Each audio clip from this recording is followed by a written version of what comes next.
beautiful Sunday. First day of the week. Yeah, I know it's been like about a week or so since I've been on. But with everything going on right now in the world, and everybody that knows me knows I've been talking about this shit for years. And I got it before when a lot of people was like, yo, this nigga's tweaking, you know, whatever. But we passed that point now. The veil is lifting. The veil for most of us is not. The veil for a lot of us has already been lifted. I've been really seeing behind this shit for about the last year and a half, 2 years. And that's why I say reality to me has become totally fucked up, because I know I don't see what everyone else sees, because when I talk to y'all tweaking me out. Like, I share readily available information with people every day, and I've had people tell me, nah, I don't even want to look at it. About the COVID vaccine, I've told people that I work with every day, people have doctors and master's degrees. Like, you're supposed to be the smartest of the smart people, but when someone tells you that the government's doing something to you, that there's psychological warfare, there's a biological warfare, they're running psyops, biological warfare, all kind of shit right now, and no one believes it. And it's like, the people that are deemed the smartest in society, when you tell them like what's really going on, and they're like, oh, whatever. Are you crazy? I don't even want to look at it. What? You won't even take the time to look at the information.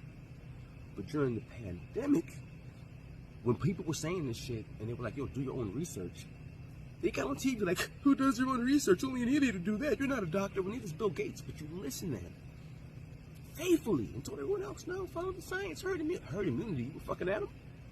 Because I'm not. I know the rest of people like me are not. We're not animals. We are conscious, spiritual, sentient beings. But anyways, so here. Behold the Pale Horse. First I introduced this book around 2000. I went on vacation for about 5 months. All I kept hearing about was this book. And all of a sudden they pulled it. Couldn't find no. They literally came through and confiscated everyone off of every fucking block. When I got out, Terry got me this book. I came home, she got me this book. This book was written in 1991. It's called Behold the Pale Horse by William Cooper. Everything that is happening right now, I mean every fucking thing. Silent weapons and quiet roles, secret societies of the New World Order. Like, come on, y'all. Look, pay attention, yo. Pay fucking attention. Everything that is literally happening right now, everything that is happening right now is literally happening in this book. From the biological warfare, the shit with the water. Like, let me explain something to y'all. How many times have y'all heard scientists and shit say that right now, not even my kid's generation, but my generation, we have half the testosterone levels that my grandfather's generation had, right? Well, pay attention to what's going on, right? They've been told us our whole life that fluoride is good for your teeth. But when you actually look up and see what the motherfucking side effects and shit are of actual fluoride, it causes grounding in yellow of the teeth, weakened bones, neurological orders, because it fucks with the brain, all kind of shit. It's a neurotoxin. Atrazine. Atrazine is a pesticide. They put this shit on our fruits and vegetables, and then it goes into the ground and seeps into the groundwater. It makes it in the municipality and ends up in the drinking water. But when they first started testing atrazine, they put, 30 or 40 frogs into a tank, and they put the EPA, FDA regulated amounts of atrazine into the water. Yo, shit got so crazy that about half of the frogs literally became sterilized. I'm sorry, it was 40 frogs, 30 of them became sterilized. 3 or 4 of them literally turned into fucking females. They literally started laying eggs that could be fertilized. They're trying to make us weak so they can get their agenda off. Now, I'm not religious. I'm not. I just became spiritual when I realized who and what I was. But I'm not a religious person. But every religious text that I've read, and I told you, I spent fucking 5 months in that belly of the beast. I had nothing but time on my hands. And because of my father was an avid reader. He used to always tell me, never let another man tell you what the fuck is going on in the world, because he's going to control your mind. If you want to know something, son, go out and find it for yourself. And that's what I do. That's probably why I actually didn't even go to college, because I realized early on that school was an indoctrination. Because when I would ask questions, nobody would give me a fucking answer. They would tell me to give me something to read and memorize. That's not teaching you how to learn. It doesn't teach you how to critically think. No one critically thinks anymore. We do what we're told. That's not what we were created for. We're created to be creators and be sovereign beings. We're not supposed to be dominated. Answer to no one but your creator. No other fucking man. This shit is weird, yo. This shit is weird. And they running up and nobody's paying attention. And if you look up word etymology and start studying word etymology, right? They call it spelling for a reason. Pay attention, though. Like, really pay attention. Anagrams. This is why if you look in the ancient times, they didn't have words, they had symbols. And every distinct thing had a symbol. So you can say, I'm going to the store to buy 2 apples. Nah, there was a sound for going to, as in making a voyage. Then there was a sound for the actual number 2, so that they couldn't be intertwined. And this is what they do in law. So they've been taught us to call ourselves, we went from the indigenous people of this place, then the Indians, then we went to freed men, then Negro, now we're African Americans, now we're black. But if you read color of law, which is what we're under, because we're under maritime law in the United States of America, anything black is considered dead or lost at sea. We are the original El Moroccans of this landmass, yo. Library of Congress is your friend. LibraryOfCongress.gov is your friend. Do your research. Learn who you are, what you are. Get your birthright. Because they are about to lock this bitch down. And if you don't have your sovereignty, you are a slave. And listen, I'm not sitting here trying to beat this God thing, because that's not my thing. But when Trump was in office, all of us blasted him, even myself included. Oh, this racist orange motherfucker. Closing the border because he don't want Muslims here and he hates Mexicans. And he got on TV and said, no, I'm doing this shit because of human trafficking and sex trafficking. And then we find out the shit is fucking true. So all of us feed this machine, and our government is in on this shit. Because remember, Bill Clinton and NAFTA, they exported all the production jobs overseas. So our currency's backed by nothing but other people's credit. This is why they went through sanctions and shit, and the world's tired of it. That's why BRICS is coming. No one's paying attention to BRICS right now. Right now, if this shit goes live, $55 for one brick. 55 of our dollars for one of their dollars. And the rest of the world is hopping on with it. We're going to be a third world country by next year. It's going to be anarchy in this motherfucker if y'all don't tighten up. I'm not trying to fearmonger, but nobody's really paying attention to what's going on, and you're walking around with your head up your ass. We are all connected and interconnected. I don't want to live like we're living now, because we don't have to participate in this shit.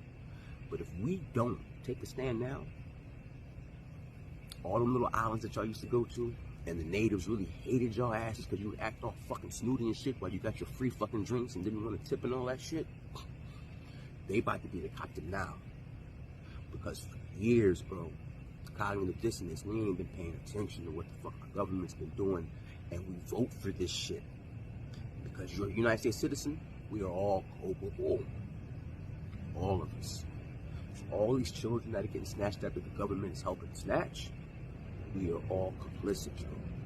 I don't want that on my... I don't know about y'all. And look, I've been called worse by best, so y'all can think I'm crazy. I don't give a fuck anymore. Yep. What's good? What's going on? How everybody doing on this cold brick-ass day? So yeah, today's topic is, once again, economics. So, I don't know if y'all noticed, right? I tell y'all, when people talk to me, I listen. And I really pay attention to what they're saying. And sometimes people speak in codes, but sometimes you gotta crack the code. So, how many times have y'all heard over the last year and a half, but yeah, year and a half, how many times Klaus Schwab has said straight to the point that there is about to be the biggest transference of wealth that we've ever seen, basically. He literally said there's about to be the biggest transference of wealth between mankind in the modern era, right? Not only that, a lot of analysts are predicting, if you can't see it already, that the United States is about to go through its worst economic downturn since the Great Depression. And if you don't think it ain't happening, it's already happening. For those of you who can see, are already seeing it, pardon me, are noticing what's going on. Holy shit, pardon me. Hopefully you're preparing yourselves, because you know, failure to plan is a plan to fail. But my point is this: what's the best way to get rid of the undesirables during the transference of wealth, right? Because the thing is that in this day and age, you can't get rid of your undesirables. You know what I'm saying? You can't just kill off mass amounts of people, or just start packing motherfuckers up, a la you know who, and just kicking them out the country, or telling them to haul ass and build 10 cities and shit. But what you can do is give them incentive to leave. So if you've noticed, ever since Queen of England, the Pope, head of the Vatican Luciferian order, decided that the doctrine of discovery was egregious and abhorrent, and it was time to give the land back to the indigenous, they've been on some bullshit. And like I said, your boys Klaus has been talking about the new transference of wealth. So if you notice, after that happened, basically every first world country, Anglo-Saxon nation, opened up its borders and is given amnesty, no questions asked, to everyone from the third world, right? So right now what you see is a influx and a change in population, right? All over the country right now, especially all major metropolitan areas, we are getting an influx of new illegal immigrants that have not been vetted from all over the world. South America, Africa, China, everywhere, right? As we prepare for World War III. What if the powers that be just open up the borders again to all the first world nations and let everybody come over, and then after they get done, you know, because you know the world is a stage, after they get through playing in the North Atlantic Theater, you know what I'm saying, after they get done with the show and the dust settles, all your rich, all the people that can still afford it are going to relocate to the Southern Hemisphere, because they empty the Southern Hemisphere out when they promise all of them jobs and everything else to come to America. See, they didn't have to go over there and they had to pack nobody up and tell them to get the fuck out. They made them make the hard, crazy ass trip, paying coyotes and riding on the back of trains themselves, with the promise of jobs and shit when they get here. So, you know, right now they're getting, what is it, $8,000 a month per hotel, free room and board off our tax dollars. You know what I mean? So while you got that going on, we're funneling money. We just gave $500 million to Ukraine. I mean, 500 billion to Ukraine, 451.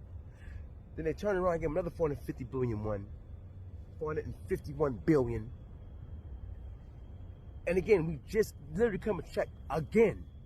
So between all the free money and weapons that were given to Ukraine, all the free money and weapons, and now we just sent troops, ships, and everything else out there for Israel, our armed forces is overextended, because we're the mercenaries for a few different countries across the globe, clearly, at least what it looks like to me. Just like Netanyahu just said to Biden in America, oh, this is your war. You see what I'm saying? So who's really running the show? Because it seems to me like Benjamin Netanyahu has way more pull in D.C. than Biden does. Straight up. But I hope y'all paying attention to what's going on, because it's about to get wicked. And if we don't pay attention and put our foot down and realize that the government is by the people, it's for the people, by the people, for the people, it's up to us to fix this shit, yo. Because if we don't, we're going to all deserve what we got coming, because we're sitting by complacent, acting like this shit can't happen. And what people don't realize is that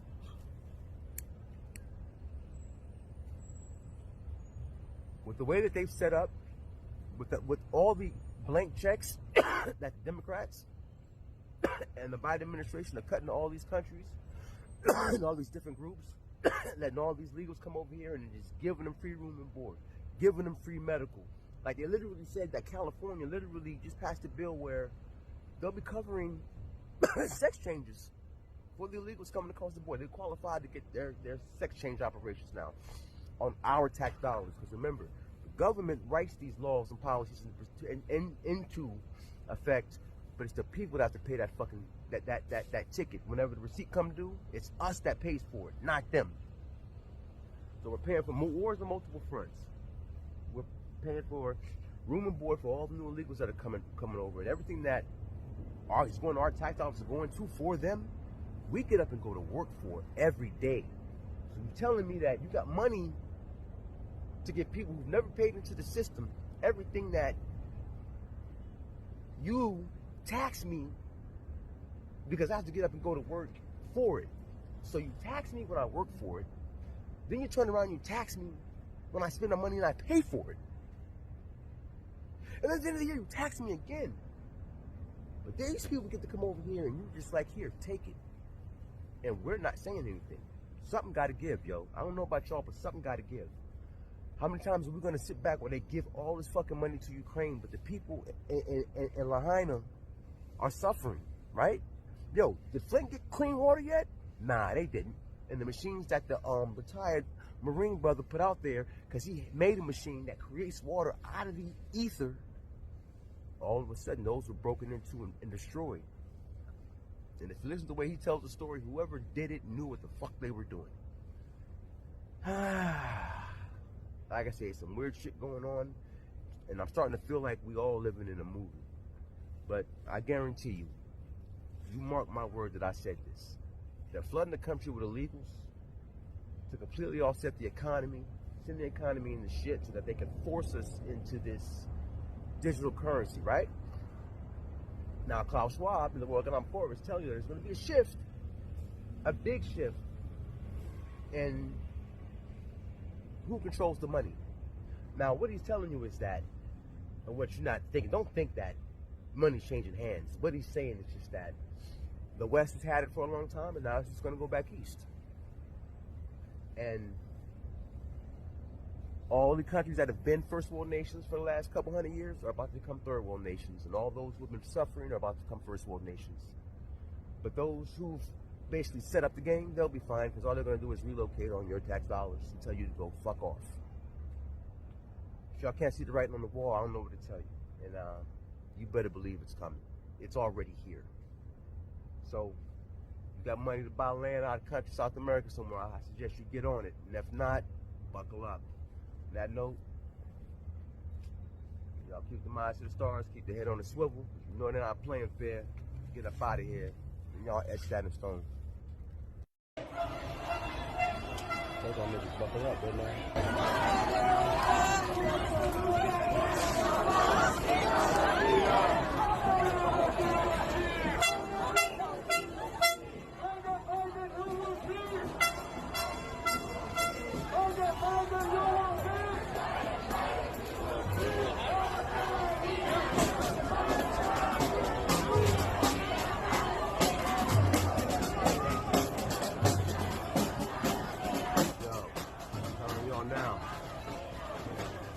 Biden and Netanyahu has told Biden in America that this is your war too. The run up to World War III, the shit going on in Texas, and the possibility of even a civil war. And they already got their army of anarchy here. They staying in them hotels. And in New York, they started kicking them out the hotels. So you know these motherfuckers gonna be pissed now.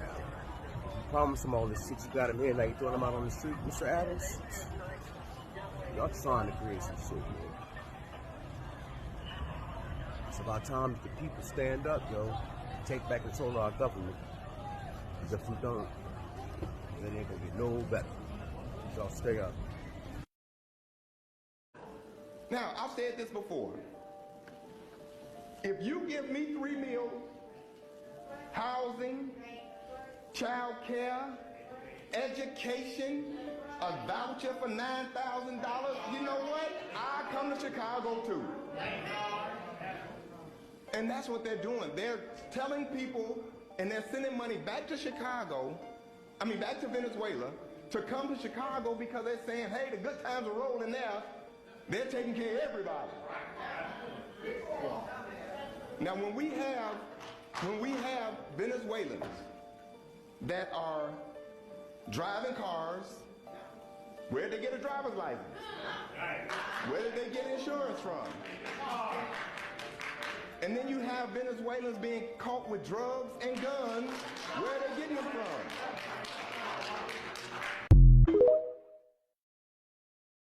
The immediate resolution is that the Hotel Watson needs to accept these men back and put them back into their rooms. The longer-term solution is that to reallocate funding from overfunded departments like the NYPD into housing vouchers and other programs that get people into permanent, stable housing. These migrants have been getting moved all over New York City ever since they were bused here. The mayor can't figure out what to do with them. First, he stuck them in the Bronx, but then the residents got really upset. The mayor built a shelter on an island and stuck them there. He gave them Xboxes and popcorn machines and fluff and fold laundry service, even culturally appropriate snacks. That wasn't good enough. So the mayor put them up in hotels. And then the migrants trashed the rooms. And then the migrants tossed all the free food in the garbage and set up makeshift kitchens in their rooms, even though their hot plates were fire hazards. They wanted more culturally appropriate snacks. We're cooking for them now. Thank you. Welcome to another episode of Hidden Heritage, where we follow the breadcrumbs to discover more evidence of who were the real and only indigenous American Indians that inhabited the Americas and that are still here till this day. Now, before we dive into the rabbit hole of truth, if you're new to the channel, please like, share, subscribe, and comment your thoughts down below. If you are already subscribed, welcome back to the channel, and thank you once again for your unwavering support. Please continue to like, comment, and share so more people can witness the truth. Let's dive in.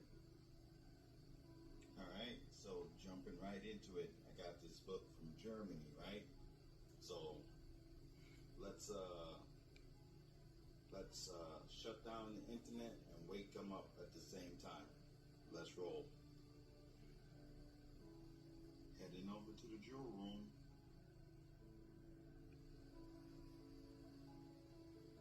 Y'all see that?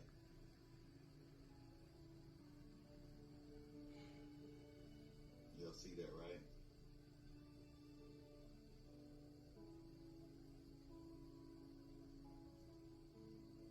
So, let's read, shall we?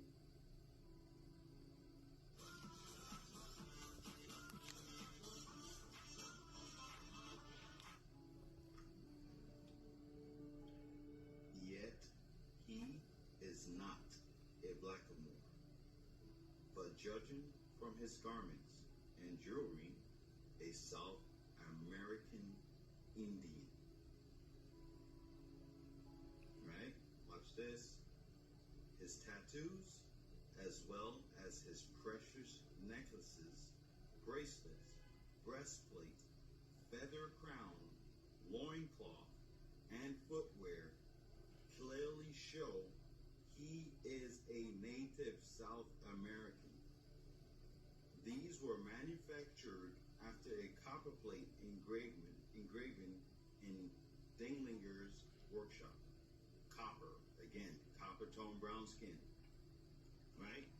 The second figure of a blackamoor, quote unquote, presents an. So yeah, I'm gonna go ahead and drop the link in this shit so you can check it out on your time. But like I said, the information's out there all through the Library of Congress. Everything's been recorded. We are home. So I think it's about time we start acting like it. Straight up. Yo, stay up. I'm here in Manhattan in Tribeca, and looking at some of the most rare and valuable cigar store Indians in the world This is the largest private collection anywhere in the world, and a collection that's taken many decades to collect. These cigar store Indians go back to the 1800s. Mark, what's the oldest one in here? Back to 1830. What'd you say? This is my life. This is what I like. And the last time I was here was 15 years ago, before I moved to Nicaragua, when this guy, who I'm going to chase down in a second, gave me $100,000. And here we have one of the earliest wood carvings of what's known as a cigar Indian. And you can look at who she looks like, all right? She looks like granny, auntie, grandma, mom, sister, cousin, right? So we got the receipts.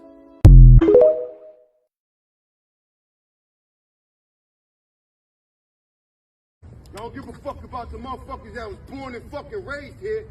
Y'all raised the fucking rate so fucking high. Can't afford to live here, but y'all gonna bring some other motherfuckers here? That doesn't fucking add up. It doesn't make no fucking sense. None. None. I'm fucking homeless. I work a full-time job, 40 hours, and can't pay to live here. How the fuck are y'all gonna bring somebody else here? Don't make no fucking sense. None.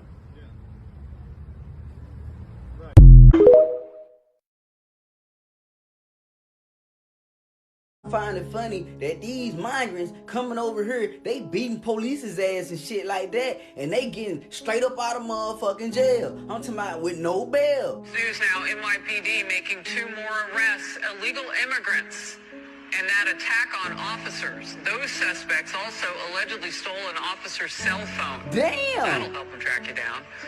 So, a 5th illegal immigrant accused of attacking 2 New York City police officers over the weekend showed no remorse or regret.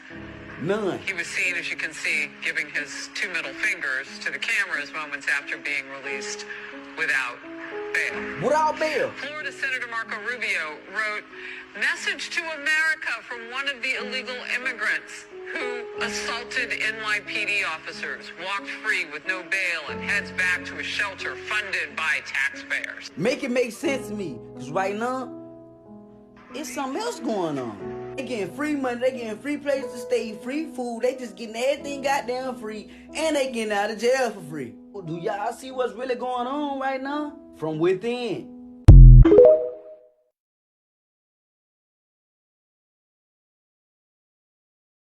I know you fucking lying. New York City offering $53 million in prepaid cards to migrants. They talking about some migrants across the country struggling to survive without a legal means to support themselves. I bet. Why the fuck would y'all even bring these people over here any goddamn way? Now they over here struggling and shit. Y'all know that we been out this motherfucker struggling. What about the vets? What about the homeless people? Y'all ain't never in y'all goddamn life went in y'all pockets and try to help them as much as y'all helping these goddamn people. I could have sworn y'all news outlet came out and said that these illegal motherfuckers was coming across here because we needed more workers.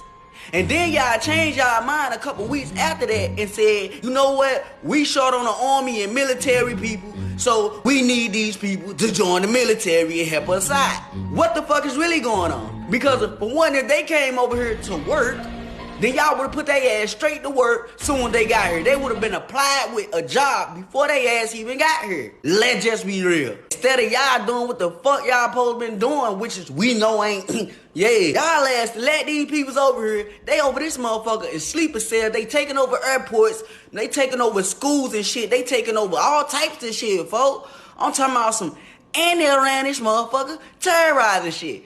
All goddamn ready. They practicing, ain't they? They been out there beating y'all ass. I been letting them out of jail for free. All type of goofy ass shit, G. They talking about they already got 500 people lined up and it's gonna spend. We know goddamn well it's gonna spend. And y'all lying talking about it ain't number 15,000 of the ass out there. We do the real calculation. It's way more than that. How the fuck is y'all saving $600,000 per month or more than $7.2 million annually, huh? Huh, Mel Adams? See, to me, you would have saved way more than that if y'all ass went sit right there and agreed to bring these goddamn people inside of y'all goddamn states and cities for this shit to be caused and happen the way that it is. Make this shit make sense to me. It's just like me working for you for 18 goddamn years. You ain't give me no compliment, not a goddamn raise or shit. But whenever this new person come in, they been working for 2 days, you get their ass a raise. That ain't how I work around here. That ain't what the fuck is really going on around here, is it? Oh, it is? Tell me what y'all think about this shit in the comment section, though. Like, follow, and share for more content.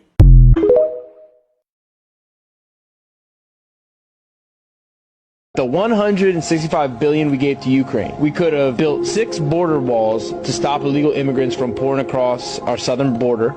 Could have fixed Flint's water system 215 times over. Easily. I like this one. Could have given every homeless vet $2 million. Holy shit. Could have given $50 million to every family impacted by the Maui wildfires. They got $700 each. They think it would take $20 billion to end homelessness in America. $20 billion. We've sent 100 and how much? $165 billion. So we could have ended homelessness 8 times over in America. It's outrageous.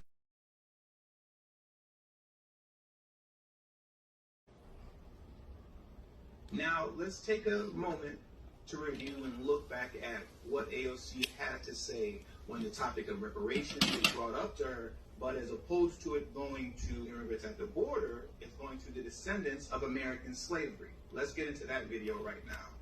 So the political conundrum is that we live in a country that's still 70% white, which is a number that I think shocks a lot of people, but if you include white Hispanics, it actually is that big, who often vote similarly to non-Hispanic whites.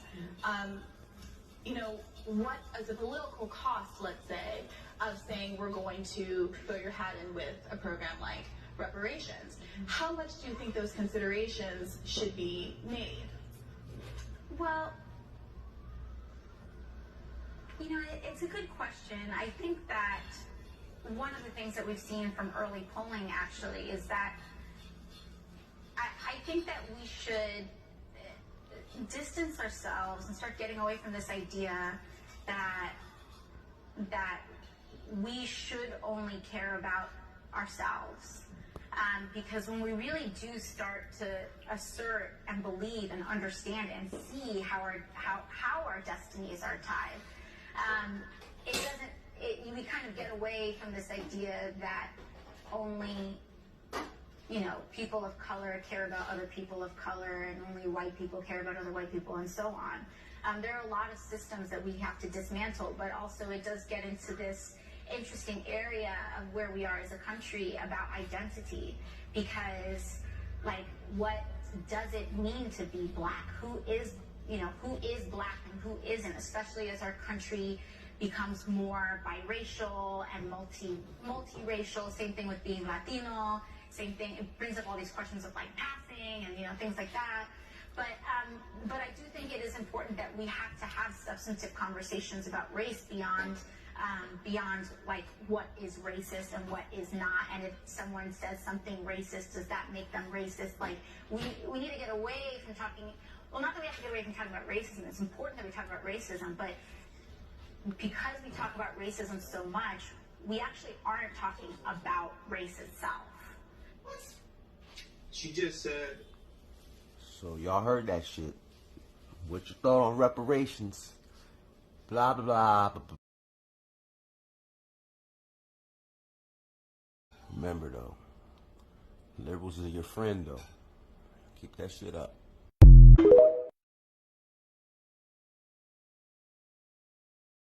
Draw false equivalence. What is happening here is not the same as what happened during the Trump administration, where they took babies out of the arms of their mothers and deported their families and permanently traumatize these children, some of whom we don't know will ever be reunified with their family again, which is a level of human rights violation that is just simply not the same. Both of these things are barbaric and they're wrong. But when you rip a baby out of the hands of a mother, you cannot draw the same comparison.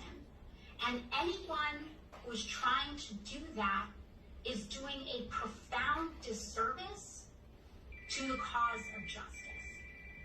So I don't want to excuse any of this, but I don't think we should also get them twisted together, because one is not the same. And we cannot dust that under the rug. And by the way, those families are owed reparations, period. Now I'll move on and continue on this issue. Yeah, y'all keep fucking with them liberals. They don't give a fuck about you.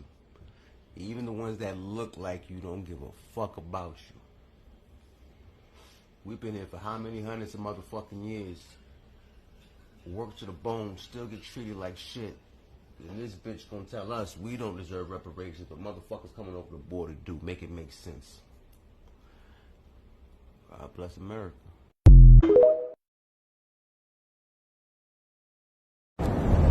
Yep. What up? It's cracking. So yeah. Y'all know me. And today we're gonna talk about it. And I'm gonna keep talking about it until some of these niggas get up off their lazy asses collectively. And either we do something about it, or yeah, we gotta do something about this shit. And at this point, I'm saying literally, fuck the system. Why are we paying taxes? Why does citizenship matter? And if you want to know why I'm posing those questions, right now, the only thing that liberals, the Democrats, Joe Biden and Kamala Harris have shown me is that an American citizenship doesn't mean a fucking thing. All you need to do is, matter of fact, you know what, this weekend, I'm up on a plane to Texas. I'm gonna walk across the border. I'm gonna dump my birth certificate. I'm gonna dump my ID, all that shit. Matter of fact, I'm just gonna leave it here. And I'm gonna come back across and I'm gonna say, oh, no habla inglés. No habla inglés. They kill me. I'm gonna claim amnesty. And I'm gonna tell them motherfuckers to send me to New York, since it's a sanctuary city. Thank you, Senor Adams. And I'm gonna get that $9,000 a month so I can stay in one of them fancy ass hotels that I've never even fucking been in. I'm gonna get that. Hopefully they put me in the right joint so I can get that $1,000 a month on the prepaid debit card for my spending needs. I might grab me a baby while I'm out there so I can get a free stroller and shit too. And you know what? I thought about that, yo. It's like $1.40 a month to ride the metro. About to get that free too. Why the fuck am I paying for that shit when they getting free metro cards? I need that too. Since you paying for that shit for them out of my tax dollars, you need to pay for that shit for me out of my tax dollars. And what's crazy, and again, I don't think people are listening, but remember when they first started coming up here, the first thing out of Eric Adams' mouth was, when the overflow started, we need to get these people to work as soon as possible. So we want to fast track them so that they can get their working papers in 30 days and the right to vote. All this is really about is the right to vote. That's what this shit's really about. And like I keep telling y'all, it's been, since they created the party? We'll put it this way. It's been since the Emancipation Proclamation that they've been playing us. Because we're still waiting for the 40 acres and a mule that was never delivered. And as AOC plainly has told you, I don't know how many times, and you can go down the panel, I posted to both of y'all yesterday, but she just straight up said that what happened during slavery and what happened at the border when Obama and Trump were in office, it's not the same. She said that the women down there that were getting their babies pulled from their arms was way more sinister than any male getting buck broke in front of his family and other men that were on the plantation and his women. You know what I'm saying? If you know what buck breaking is, Google it. Or gator bait, because you know what happened down there 4 years ago was way worse than gator bait. Or hanging pregnant slave women up by their ankles, cutting the baby out their stomach, throwing that shit on the ground, and the ant piles and shit. This is the shit that was going on during slavery. And you gonna tell me that what happened then was nowhere compared to what happened at the border? AOC, bitch, you crazy. And the fact that y'all motherfuckers keep voting for this dumb broad and liberals, period. But yeah, let's get off that. But I don't know about y'all, but I'm tired of paying taxes. I'm tired of being played by this corporation because nobody seems to believe me, but the United States government went bankrupt and folded in 1913. And that's when Rothschild and a few of his buddies got together and they registered the United States of America Corporation and slid in and replaced defunct government, bankrupt government with the corporation. And no one's ever been any of the wiser. And nobody must pay attention to look. And then you wonder why everything is administrations and policies, administrative codes and policies. Yo, we better wake up, people. We better wake up real soon. I don't know how else to say this, but it's beyond being played. And I know a lot of the people that, a lot of my copper tone friends don't want to hear this, but you should have listened to Malcolm. And you heard what Martin Luther King said before he left, his last conversation with Sidney Poitier. He felt like he just took his people and threw them out of the frying pan and straight into the fire. He was talking about Babylon. He was talking about dealing with these liberals and this beast. Why don't y'all look at all the little nasty shit Biden did? It was like Biden's. You know what? I'll put it this way: if Trump would have said 10% of the shit, of the gas, racist gas, like literally. Remember, Biden said he learned all about the projects, little black kids and cockroaches. You know what I'm saying? When he was a swimming guard and shit, right? Or, you know, if you don't vote for me, you ain't black. And if they getting off, they gonna have y'all back in chains. Nigga, that's some wild shit. Like, really go listen to the shit that's come out of his mouth over the years, right? And then you should Google his mentor, Barry Goldwater, see who he was.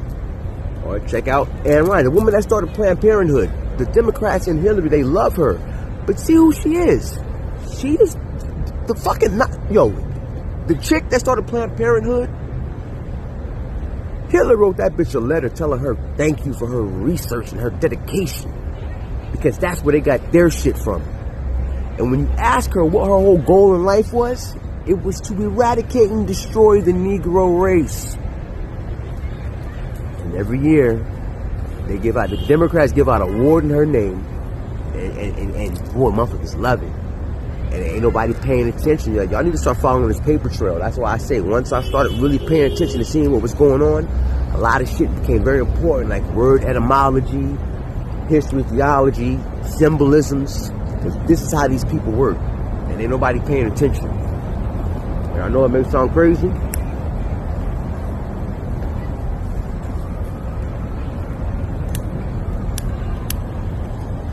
But I tell you what, by the end of this year, there's going to be a lot of people waking up to a rude awakening, boy. Y'all about to get the shock of your life. Straight up.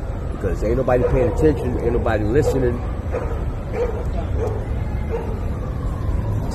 A lot of people are about to get the shock of their life. And I just hope y'all ready. Woo-wee. Yeah, man. Let me get my ass up out of here. And y'all tell Uncle Joe, thank you for collapsing the economy, even though we know we did it on purpose.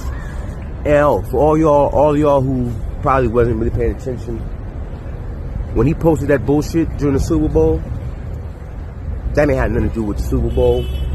But y'all know what's going on with the whole BRICS nation and shit. And y'all know this whole struggle going on between China, Russia, Africa, and the banking. Because, you know, Africa's going to be one to put up the resources and shit, right? Yeah, so just check out the Nigerian bank CEO that died in a helicopter crash and his whole family on the way to the Super Bowl. We see you, Biden. But yeah, man, eyes to the stars, head on the swivel, back to the stone, baby. Hell, one more thing. Be very clear. By no means am I saying to support Donald Trump or conservatives, because as far as I'm concerned, right, left, liberal, conservative, Democrat, Republican, opposite wings of the same bird, and that bird is a predator, and they're trying to turn us into prey. Shall stay up. Yeah, what's going on? So yo, check it out. I'm gonna get straight to the point today, alright? And I think a lot of us don't understand, one, the power that we possess, and two, just how fucking important that you truly are, right? And you know what? I'm gonna just let the evidence speak for itself, so hold tight. So what we're gonna talk about today is actually melanin and the importance of melanin, right? So what we're gonna do here is we're gonna actually start off with, and the first thing I did is, and the first thing I'm putting all of y'all to do is do a Google search for melanin, either Department of Defense patents or just melanin patents in general, and you can see everything that the melanin in our skin. I'm not talking about from plants or none of that, or dogs or cats. I'm talking about actual melanin that comes from human beings. And I'm sorry, not even human beings, but sovereign conscious beings. And as you see right here, nanoshells for protection against radiation and electronic pulses, right? Let's see, processes for absorbing ultraviolet radiation using dispersed melanin. Now, you can go through all these shits on your own time. I don't have a lot of time right now, but I've been through them. And what you need to know and understand is that the melanin that runs through your skin, if you are a melanated person on this planet, if you are a copper-toned indigenous aboriginal to this planet, the melanin that is in your skin is literally being used for communication from Earth to space.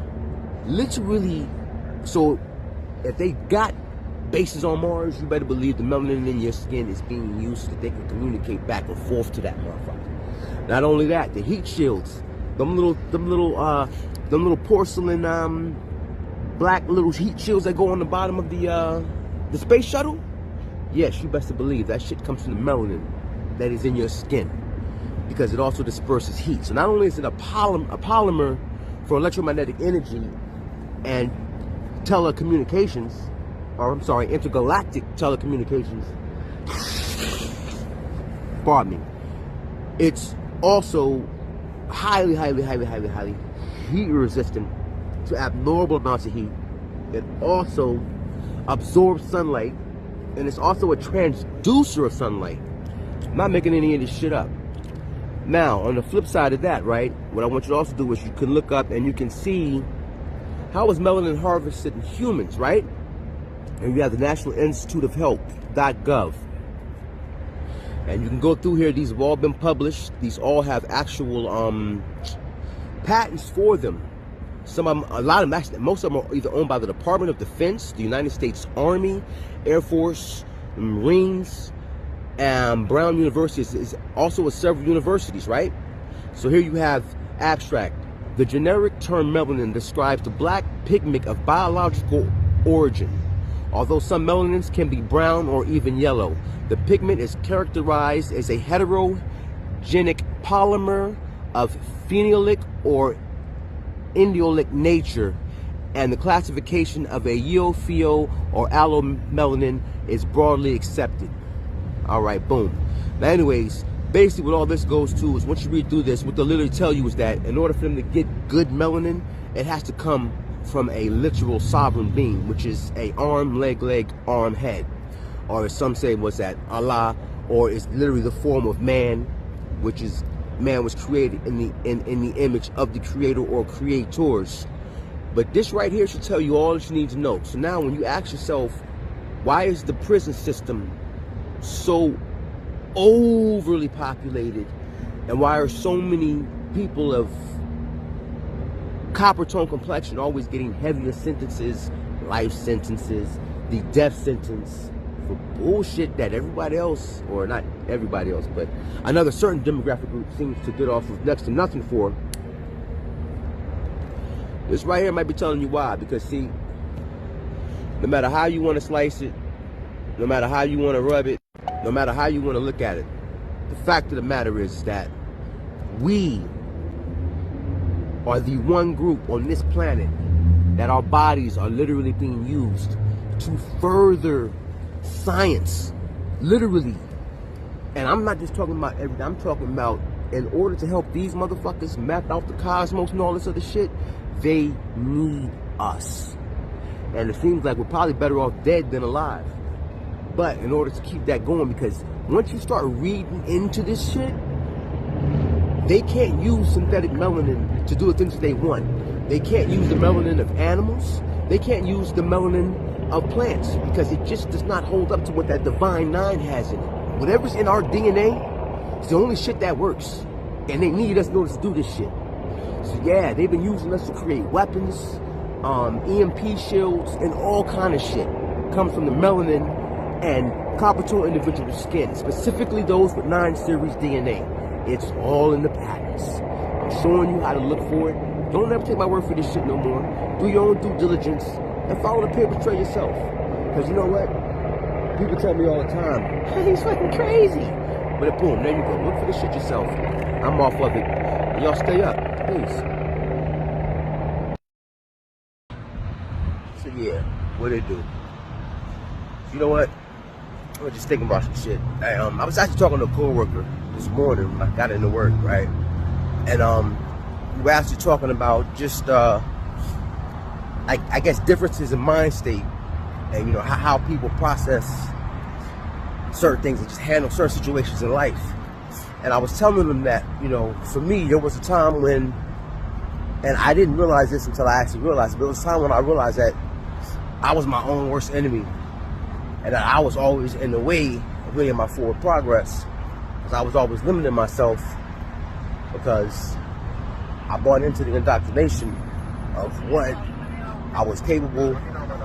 Yo, excuse me, I can cut through here or I gotta keep going straight? Straight? Thank you. The indoctrination of what I was capable of doing or what I was limited to. You know what I'm saying? So there came this point when I realized that the only thing that stopped me from accomplishing anything was me. And that in order for me to get shit accomplished, it was literally up to me to do it. Huh? Yeah, I work at, no. Around the corner. You're gonna go around that way. They told me to come this way. He's coming the same way. They just told us to come this way. Yeah, you gotta go around that way. The mailman about to tell you the same thing, bro. They just told me to come back this way. 40 seconds, you gotta go around the block. No. First, you go first. Yeah, this is close. Yeah, they told us to come. We have to come this way. I just left them there. I literally. This way is closed. Okay. Yeah, just go up the first way. Yeah, it's not gonna happen. This is the shit that we deal with. So on top of paying my tax dollars to these motherfuckers that don't fucking listen, all this shit's going to these fucking illegals. This is the shit we deal with every fucking day. You know what? But again, like I said, nobody gonna limit my travel, so we gonna figure this shit the fuck out. Officer Friendly's telling me to come back this way. So what am I supposed to do? Say it again? Officer down here is telling me and Mr. Mailman that we have to come back this way and go down first. My job is right there. I just gotta get to work. 38th. Where? 38th. Right there. That one? Yeah. I'm not sure. I don't know. I was But the president in town. The president's in town. It's funny, the president's in town, but he don't do shit. They saying we gotta go, we can't get back to where we gotta go to get the fucking president's in town, but he don't do shit. Give it a go. This shit is crazy. People are waking up. Watch this. So you can pick and choose What it came down to for me is this. I see homeless folks in the streets of New York all the time that are American citizens. I damn sure see them in California. We've got poor, impoverished, starving people who were born and raised in this nation. How in the hell do we come up with a $53 million pilot program for illegals, but folks who are here legally are born here, we don't have enough of them? Just like we could come up with billions for Ukraine, but somehow, some way, we can't fix the homeless problem. I'm down for helping Israel. I'm down for helping address the situations with the Israeli-Palestinian conflict, okay? I'm down for helping the Ukrainians and fight North Russia. What about poor and desolate citizens here? How the hell do you print money for foreign countries, but you don't print that money to help eradicate folks that are starving right here in the streets of America, who were born and raised here? This is what I'm talking about. And so when you have something like that, what's the one way to eradicate it? Yes, you got to have a flourishing economy. Yes, you can't have inflation. Yes, you can't be on the verge of a recession. Milk don't need to cost $7. Bread don't need to cost $5. Don't get me started with how much sugar costs. You can talk about employment all you want to. You can talk about the labor participation rate. But guess what? If you ain't making no damn money and you got to get 2 jobs to pay the same prices or to buy the same amount of stuff that you used to buy and the price is higher than it used to be because of inflation, then guess what? What are you really accomplishing? That's why Trump is on the verge of getting elected, re-elected. Because when he was in office, there was a flourishing economy. Amen. They are finally waking up. Let me start. NPR reported from August of last year to December of this year, they will spend $252 million on the migrants. $252 million. 17,000 migrants come into this city. And just in Chicago. If we just break that in half and they become families, you got 8,500 families. Hispanics have 3.5 children. I'm submitting to you, in one generation, just one generation, the black vote will be null. They will have an additional 24,000 people on the voting rolls, along with the Hispanic population already here. They're playing chess, and you all are playing checkers. You are damning our youth, our next generation, to poverty by you all doing these political speeches. One generation, our youth, our vote will be null in all of these 6 sanctuary cities. And what are you going to do about that?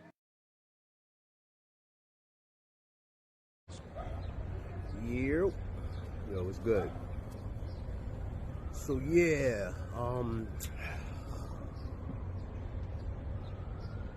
start of the day, the governor of New York, was it Governor Holcomb, I think it is, whatever her name is? But anyways, and I know people be thinking I'm tweaking, but you know me, boy, I love connecting dots.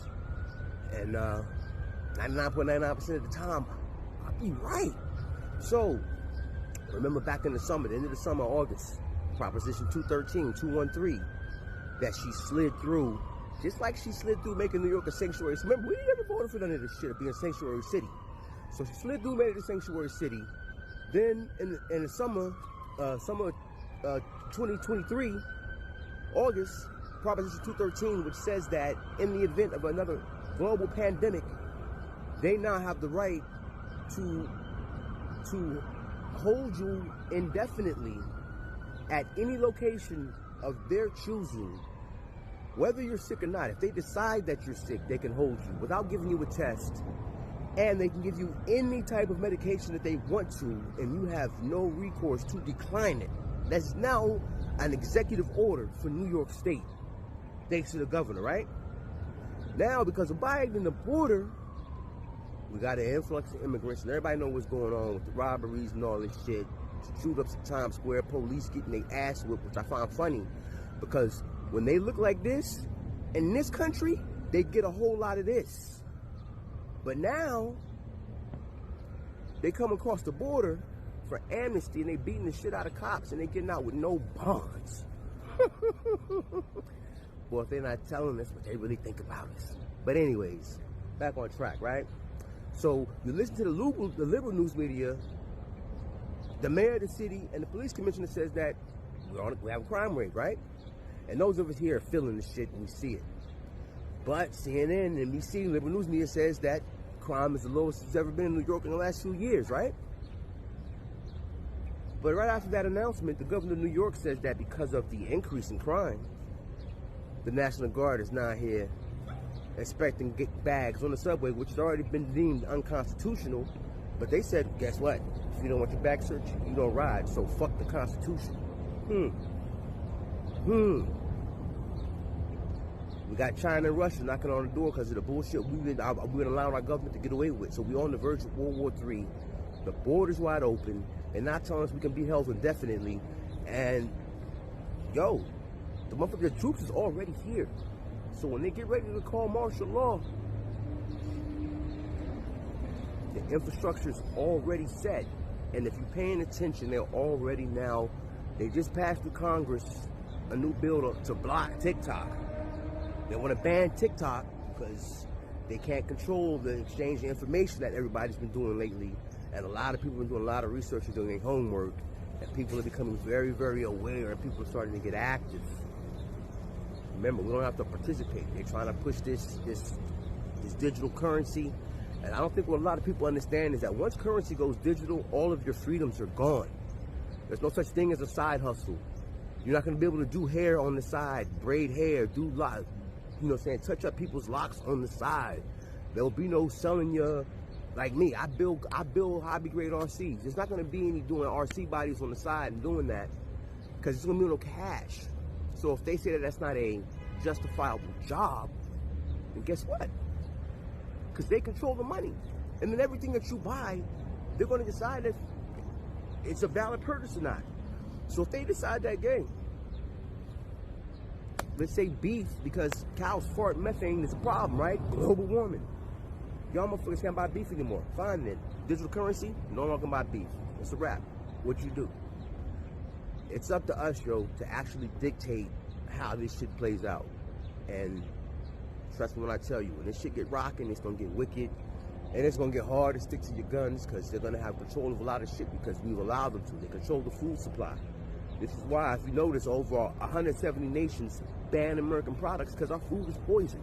But we're sitting here, we're not doing anything. It's about time we get up. Fluoride in the water, spraying atrazine on the foods and shit, and feminizing men and shit. Yo, this is literally an attack on all of us. And it's about time people get active. Start writing your congressmen, your senators, do something. Because doing nothing is literally planning to fail. But yeah, it's a little something that be on my mind. But yeah, I'm gonna get out of here, man. Y'all have a wonderful weekend, yo. Stay up. Everybody be safe. Remember, keep your minds on the stars, keep that head on the swivel. Cause yo, see the Yakub is not playing fair. And they know what's about to happen. They know what's coming. And I hope y'all can see it out there too. Prepare yourselves. But yeah, man, eyes to the stars, head on the swivel. You know what I mean? And y'all, that's that shit, throwing them out. Let's see how the game gets played today. Leo, I am asking you to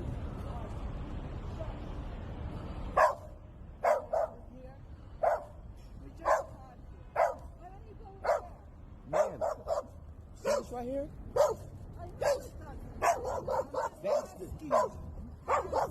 But this is the only park for people. The dog park is right there. All of that space right there is all the dog park. So what am I supposed to do? I don't want to be. I don't want to be around dogs. That's why I come to the people park, and the dog park is right there. That is the school park. I don't want to go there. Yes, but it is designated for the schools. Thank you. He's afraid of dogs. He's afraid of people. Man, then you need to take him somewhere else. But this, so what you're saying is that, and this is every time. You are not nice. I'm not nice? Do you know every time I come here, we have to do this? About The first time we came, yeah, your husband was an asshole. Remember that? He was screaming and yelling. Yes, and he was screaming and yelling that first time. Yes, the first time we had this whole first time, your husband stood right there. I had to tell him to calm down, and I had to stop talking. I'm not confusing you. No, Trust me, ma'am, I'm not. Trust me, we're I'm not. church people. He's not. My cousin with me never screams. He doesn't even speak English. Okay. Well, he spoke English very well that day. But I'll tell you that much. If you follow the church so much, let's follow the rules. Dog park, people park. Thank you. I'm calm. I just don't understand why every time you try to say that I'm doing something wrong, as in the dog park is there, and this clearly says no dogs, but every time I come here, you got something to say. There shouldn't even be a conversation.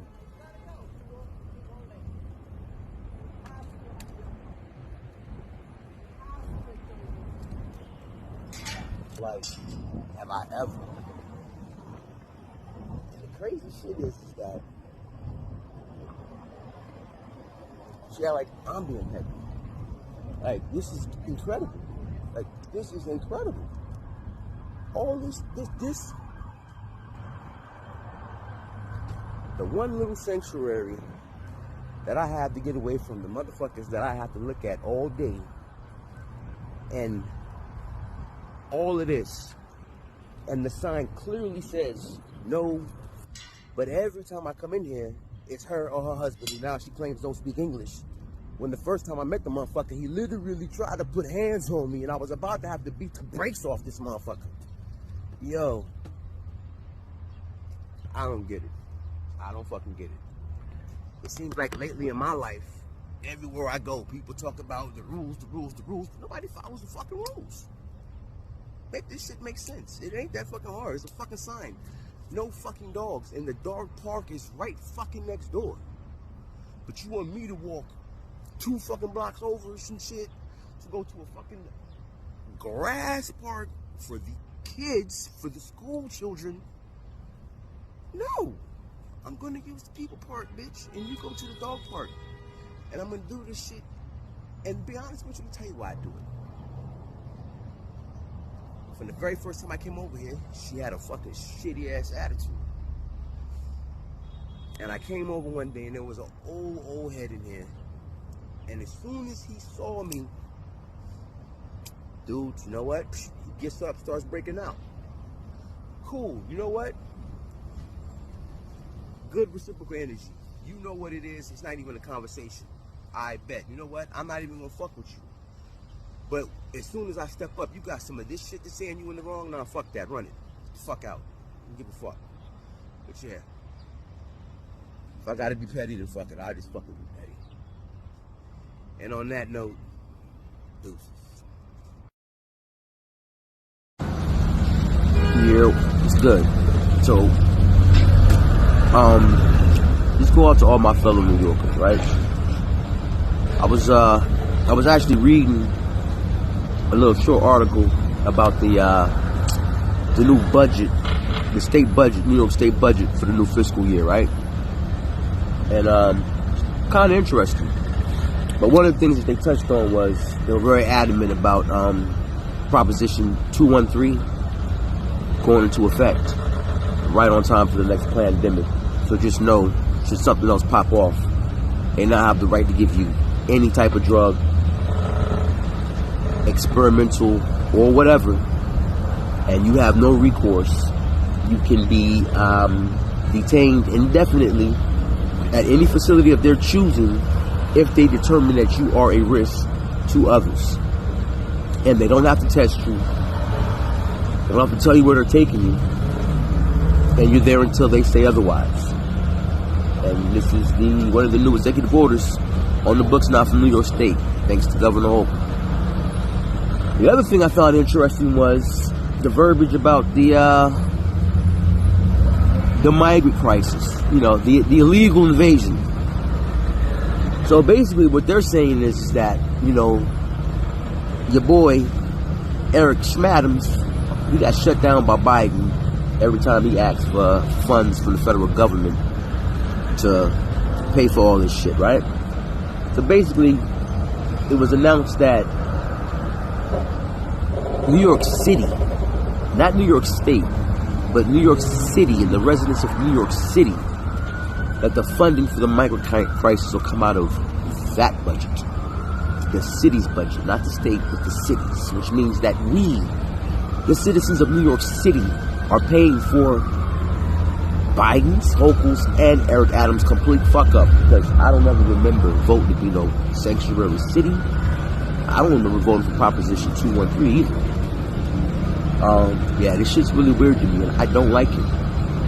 I don't know about y'all, but I've been paying attention to what's going on, and I don't like it, man. I ain't gonna lie. We've been giving our vote for free for a long time for nothing. I'm talking about us.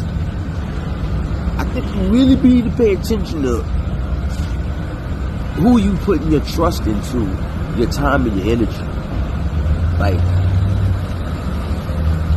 when you start reading the history of this party and these people, I mean, just read about Biden and Hillary Clinton. Just go back on them and Margaret Sanger. I'll leave it at that. But yeah, man, get a chance, look at that budget, and remember, election time is right around the corner. I think it's time as a collective we get very active. And on that note, I'm out, man. Y'all keep y'all eyes to the stars, head on the swivel. You know what I'm saying? And be safe out there. Yo. It's still the person's responsibility who's calling on the radio, but if nobody answers, to still take action. Whether it's, let me go down to the north side to see who's there, and if they didn't get the message, or if nobody's there, well, let me go get a manager because this person still gets heat, and I haven't heard any resolution as to if someone's getting heat or not. So that's what I'm saying. The first issue, I totally agree. It's a problem that nobody answers the radio, and we need to investigate that. But what could you have done better is you need to follow up. If nobody answers, you don't know whether somebody's getting heat or not, and now the patient is sitting there and they're not getting what they need. You have to understand from where my perspective is, right? I'll stop doing what I'm doing and take care of what I'll take care of. Something's going to happen, and somebody's going to get upset. So no matter what, I'm still on that board place. Why didn't you do this? Oh, sorry, I had to go check in with someone else who I called on the radio multiple times.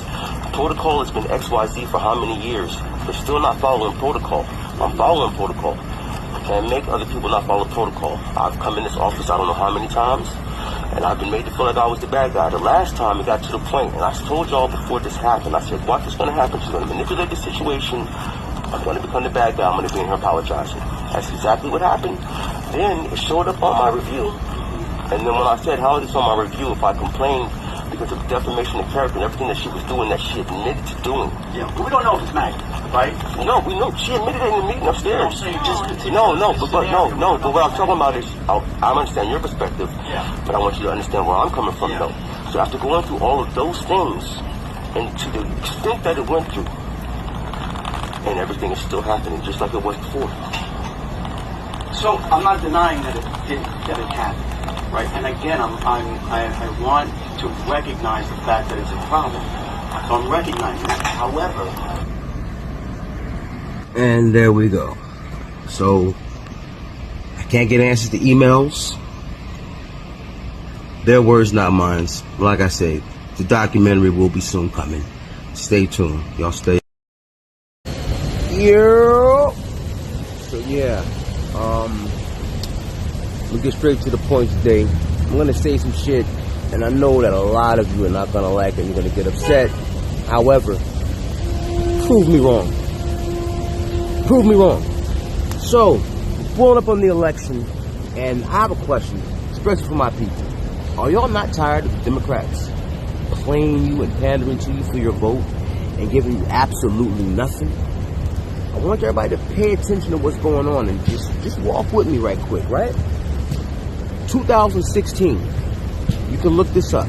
In 2016, the Democratic Party paraded Kamala Harris around as the first Indian, as in India, by way of Jamaica. Hindu Indian. You understand? The first Indian senator. Right? Now here it is. We fast forward 2020, and Biden needs a running mate, and all of a sudden she goes from being Indian from India to black. Now she's African American. Imagine that shit. Like, was it pick a race day? Pick an ethnic group day? I mean, yo. But some of us so badly like to be pandered to that we'll accept and take anything. Just like when they told us we had the first black president. But you wonder why the first black president didn't do anything for black people. Because, I mean, technically, he's not black. He's not a foundational black American. He's African. His father is Kenyan, and his mother's white, and he was raised by his mother. But anyways, back to Kamala. So, like I say, if you think I'm wrong, you can just Google Kamala Harris, first Indian senator, and the article from 2016 to come up. But now that the Democrats want to pander for your votes, again, now she's black, as in African American. And it's crazy because now I see so many black women literally out here talking shit about, oh, black men ain't shit, blah, blah, blah. Y'all can't handle to see a black woman doing blah, blah. She's not black. But y'all want her to be black so bad because the Democratic Party told you that. The liberal daddy told you that. And for whatever fucking reason, even when something's in front of our fucking face and we know it's a fucking lie, we still run with it. And you wonder why the world sits back and looks at us like we're fucking crazy. This is why. Literally, this is why. The woman literally told you she was fucking Indian. And then when she needs your vote, she turns around and she pops up black. And you will go to war arguing about this shit. Make that shit make sense. You're not tired of being played yet? You still waiting for your 40 acres and a mule that was promised to our ancestors and never delivered? And AOC, the Democratic darling, told you you're not getting it. In fact, she told you that the illegals that are coming across the border now deserve the reparations. Those same reparations that were actually supposed to be earmarked for your ancestors that were never delivered. And now she's saying that the illegals that are coming over here who are getting free room and board in hotels. You know what? Whole nother topic. But yeah, that they deserve reparations. I didn't say it. AOC did. You can roll it on a timeline. I posted it twice. And she said it on 2 separate occasions on live television. But yeah, it's neither here nor there. But I'm going to get out of here. But that's just a little something to think about. Stop letting these people play with your emotions. Stop letting them feed off of your emotions. And then bend facts so that they can use you and your energy. At some point, this shit has to stop. But at what point are we going to stop beating our head against a fucking wall, expecting different results? If you keep doing the same thing and expecting different results, it's literally the fucking definition of insanity. So at this point, Black America has been voting Democrat primarily as long as I've fucking been alive. And you tell me, what has the Democratic Party actually done for us? Actually. But yeah, man, eyes to the stars, head on the swivel. I'm out. Here. Yo, what's going on? How y'all doing? So, yo, how many people actually saw the Kamala Harris rally in Atlanta? Maybe we see the whole thing. How many of you saw the highlight reel, right? So, when people tell you what they think about you, or they show you what they think about you, believe them. I've been telling you. They're not allies. The liberals, the Democratic Party are not our friends. Now, if there's one thing I remember growing up and learning about communication is that when communicating with a large group of individuals who are not a monolith, meaning that they have different beliefs, ideologies, different levels of education, you basically have to speak to the lowest common denominator in the group, which is the least educated of the group, right? And a language that they understand. Now, I say that to say this. When I watch the rally and I'm listening in the way that she's speaking, with that black scent, like, I get it. Y'all want to believe she's black, but she's cosplaying, and she's really no different than Rachel Dolezal living her life in blackface. The only difference is that she's Indian, as in her descendants are from India, and her father, I believe, is Irish Jamaican, Irish and Indian. But you neither here nor there. Back to topic at hand, right? Now, instead of talking about the things that are going on in society, they basically had a free concert. So in between her quoting Quavo lyrics, there were performances by Megan the Male Horse. Of all people, I mean, you could have gotten her, Tim's, you could have gotten a multitude of foundational black American, or just black women, period, women of African descent. You could have gotten any female performer that actually has a positive message, that has actually put something that has to do with either politics or just life in general in their music, instead of WAP, and who could be the biggest ratchet fucking whore. I mean, come on. Are we not seeing what's happening here? And it's not even like she changed up the lyrics to try to make it suit the event. So in 100 years, when somebody rolls that beautiful bean footage, they're going to look at this rally and they're going to see a black woman on there twerking, talking about how ratchet she fucking is, leading up to the election. This is going to be what the memories that they leave about us, because we're allowing this shit. Like, this is bugged out to me. So this is how they try to appeal to you. They could have put Common up there. Shit, they could have put K-Dot up there, had them do all right. They could have done anything, a multitude of shit. But they chose that to appeal to you. This is what they thought would resonate with their constituency. This is what they thought would resonate with young, melanated voters in the United States of America. Megan the Male Horse. And again, I always talk about how things get lost in translation. People don't understand what they're saying because of word etymology. I think what she was trying to say is that she perceives herself to be a thoroughbred, because a stallion is a synonym for a stud, which is an uncircumcised male horse that they use for breeding. That's what a stallion is. A female horse is a mare.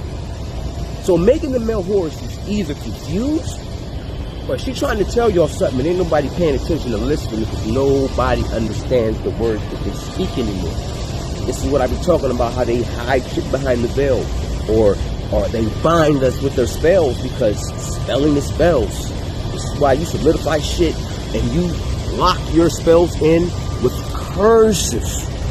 Huh?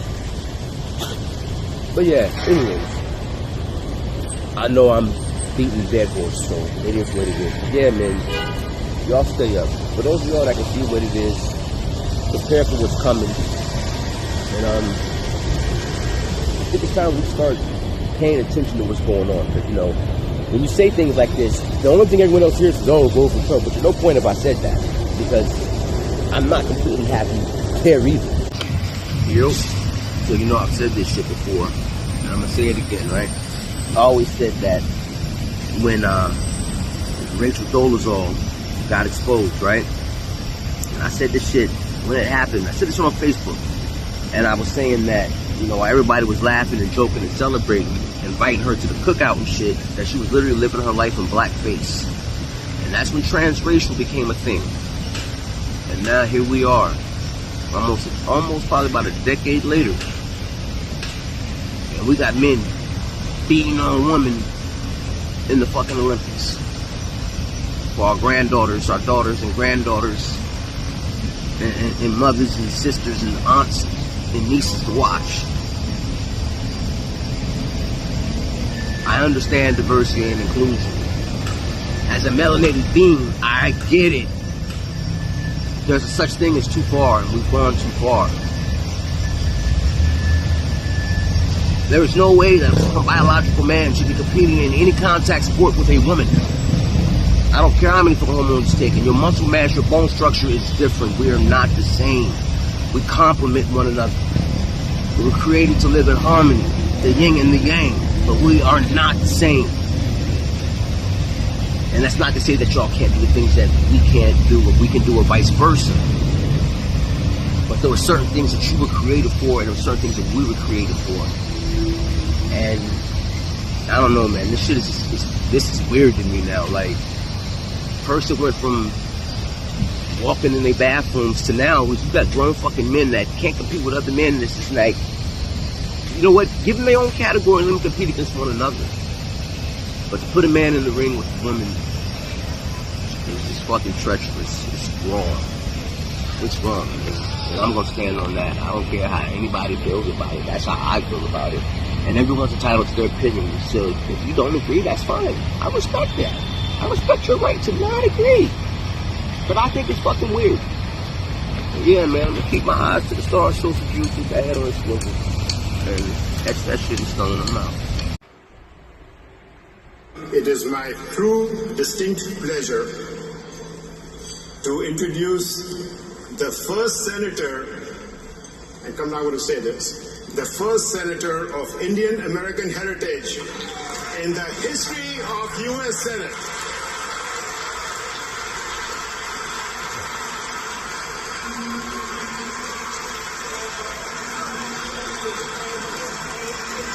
So it's been a really long week, but I want to thank you. And my Chitti is here, my mother's youngest sister, Chinni Mahalakshmi Subhash is here, and I want to thank her. She flew in from Toronto to be with us this evening.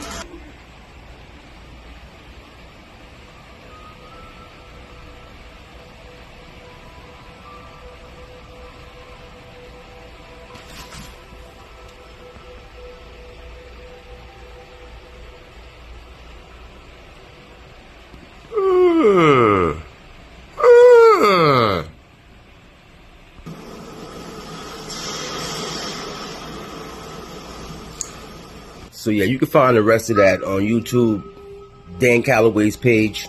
Brother breaks it all down, as well as who we actually are as the indigenous Americans. And it links all the way back. His cat goes into the Library of Congress and links you to all the information that you need. And if you need to find your tribe and figure out how to find your tribe, it teaches you that as well. Trust me. Trust me. But yeah, do those comments give you pause at all? They don't give me pause at all. Look, the information's... Yo, it's cracking. How y'all doing? So you know what? After the conversation I had yesterday, I realized something. There are certain individuals... Now, listen. Just pay attention. That I've built over these 30 years of television. I just don't, man. And I'm doing this absolutely free of charge because I want this country to be in her hands as opposed to Donald Trump's hands. That's why I do it. Now, me and Ricky Smiley happen to be on the same page. Now, we Q's now. And so is D.L. Hughley. And Q's kind of run the airways of black radio. Okay. All right. The Q's is running the airways of black radio. All right, Purple and Gold. Okay. But we also understand what's at stake here. So no, I haven't received a single dollar from anybody to do what I do. And I'm doing it gladly for free. And I'm going to freely have her on here again and again and again. I am going to freely ask soft-ass questions. I am going to freely lob the basketball so she can slam dunk all these questions. Yes. I am going to freely sit here and agree. So the black vote is not for sale. But it is a very important block of votes that can control the outcome of this election. And if I have my way, if it is within God's will, she will be the next president of the United States. Because the alternative, see, there's only two people running for president. Yeah. It's Kamala Harris. Did you hear that shit? Wait, did he say what I think he said? He did. He said, there's only two people running for president. Now remember, this motherfucker is only air every day trying to convince you who you should run for. Who you should vote for. He's telling you who you should vote for because of what they look like, playing identity politics. And he doesn't even know how many people are on the ticket. But these are the people at every election cycle we just listen to. And we do whatever we're told to do because we're programmed to respond to certain words that trigger us and get an emotional reaction out of us. Like, you're not black if you don't vote for me. But for some reason, when someone else said to you, go ahead and vote for me, what do you got to lose? Motherfuckers went crazy and thought that was racist. But when it was, if you don't vote for me, you ain't black, and they gonna put y'all back in chains, y'all Negroes ain't bat an eye. Come on, man. Start using this, people. We gotta get this shit together because if we can't collectively see what's going on, we are going to continue to fall for anything. These people are not our allies. They are not our friends. They do not have our best interests in heart. They never have. AOC straight up told you, do not reserve reparations. But Biden said in the debate that these immigrants, they deserve what they're getting. And we see what's happening now. And we're all footing the bill for this shit. This is wild to me. Lahaina, burnt to the ground. $700 per household. Yet Ukraine is getting dollar after dollar after dollar. It makes no sense. It makes no sense. So, yo, like I said,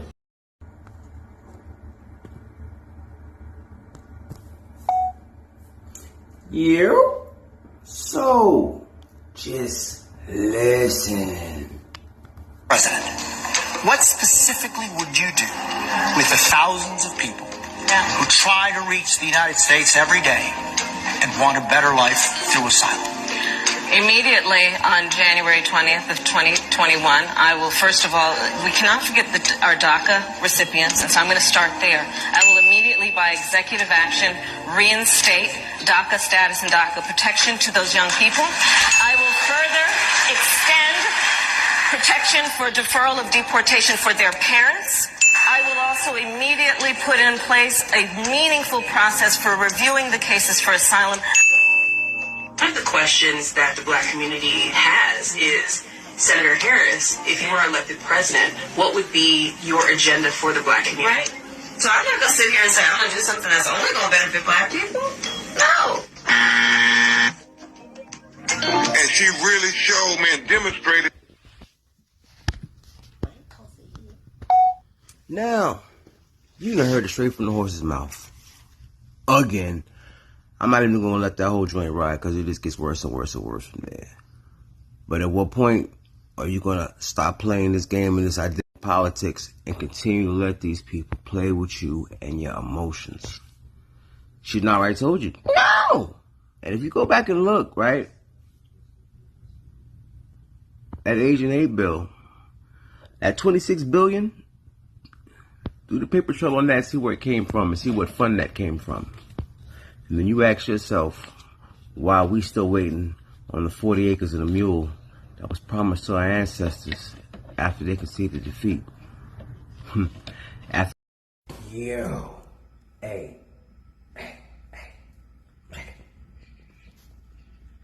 Just listen. Win in 2020. Why are you talking like that? And we're going to do it again in 2024. That's a lovely accent you have. So I'm gonna get into some business now.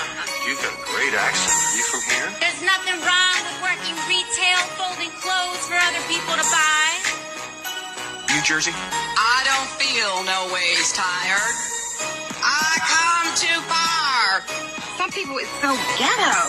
There is nothing wrong with preparing the food that your neighbors will eat. A ghetto mating call. Nobody told me that the road would be easy. You know those accents, they really get old fast. You know what I'm saying? Or as my friend Quavo would say, he does not walk it like he talks it. Can you do me a favor and just drop this stupid accent and talk to me for real, huh?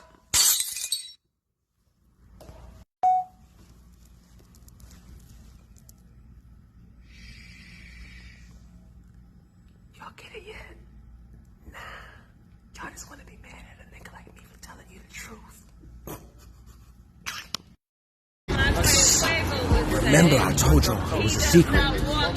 So I gotta be quick. Pay attention. And listen, tell The white everybody. liberal differs from the white conservative only in one way. The liberal is more deceitful, more hypocritical than the conservative. Both want power, but the white liberal is the one who has perfected the art of posing as the Negro's friend and benefactor. And by winning the friendship and support of the Hillary Negro, Clinton, the white liberal is Joe able Biden, to use the Negro Pelosi, as a pawn or a weapon in this political football game that is constantly raging between the white liberals Colin and the white Kaepernick. conservatives. The American Negro is nothing but a political football, and the white liberals control this ball through tricks or tokenism, Al Sharpton, false promises of integration and civil rights. In this game of deceiving and using the American Negro, the white liberals have complete.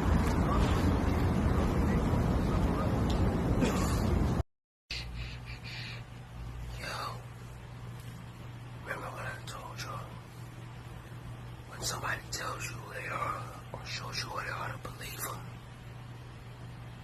I also told you we're on the stage, right? We're talking about. We know we're different from the presidential. We're very discreet, reptilian, cold-blooded. These are the races we have to win. 40 seats. So there's it. They're listening and they're watching. The year was good. So, in light of recent events, especially since every time I turn around I'm getting a strike, I'm gonna start this off by saying that it's all scripted, but none of this shit's real, and yada yada yada yada yada. Yeah, just me tweaking. But anyways, we get to the point today, right? So, I always talk about how those in the know communicate in plain sight. And, you know, there's really no... It's an Italian word literally meaning a bundle or a sheath, and figuratively league, which was used in the late 19th century to refer to political groups of many different and sometimes opposing orientations, right? When you get down to the nitty-gritty of it, and you see this is what a fascist looks like, right? That is what a fascist looks like, right? But when you get down to it, what a fascist is it's the symbol of fascism. That's what a fascist is. It's a symbol of fascism, right? So now we go through the images. And this is where shit gets interesting. Because here we have bang. Yeah? Yeah? Right? This one I want to open, huh? Ain't that so? Oh, right here. On the Lincoln Memorial. If you look at the column, the Lincoln Memorial, what do you see on the armrest? Fascist. Bang. Senate and Congress. Both. Fascist. Right? So as I've already shown you, one, how they can... Administration in Washington, D.C. The whites were evenly divided. It was the fact that you threw 80% of your votes behind the Democrats that put the Democrats in the White House. When you see this, you can see that the Negro vote is the key factor. And despite the fact that you are in a position to be the determining factor, what do you get out of it? The Democrats have been in Washington, D.C. only because of the Negro vote. They've been down there 4 years. And all other legislation they wanted to bring up, they brought it up and got it out of the way, and now they bring up you. And now they bring up you. You put them first and they put you last. Because you're a chump, a political chump. Washington, D.C., in the House of Representatives, there are 257 who are Democrats. Only 177 are Republicans. In the Senate, there are 67 Democrats. Only 33 are Republicans. The party that you back controls 2/3 of the House of Representatives and the Senate, and still they can't keep their promise to you. Because you're a chump. anytime you throw your weight behind a political party that controls 2/3 of the government, and that party can't keep the promise that it made to you during election time, and you are dumb enough to walk around continuing to identify yourself with that party, you're not only a chump, but you're a chump. Thank you, Hector, for the videos. Early day.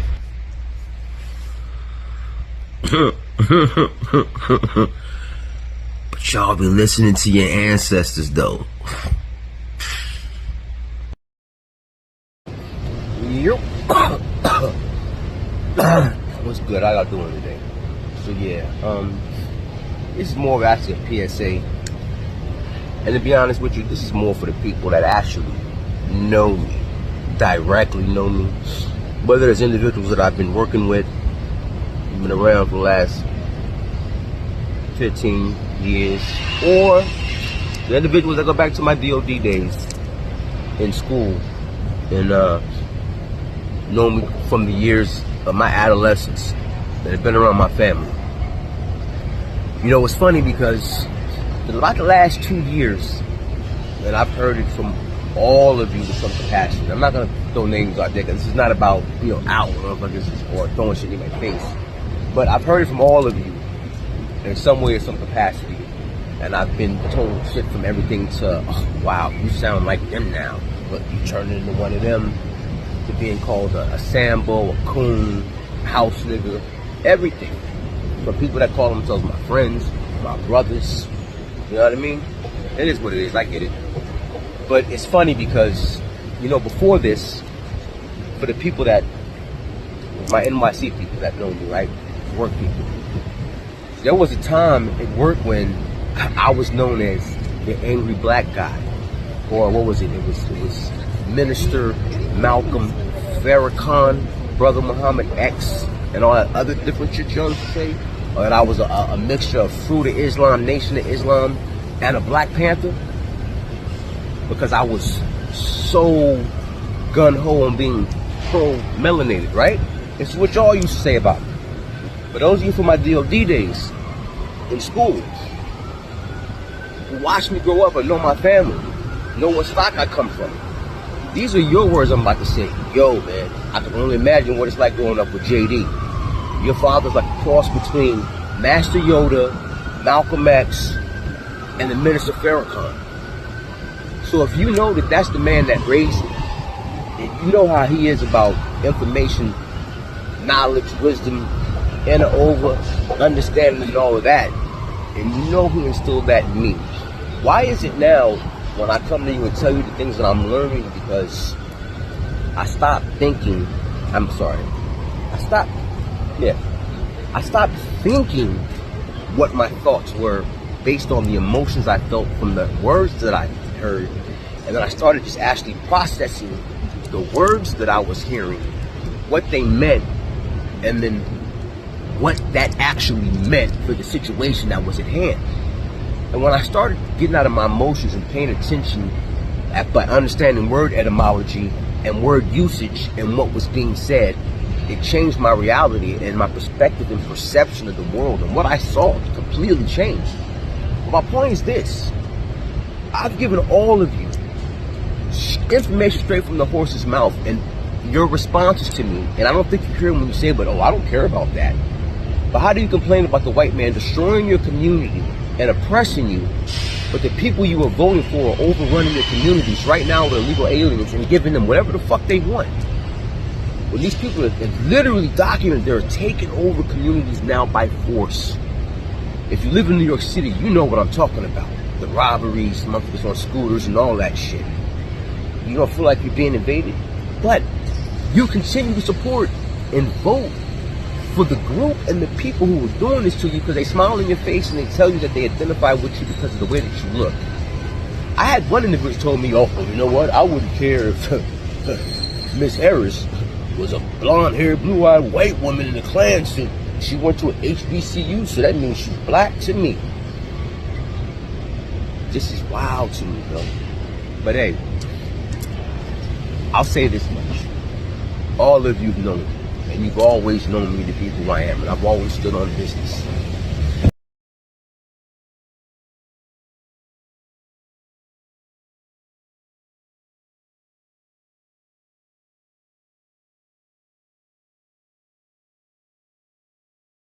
question me now?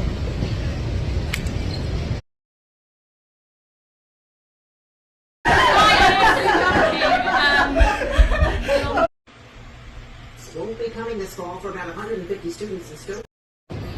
Yep. Because when you want to know something, you don't listen to other people's beliefs or opinions. You go find the information for yourself, and you find it, and you read it and learn and study for yourself, and you always go through multiple sources. But here you are, the same person that says that to me now tells me that I'm crazy or I'm thinking like them. When I give you hard evidence of what I'm saying to you and you still don't want to hear it because you don't like the way it feels. These are the same people that told me when I was sharing information with them, oh, I don't care if the information's right. I don't like who the messenger is. I had somebody tell me, I literally said to them, I said, that individual could give you, put it this way, I said to someone one day, I said, Trump could get on TV and give you the cure to AIDS and the cure to cancer because he's saying it. You wouldn't want to believe it or hear it, even if you knew it was true. And this individual said to me, he said, you know what, you're right. Even if I knew it was right, I would still go against it just because it came out of his mouth. Which means you're all out here cutting off your nose to spite your own face. Just because you've been taught how to think, how to reason, how to feel, and don't even realize it.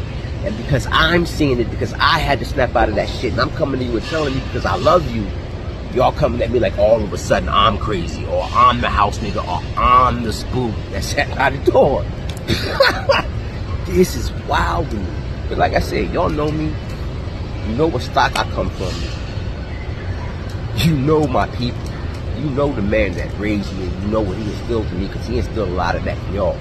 Y'all was in that library with me sitting there on Saturdays with Tip and Charlotte and all those other brothers in the back of that library studying all of this shit about Brother Malcolm and the Black Panthers, just all the shit, even the shit of Larry Hoover, all of these organizations that we learned about, but about black upliftment, the struggle, growth and development, all of it. We went through it all.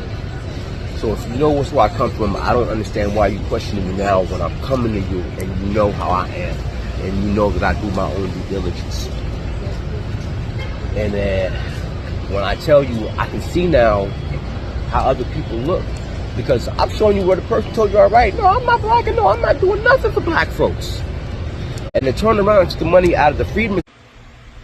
Won't be coming this fall for about 150 students in Stoughton. The district is blaming budget constraints, but parents say they don't even know what to do here. So like I said in my open, the original excuse that was put forward was budget constraints. And by the way, for those of you who are unaware, there's actually a bus driver shortage in places across the country, so you have limited resources for an in-demand service, so obviously prices are going to go up, not to mention the cost of fuel, the cost of inflation, and all these other things that raise the cost of bus transportation. But if there was ever something that was symbolic of the issue that we're seeing with the migrant crisis in the United States of America, this one woman's story about how her kids are being denied bus service would be that thing. Because now, I want y'all to check this out. American kids are now being forced to walk to school. Kids won't be able to ride it, Peter? Yeah, that's right, Maria. In fact, it'll arrive right in front of her house, and she doesn't want her daughter walking the 2 or so miles to school because their street doesn't have any sidewalks.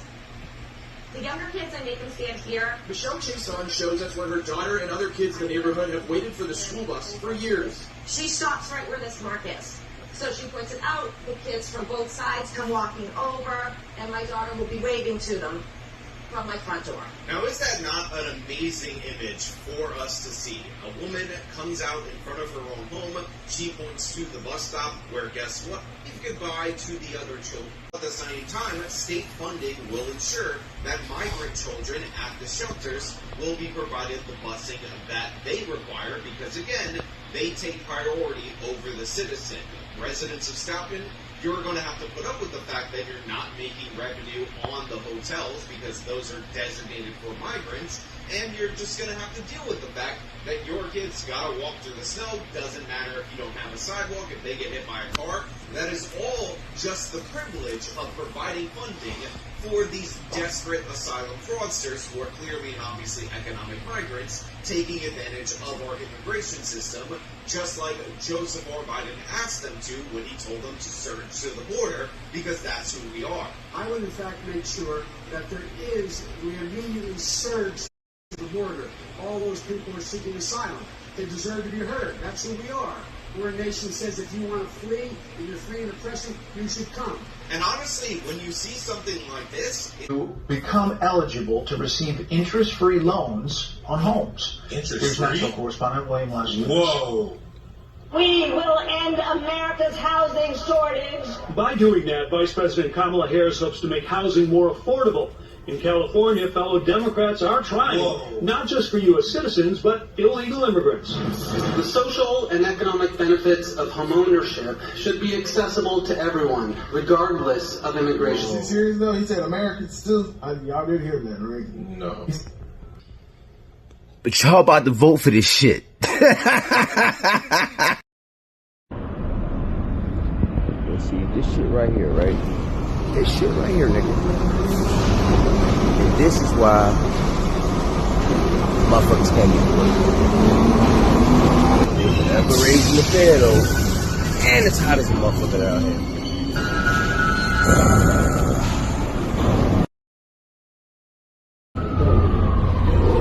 Tell me how this shit creeping, looking all toxic and shit.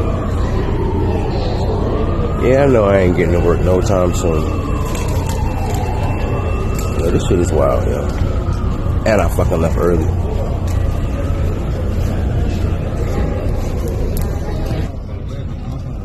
Yeah, it's time to relocate.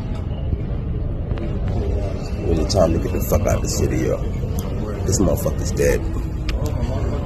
Just give this shit to the motherfucking people that visitors can have it. Yeah, this shit is wild.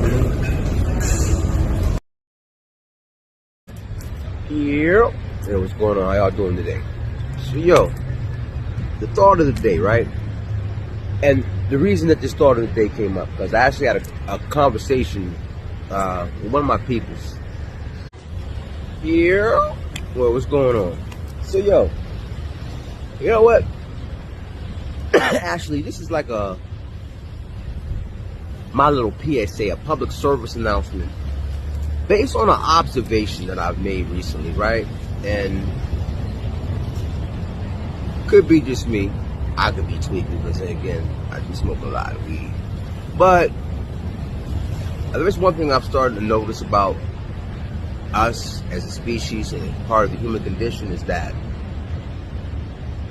once someone can convince an individual of something, even if it's a lie, once most people's minds have been made up about something, even though it's a lie, once their mind's made up, there's no change in their mind.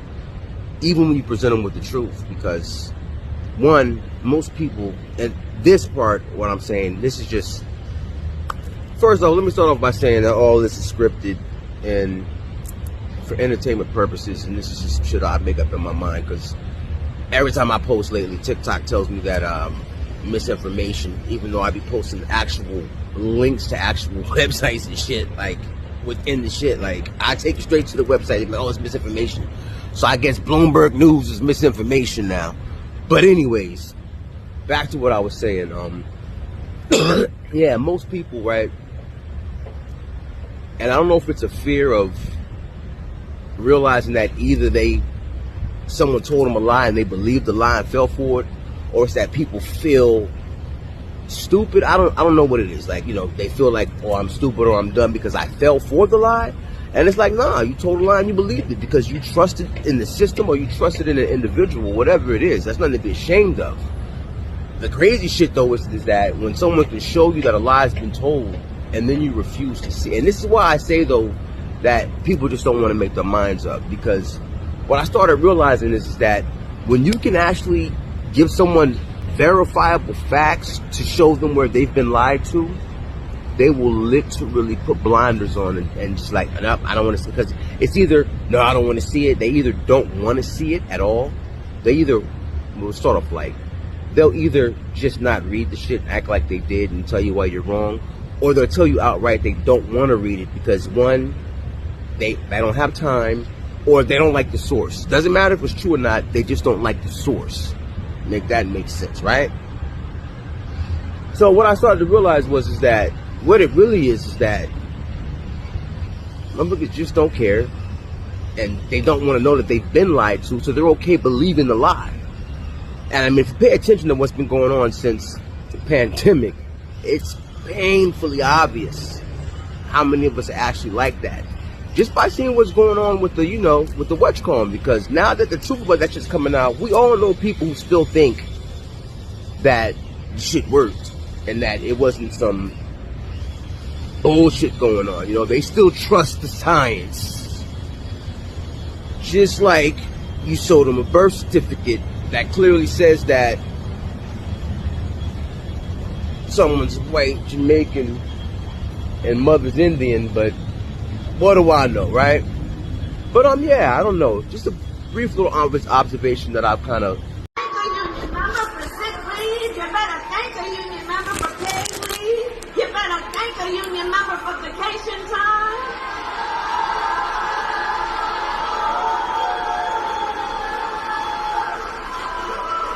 Because what we know, thank unions for sick leave. Thank unions for paid family leave. Thank unions for your vacation time. And when asked about the strange accent, That broad is a fraud. Elite schools like Stanford, but you chose to go to Howard. Now you know I was ready to hang this thing up. Right.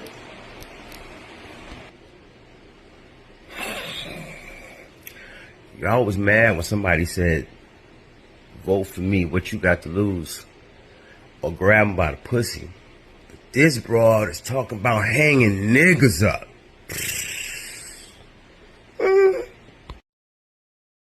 Like hard work is good work. Hard work is good work.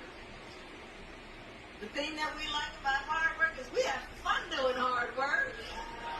Thank you. Why is he saying hard work? Now she in there with her slave accent. Hard work so is good work. Ain't we happy, master? I'm just saying, she don't speak like man, listen, bro. I'm telling Yo, what's going on? What's cracking?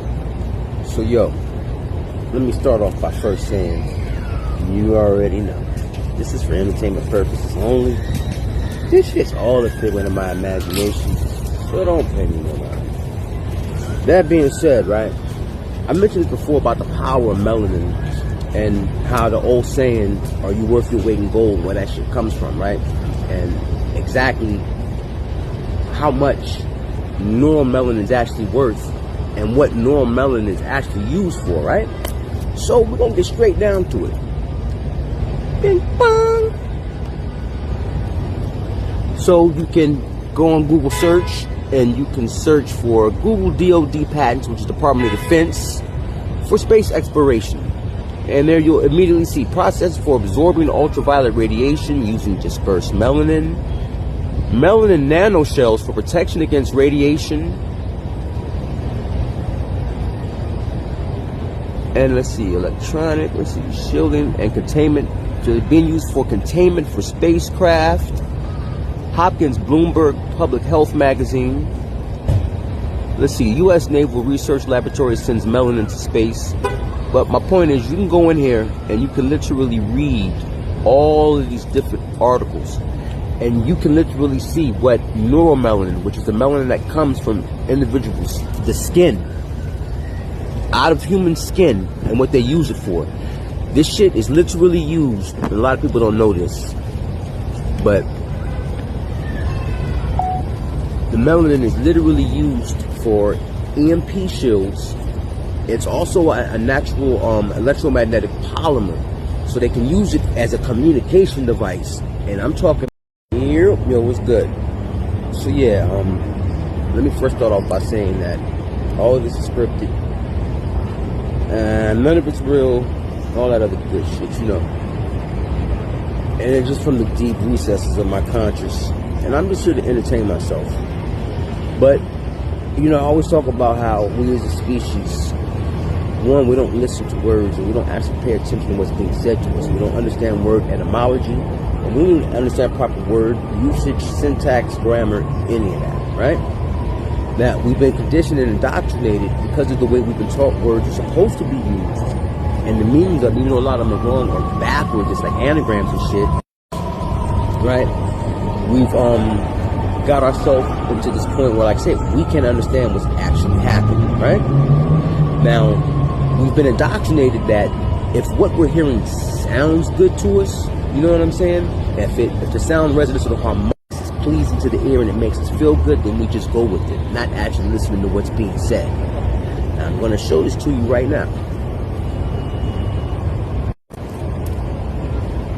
I'll give you a little secret. He hates her. He can't stand her. This business about taking everyone's guns away.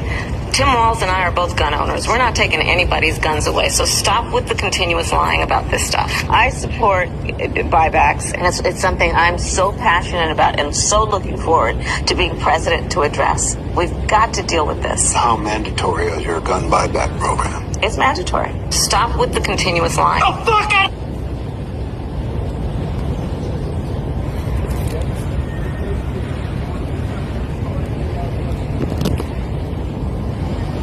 And making life more affordable for people.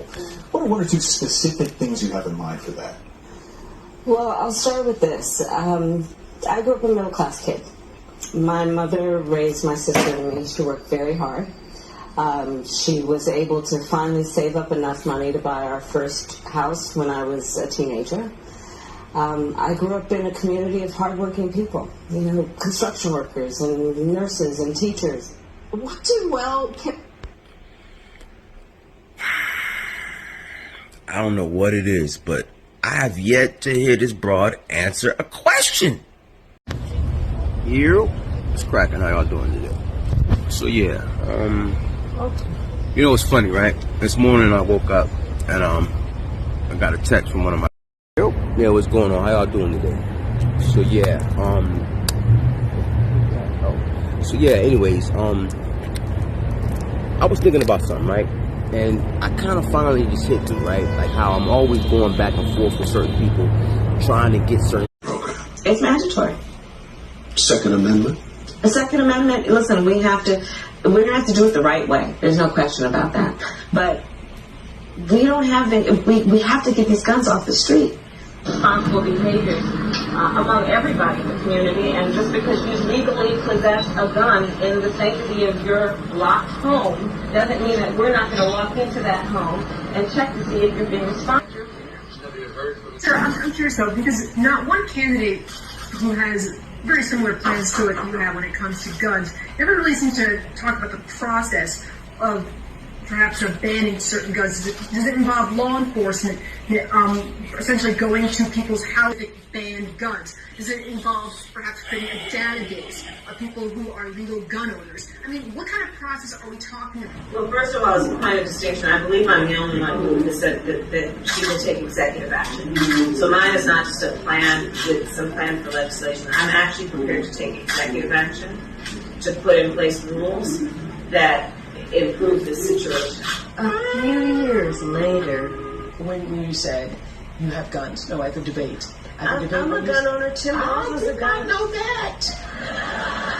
If somebody breaks in my house, they're getting shot. Yes, I hear that. I hear that. Probably should not have said that. So she's gonna have her guns to protect her house and her family, but she's gonna send her goon squad that your tax dollars pay for out of your check every day when you go to work as an American citizen on this shit. And she's gonna send them into your house, which is actually unfucking constitutional, to snatch your shit.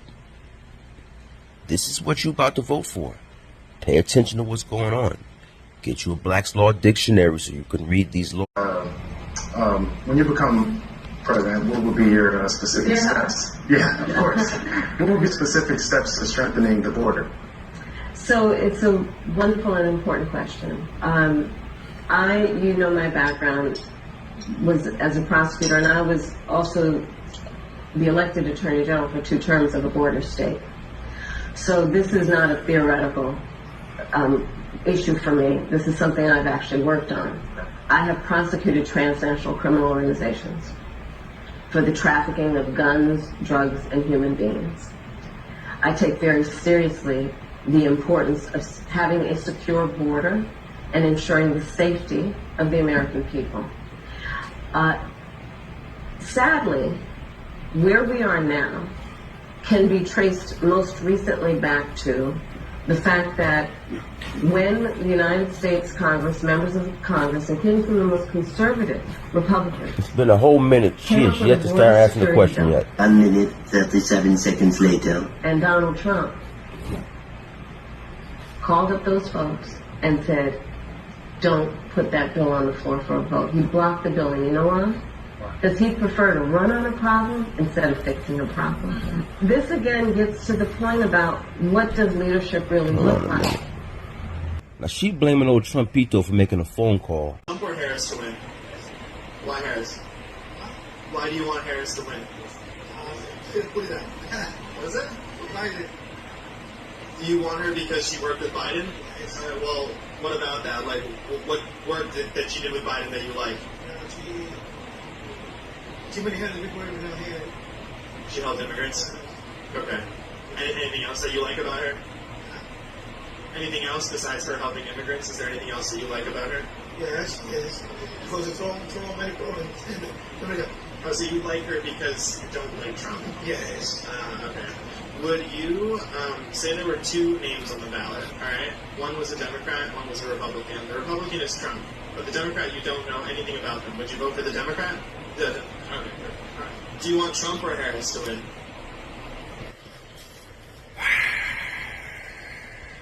Straight from the horse's mouth. Because they... So you spoke to no one, okay. How did you know you could get to New York? How did you get to New York? Por ejemplo, en México pasé a Texas, de Texas de ahí me recibió Lice, tuve unos días y ahí por medio de bus a un refugio y ahí ya pasé en avión, a Nueva York. It's interesting that Juan said airplane because we heard that it's mostly buses, although there was a program under the Biden administration that did fly in 400,000 migrants.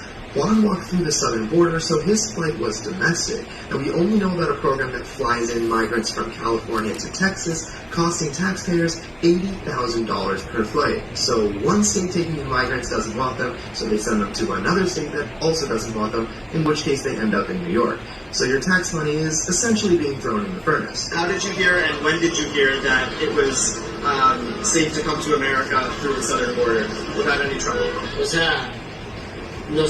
Toda la persona que inmigra sabe que no es seguro en México.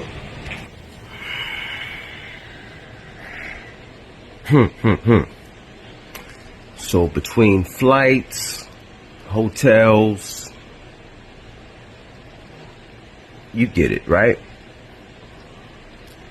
Something's not adding up. Yo, what's good? So, you know I've been talking about the ongoing situation, right? So, as we all know right now, you know how you go to the hospital and you know you buy a bottle of Tylenol aspirin and a whole bottle costs you $10, but you go to the hospital. No, wait! And they'll charge you $10 for one aspirin. Well, that's because they're conscripting with, you know what I'm saying, insurance companies and shit. They get to basically kind of set the price of the market. So right now, because all of our tax dollars are going to funding the Democrats' new voting bloc, they're giving them money and handouts to facilitate their shelter, food, and clothing, right? So because they have the most of the disposable income right now, they kind of get to control the market. So yeah, my bad, we got a little loud. But yeah, so because they're getting these things, they're the ones with the most disposable income right now.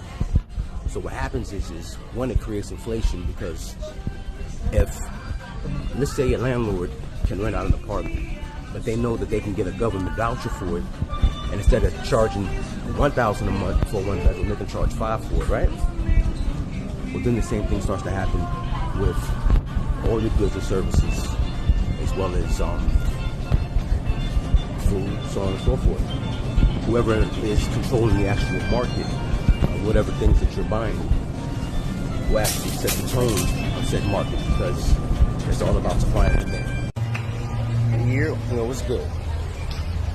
So, yo, you know how they're talking about, you know,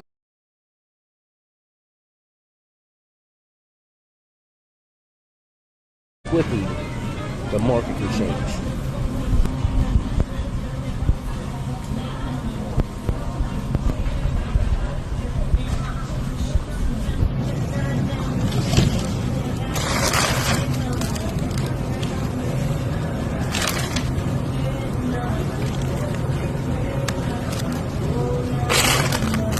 Now you tell me, when's the last time you've actually seen some?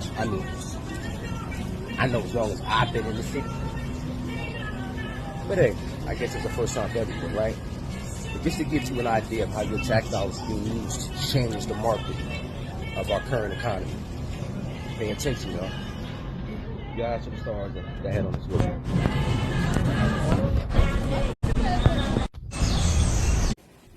Yeah. Hey, guess what? Today I got a nice little nugget or a morsel of a Happy Handout Harris, or Happy Harris handout, but let's get ready. Like the person who just worked for her came out. I mean, with friends like that, who needs enemies? Then came me. I don't know. I guess I really am the person that has been in these streets, Kamala, because I decided to simply look into her genealogy. Because why on earth is the world trying to convince me that this woman is suddenly black? Like they just decided she was black because she's running. Wait for it. There's evidence, it is true, that her father grew up in Jamaica. Your race does not magically Wagwan. change because of where you grow up, okay? If I grow up in Sweden, I don't get to suddenly say I'm white, okay? And what I discovered was quite startling. Now, I'll ask you, when did you first get the idea that Kamala was black? Well, you'll say, yeah, when she kind of started running with Joe Biden, and that claim really came from Kamala herself. When they say a picture is worth 1,000 words, they understood that Kamala Harris published a book in 2019 called The Truth That Matters. And follow the paper trail. And I saw this picture of her and her grandmother. Clearly a black-looking grandmother on page 2 look at Wella in the photograph section. It reads, as you can see, visiting my paternal grandmother Beryl in Jamaica. Also on that same page, there's another photo of her. Again, you can see it's black and white. But it says, I visited Spanish Town, Jamaica. This is me with my mother and my paternal grandfather, Oscar Joseph. And look at Willow. Mixed. He looks Asian of some description, but you can see the idea here is that she's definitely trying to introduce in our photos things that make her race look more complicated. So I just decided to investigate identity that. politics, and baby. Things got weird, very weird. First Weird? of all, because it was What we call very weird? easy for me to determine via just a light search online that Beryl, her alleged paternal grandmother that you just saw, died 4 years before Kamala was born. In 1960. So last night we decided to get Wait. What the fuck she just say? that Beryl, her alleged paternal grandmother that you just saw, died 4 years before Kamala was born. Holy shit. So last night we decided to continue our research to see if marriage certificates and death certificates, which could further signify those points. Ay, Dios mío! So raised even more questions about her genealogy. So let's go through those. Going down, baby. For her paternal grandmother. Your DNA in the Range Rover, bitch, you lying.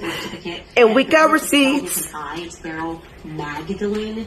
And you can see the reason why we know this is the correct Beryl is because the mother is listed as later on. I'll show you. She names a great grandmother. Beryl's mother. So we have.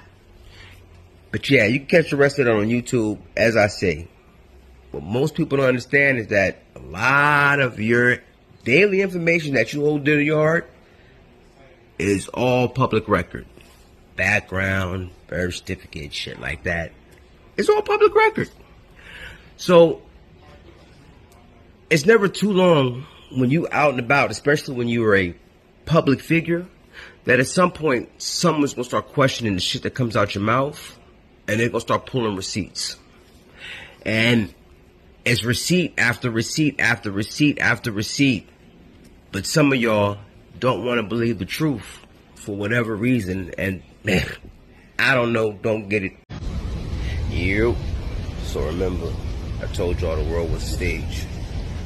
So I'm about to go check out St. John's Cathedral so we can look at the saints on the pillars. So we're about to pull up on it right now. I'll be right back.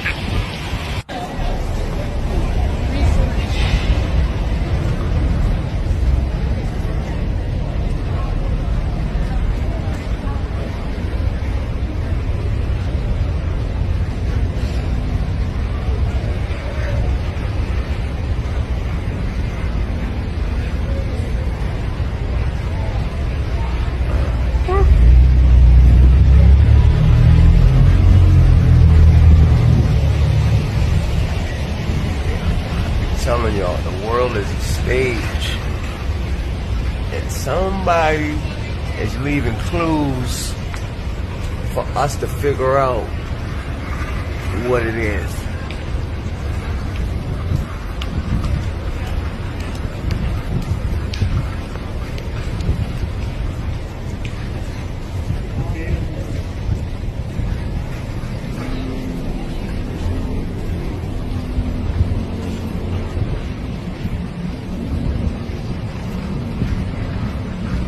Doing back here?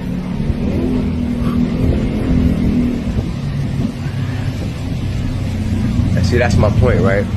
So you saying he was out there talking to us too then, huh? Alright. He is us. Oh snap. Look at the joints up top, yo.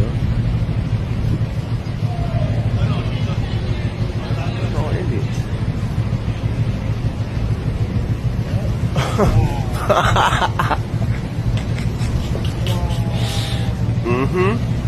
Everything they told you in school is a fucking lie.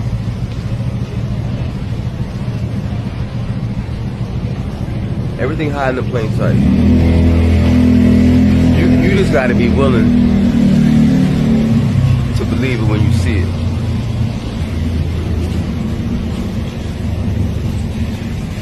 Yo, my man even got on the Trayvon hoodie.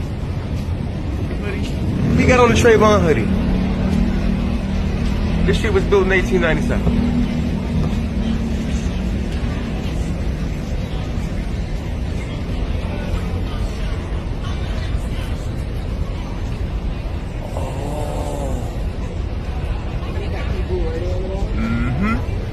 It's a Kabbalah.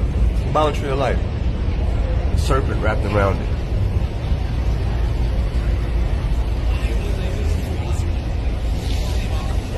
And remember, look, like Leviathan.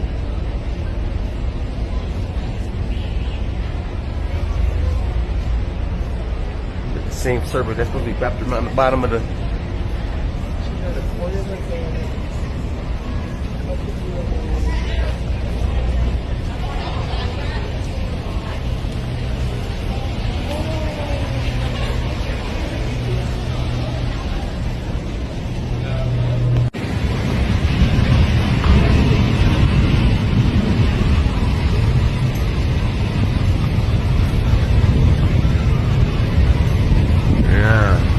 The indigenous to the Americans. That's Mary J. Blige. Okay. I can dig it. I can dig it.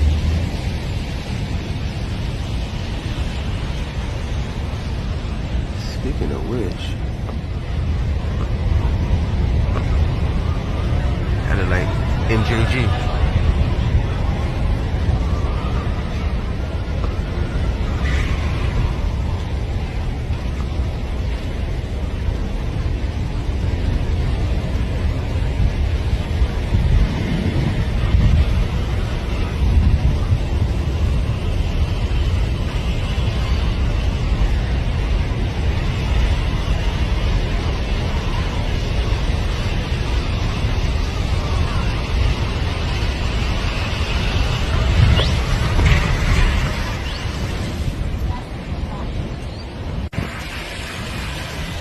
So even in religious art,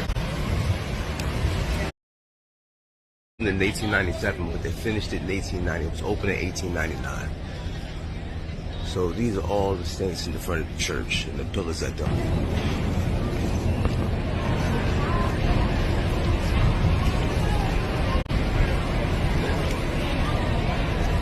Spiral of the universe. See the lambs that go ahead, a new birth.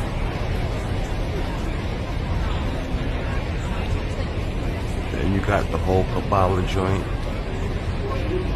mysticism, the 4 horsemen of the apocalypse. This is all shit that's coming, right? You see the warheads, the nukes. Which is what we're about to meet right now.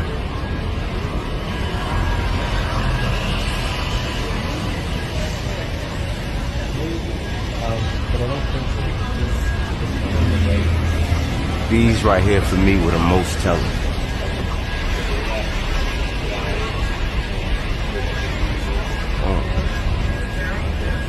Now here we have Brooklyn Bridge. With a bus coming off of it, water crash in the city. Now haven't they been telling us about a contingency plan that China or Russia might let off nukes in the Atlantic or the Pacific? And if so, the tidal wave will come through and crush almost 20 miles into the coastline.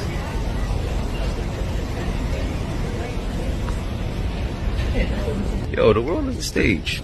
Just like I told you, white noise and the train derailment. Then it happened. Then it's don't look up. Then we got 2 moons. Right. Yo. So yes. Wow, early on Sunday morning. But pardon me. Getting sick. But I keep seeing people talking about coming across this old 23andMe thing that's going on, and how all the executives just resigned out of nowhere, right? Now, I'm going to tell y'all what it is, even though nobody's going to believe me. But you can actually still find this information out there right now. But more than likely, it's 2 things that are about to happen. One, the world's about to find out that the way that these DNA tests work and the way that you're led to believe they work are absolutely bullshit. Because normally what they do is they'll either follow either like the paternal line in the DNA or the maternal line, and they only go down that one line, and they'll go strictly down the maternal line all the way down, which means you're missing the paternal side on one side, and then you're missing the maternal and paternal side on the other side. So in other words, they might focus in solely on your maternal DNA line in your DNA, which would be from your mother. And they'll go down the maternal line of your mother all the way down. That's one. 2, the world, especially the United States of America citizens, are about to find out that places like 23andMe and all these other DNA joints, they have no laboratories. They're American companies, but they have no laboratories. All the labs for 23andMe and all these DNA companies are in China. So, the Chinese government and the CCP have every American citizen who has taken a DNA test. They have your DNA. And thanks to CRISPR now, and the Chinese government has actually verbally out their mouth said this. Because of that now, they plan to make warfare more humane by using basically biological warfare, where instead of having to come in and bomb and level whole cities and shit, they can focus on either segments of the population or specific individuals now, because they have all the DNA markers, and because of the advancement and the CRISPR technology. In fact, I want to say Epic Times did a piece on this about a year ago, when the general of the Chinese army outright said this. Matter of fact, I'm going to find that shit. I'm going to link it to this, just for all y'all non-believers. Un momento. a spotlight has been shown on the Chinese Communist Party's bio-warfare program. And regardless of whether the COVID virus itself was a part of that program or not, the fact remains the Chinese Communist Party has a large-scale and very viable bio-warfare program in place, of which the Wuhan lab was just a small component. And one of the most shocking things that we know they are developing is a biological weapon that can target and attack the DNA strands specific to certain racial groups. Now, obviously, that sounds very conspiratorial and something like out of a science fiction movie. But what's truly shocking about it is the fact that it's true. The Chinese Communist Party is indeed developing weapons that target specific race and ethnicity markers, which might all of a sudden make it a bit more clear as to why the Chinese Communist Party has been able to stitch together the largest collection of American DNA profiles in the world, even larger than what the US government has been able to collect. They've done this, by the way, not only through good old-fashioned hacking, but also through more, you could say, traditional channels, such as purchasing the data from DNA sequencing companies. But sometimes they don't even have to purchase the data. As an example of what I mean by that, this right here is BGI, one of the largest manufacturers of prenatal tests around the entire world. And wouldn't you know, this Chinese company, according to reporting from Reuters, has been sending the genetic data of pregnant women from 52 different countries over to the Chinese military. Now, you might be wondering and asking yourself, what use does the Chinese military have for this type of data? And the answer is, unfortunately, rather simple. And it has to do with a certain concept called precision medicine. Now, the positives of precision medicine are rather obvious. It's sort of in the name. If a doctor has information about a person's genetic makeup, then they can tailor their treatments perfectly to that individual person. Yeah, this shit sounds like science fiction. I keep telling y'all, the world is the stage. They are playing in our faces. University of Wisconsin, they injected what they called naked DNA directly into the veins of lab rats for easy access to the muscle cells. Here was an excerpt from the research paper from the scientists at the University of Wisconsin. Quote, in the experiments, the scientists did not use viruses to carry genes inside cells. Instead, they used naked DNA. Naked Sound DNA familiar? causes fewer immune issues because, unlike viruses, it does not contain a protein coat, hence the term naked. It cannot move freely from cell to cell and integrate into the chromosome. As a result, naked DNA does not cause antibody responses or genetic reactions that can render the procedure harmful. The injections yielded substantial, stable levels of gene activity throughout the leg muscles in healthy animals, with minimal side effects. The lead scientist in that group then noted that, quote, we detected gene expression in all leg muscle groups, and the DNA stayed in muscle cells indefinitely. Meaning that scientists can take specific genes or specific proteins and then inject them into just the right cells based on that cell's DNA makeup. Now, all right, now I stopped it right there because now it's about to get deep, and now you're going to see and understand what I'm telling you about how wild this shit is. This is why I started looking up patents and shit, and I advise everyone else do the same so you can really see what's going on out here. But yeah, check this shit out. This exact that took place over at the University of Wisconsin. Quote, University of Wisconsin scientists have made exogenous naked DNA and injected it into veins for easy access into muscle cells for gene therapy. By combining this knowledge and particle gun technology, we could create a microbullet out of a 1-micron tungsten or gold ion on whose surface plasmid DNA or naked DNA could be precipitated and deliver the bullet via a gunpowder explosion, electron transmission, or high-pressure gas to penetrate the body's surface. We could then release DNA molecules to integrate with the host cells through blood circulation and cause disease or injury by controlling genes. That, on the flip side, is rather hostile, and it's also not theoretical, because for one, as a part of China's 5-year plan regarding precision medicine, they made a specific point to mention that while they will be collecting the world's DNA, no one should be allowed to collect Chinese people's DNA. Here specifically, under a subsection called... Now, you heard that last part. What I want you to understand is that your government, the United States government, is allowing this shit. Just like they're allowing what's going on at the border. Pay attention. This shit's about to get wild.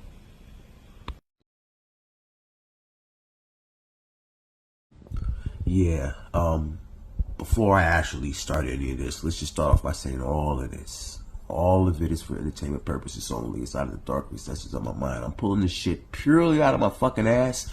It's for entertainment. Don't believe a fucking thing I say.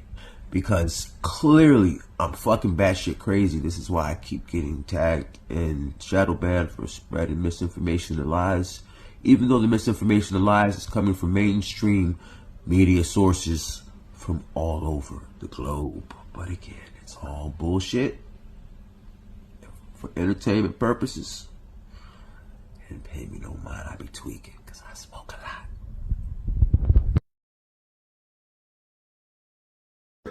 A spotlight has been shown on the Chinese Communist Party's bio-warfare program.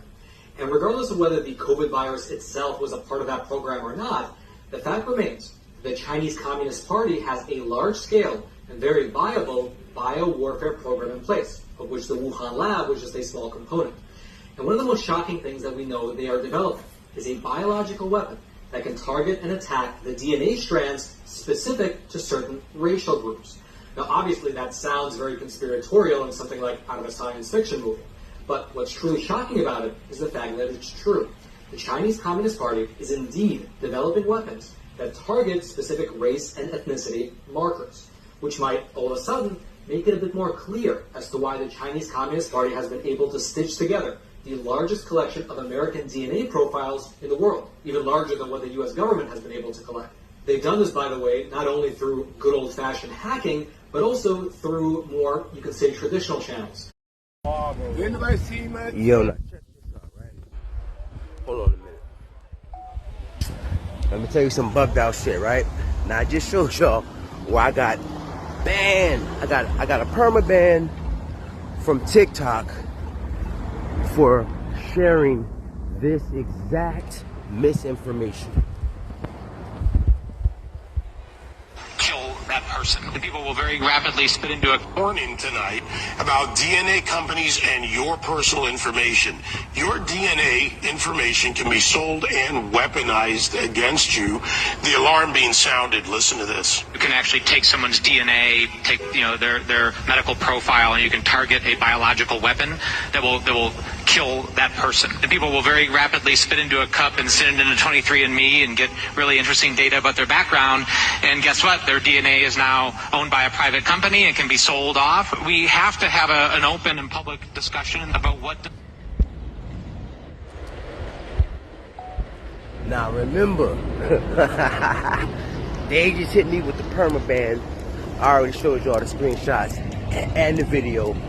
I said this exact shit last week, but they told me it was misinformation.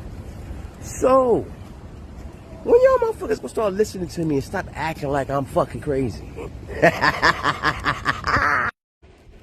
So yo, as you know, the world is a stage. It's just sometimes the actors forget their lines. Peep game. Very happy about the whole situation, but I just got up and started. Everybody sleep, I just got up. Nancy staged a coup and Kamala started marinating pork roast. The whole situation. Don't worry, get to your happy place. And my family happened to be in town, so they were very happy about the whole situation. But I just got up and started. Everybody sleep, I just got up and started cooking. Barack and Nancy staged a coup and Kamala started marinating pork roast. That's not what she told CNN. My family was staying with us, and including my baby nieces, and we had just had pancakes and, Auntie, can I have more bacon? Yes, I'll make you more bacon. And then we were sitting down to do a puzzle. And the phone rang, and it was Joe Biden. This was the biggest phone call of Kamala's life, and she can't remember if she was making pancakes or pork roast, or whether her whole family was sleeping or eating bacon. It's like everyone's asking Kamala what her alibi was when Joe got smoked, and she's got a different alibi each time. The politicians can lie about a lot of things. Bruh. Last thing Dr. King ever said to me 5 days, as a matter of fact, before he was murdered, was he was at my home. We just finished a strategy meeting on the Poor People's Campaign. And he seemed quite agitated after what we thought was a very successful gathering and discussion. And he said to me, I said, what's the matter, Martin? You seem very agitated. He said, well, I am. Because I've come upon a thought that I don't know how to deal with at this moment. I said, well, what is it? He said, we fought long for integration. It looks like we're going to get it. I think we get the laws. He says, but I'm afraid that I've come upon something I don't know quite what to do with. I'm afraid that we're integrating into a burning house. And when we asked for further clarification, Andy Young was with me at that time, my wife, others. He said America's lost whatever little moral vision it had. Its moral sense has run away from the nation. And a nation that is not governed by morality and moral principles is a nation that's headed for an abyss. And I think black people have been struggling to get into this system. Maybe getting into a system that in the final analysis is a Sodom and Gomorrah will not work because its selfish goals, its need for profit, its need for supremacy, its need to be the best has clouded its moral vision. And with no moral vision, no nation can be healthy enough to lead its people anywhere except to destruction. I think Dr. King.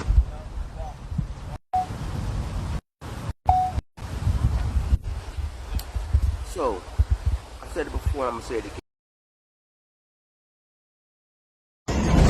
Yo, you really cannot make this shit up. You telling me that motherfucking Kamala and Biden spent so much money on their fucking new friends that they ain't got no money for hurricane relief? But look around.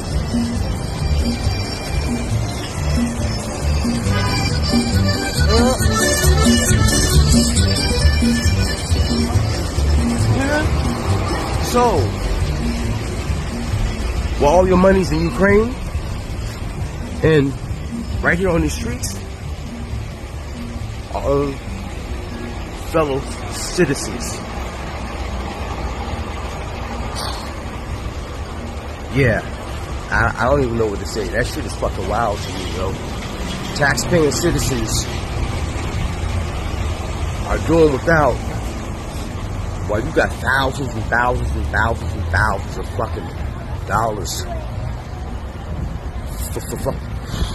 Wow. And it's like I said before when the shit happened in Hawaii. And I'm like, you know, Americans, motherfuckers don't care about shit until it's at their front door. And then it's directly affecting you. At some point, your turn's gonna come. Now, the cosplaying foundational black American was the czar. She's responsible for this shit. And this is what's going down. If y'all can't see the writing on the wall, all the fucking docks are closed. Now the Fed has no fucking money for natural-born American citizens because they done gave it all away to fucking illegals. Yo, this shit is fucking wild. Make this shit make sense. And for all, you know, and this made me really think about, remember all the texts and all the phone calls I got about how wrong I was? But all y'all Negroes, after Candace got out there and literally pulled receipts, now y'all motherfuckers quiet as church mouse. So quiet, I can literally hear a roach pissing on cotton. But yeah, this is crazy to me. And you know what? I guarantee those same people are going to make excuses for this bullshit. I guarantee these same motherfuckers going to make excuses for this bullshit. But this right here, I've been said that tyranny's here.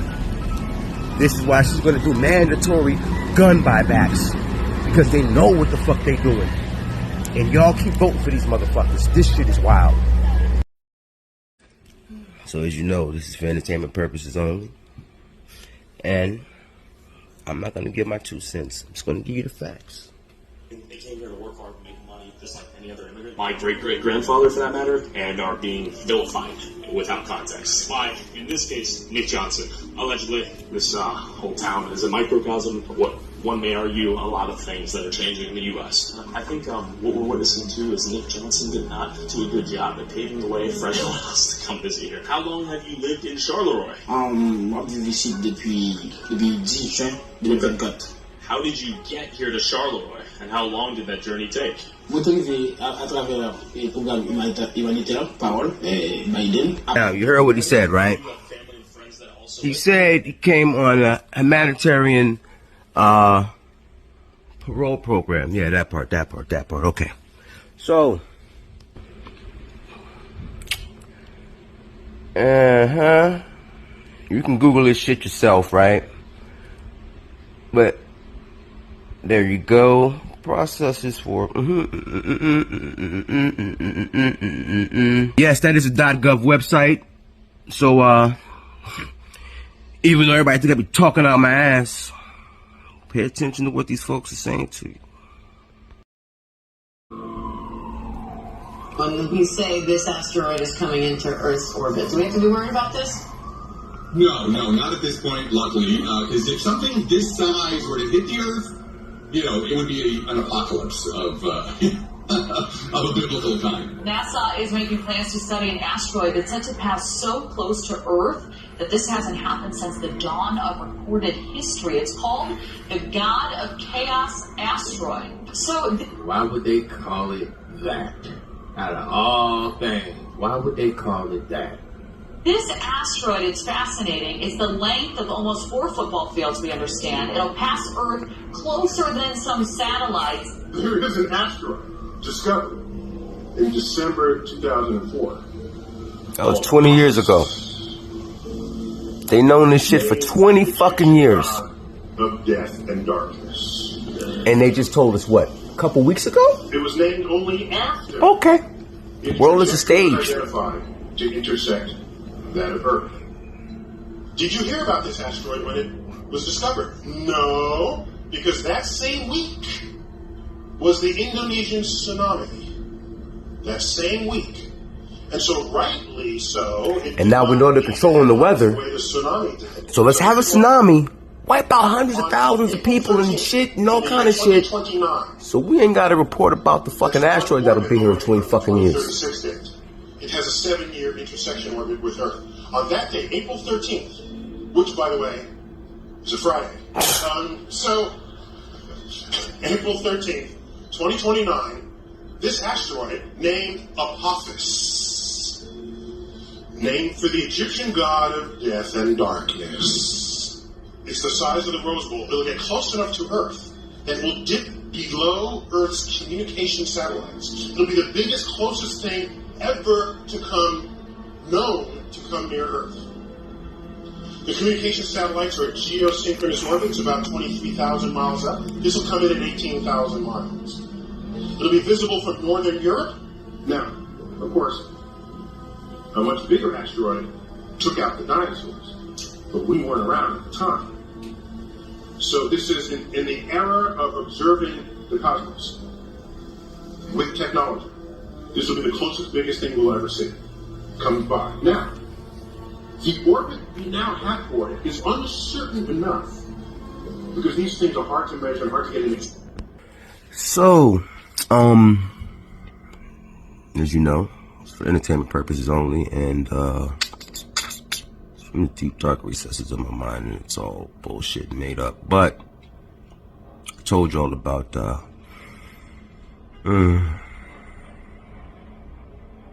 train derailment in East Palestine, Ohio, and in the movie that came on Netflix. Then we had Don't Look Up. Now we got Apophis and Two Moons. But there's a new show on Netflix called Chaos, and it's about all the gods and just that. Apophis and Zeus and you know who? Yeah, Poseidon, all the usual suspects. But think the programming just might be a real thing. Or we're all living in a movie and I'm just batshit crazy. And again, this is for entertainment purposes. So have a wonderful day, though. Lots of signs that the American economy is doing very well. Better than most countries, I think. But the American people don't seem to be feeling it. Groceries are 25% higher, and people are blaming you and Joe Biden for that. Now, I have to stop it because copyright, and then to give you guys a heads up, when you see this interview, you're going to see a lot of jump cuts, meaning when he asks a question and she goes to answer, we're not going to see that and we're not going to hear it. They basically edited out the part of her initial answers. So they're pasting in like at the end of her answer, if that makes sense. Let me know if you guys noticed that. Are they wrong? We now have historic low unemployment in America among all groups of people. We now have an economy that is thriving by all macroeconomic measures. And to your point, prices are still too high. And I know that. And we need to deal with it, which is why part of my plan, you mentioned groceries. Part of my plan is what we must do to bring down the price of groceries. Harris says she'll press Congress to pass a federal ban on price gouging for food and groceries, but details are yet to be To that good old plan. Copy and paste policy program that she got from her boss, President Joe Biden, and we know how those policies impacted America. And when I say impacted by the Nonpartisan Committee for Responsible Federal Budget, that your economic plan would add $3 trillion to the federal deficit over the next decade. How are you going to pay for that? Okay, so the other economists that have reviewed my plan versus my opponent and determined that my economic plan would strengthen America's economy, his would weaken it. My plan, Bill, if you don't mind, my plan is about saying that when you invest in small businesses, you invest in the middle class, and you strengthen America's economy. Small businesses are part of the backbone of America's economy. But pardon me, Madam Vice President, the question was, how are you going to pay for this? Will you just answer the question? Please, just give us a direct answer. Well, one of the things is to make sure that the richest among us who can afford it pay their fair share in taxes. It is not right that teachers and nurses and firefighters are paying a higher tax rate than billionaires and the biggest corporations. And I plan on making that fair. But we're dealing with the real world here. But the real world includes... How are you going to get this through Congress? You know, when you talk quietly with a lot of folks in Congress, they know exactly what I'm talking about because their constituents know exactly what I'm talking about. No, we don't know what you're talking about. The constituents don't know what you're talking about. If anything, you haven't heard anybody be able to defend your policies with any substance. They sound just as dumb as you. I mean, just keeping it real. Their constituents are those firefighters and teachers and nurses. Their constituents are middle-class, hardworking folks. And Congress has shown no inclination to move in your direction. I disagree with you. Okay. Then projectiles for this new storm. So perfect fodder for this new storm. Perfect projectiles. So overnight, Hurricane Milton went from a Category 3 to a 4 within an hour. And then within another hour, it became a Category 5. According to him, the thin air may be the fastest move ever seen in the Gulf of Mexico. The thing is turning into a beast, and it's heading right into another storm that could also merge and then smash right into Florida. Bizarre swirling radar anomalies are also once again present here, just like we saw with Hurricane Helene. These same weird patterns from these radar signatures, and it's asking many people right now, or people are wondering, is being controlled or geoengineered on purpose. We put up a poll here so far. Percent of you in our audience, 94%. Say that this is that weather can be manipulated for sure. So take a look. This is the hurricane track over the last few hours.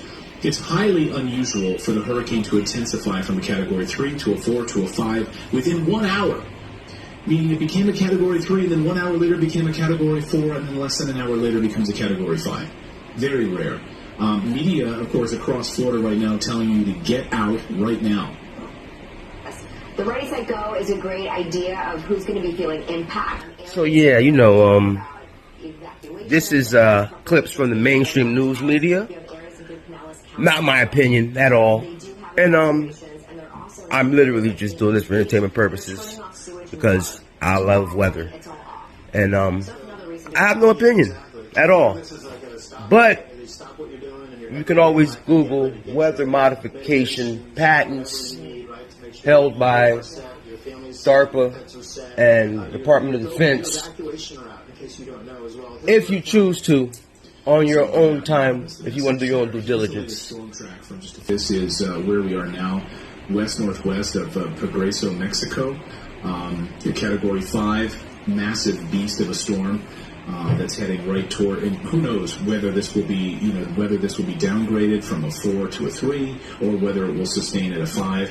A lot of people saying there's a lot of similarities here between this track of Hurricane Charlie back in 2004, right before the election. in 2004.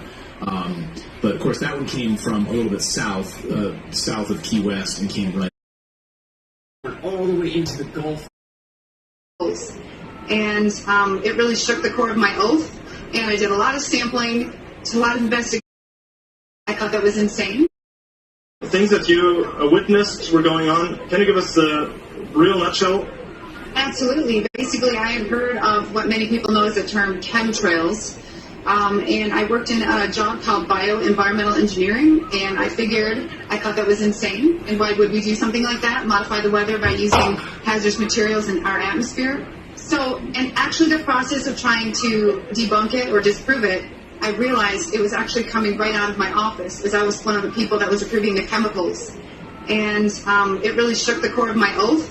And I did a lot of sampling, a lot of investigation, and I blew the whistle and I got out. And I've now used my credentials, my oath, and my powers for good to help people understand it's very real.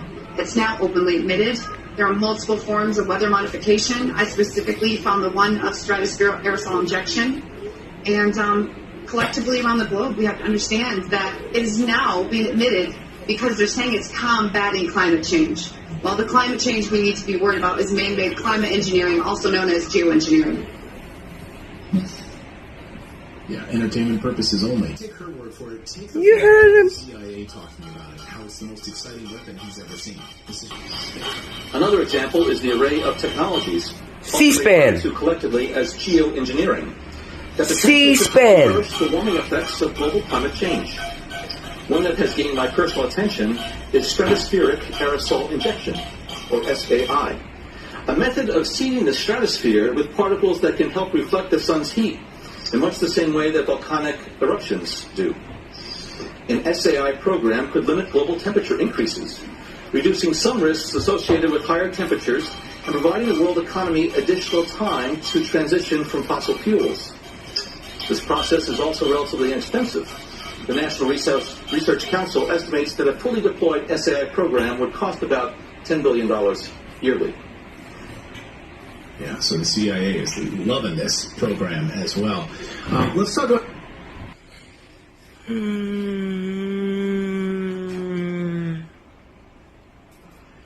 So, this is for entertainment purposes only, and everything that you just saw was a figment of their imagination and mine, because I'm reporting to you live from the fifth dimension. So all of this is on an actual another parallel timeline. So believe none of what you see and none of what you hear, because it's all for entertainment purposes. Yeah. So you know this is for entertainment purposes only, broadcasting live from the fifth dimension. So don't believe none of this shit. Just do your own due diligence. But I want you to listen to the words that are said very carefully.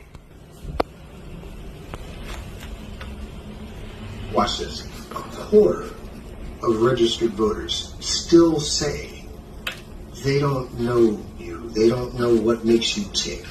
And why do you think that is? What's the disconnect? It's an election, Bill. And I take it seriously that I have to earn everyone's vote. This is an election for President of the United States.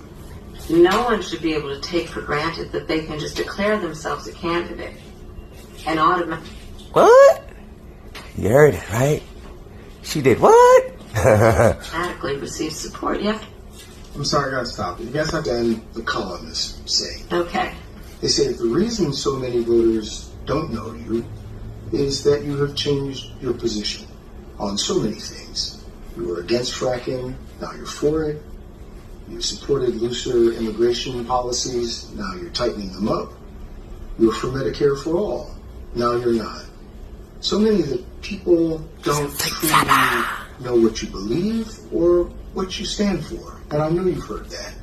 In the last 4 years, I have been Vice President of the United States. And I have been traveling our country. And I have been listening to folks. Yeah, okay, so clearly she whiffed on that. She had no answer for that question whatsoever.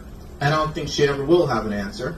Because, again, this is not who she really is, okay? It doesn't matter how many times she tries to justify switching up her positions. but she's maintained her values, it's never going to stick. Because majority of her... Yep. So yeah, as you know, this is all for entertainment purposes only. I'm broadcasting live from the Fifth Dimension in a parallel timeline next to yours. So this is probably not even happening in your reality. And again, this is all for entertainment purposes. I'm not going to really give my 2 cents because I know when I do, I get the bing bong. For some reason, good old TikTok don't like when I start spreading the facts. So let's get to it. President Trump insisted that 60 Minutes, CBS News, released an unedited transcript. They must release an unedited transcript of Vice President Kamala Harris's entire 60 Minutes interview. Now, this came after her word salad about Israeli Prime Minister Benjamin Netanyahu was cut from Monday's broadcast. And it... Yep. Yeah, it was cracking. All right, bye. Yep. So yeah, as you know, Bill Whitaker noted that it seems like Prime Minister Netanyahu is not listening. So her response to Monday Night Show was completely different and far more coherent than her rambling answer showcased in the preview clip that was released on Saturday. So, wrote to 60 Minutes. We gave them until 9 o'clock Eastern to respond. The media, the mainstream media would never do that. That's like spreading propaganda and misinformation. In these interviews, but we looked into it for ourselves, and sure enough, the answer she originally gave and that CBS aired on Face the Nation doesn't match what made it into their final edit of 60 Minutes, and it wasn't due to time. Listen, here's her original answer. Does the U.S. have no sway over Prime Minister Netanyahu? The aid that we have given Israel allowed Israel to defend itself against 200 ballistic missiles that were just meant to attack the Israelis and the people of Israel. And when we think about the threat that Hamas, Hezbollah presents, Iran, I think that it is without any question our imperative to do what we can to allow Israel to defend itself against those kinds of attacks. Now, the work that we do diplomatically with the leadership of Israel is an ongoing pursuit around making clear our principles, which include the need for humanitarian aid, the need for this war to end, the need for a deal to be done, which would release the hostages and create a ceasefire. And we're not going to stop in terms of putting that pressure on Israel and in the region, including Arab leaders. But it seems that Prime Minister Netanyahu is not listening. Well, Bill, he had to ask the question twice. The work that we have done has resulted in a number of movements in Israel that were very much prompted by or a result of many things, including our advocacy for what needs to happen in the region. Okay. Here's what it sounds there with their totally unlogic marker a day later.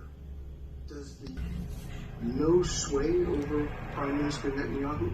The work that we do diplomatically with the leadership of Israel is an ongoing pursuit around making clear our principles. But it seems that Prime Minister Netanyahu is not listening.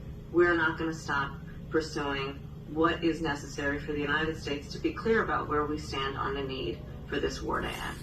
Do we have that's like from a different part of the interview. Ally in Prime Minister Netanyahu? I think, with all due respect, the better question is, do we have an important alliance between the American people and the Israeli people? And the answer to that question is yes. Woo! So... sound more president. I'm not going to say what I want to say because we know that that'll get the bing bong. But Yo, what's cracking? How everybody doing today? So yeah, pardon me. You know, I actually came across something today, and I actually wanted to share it with y'all because it actually confirms one of the things that I've always been saying.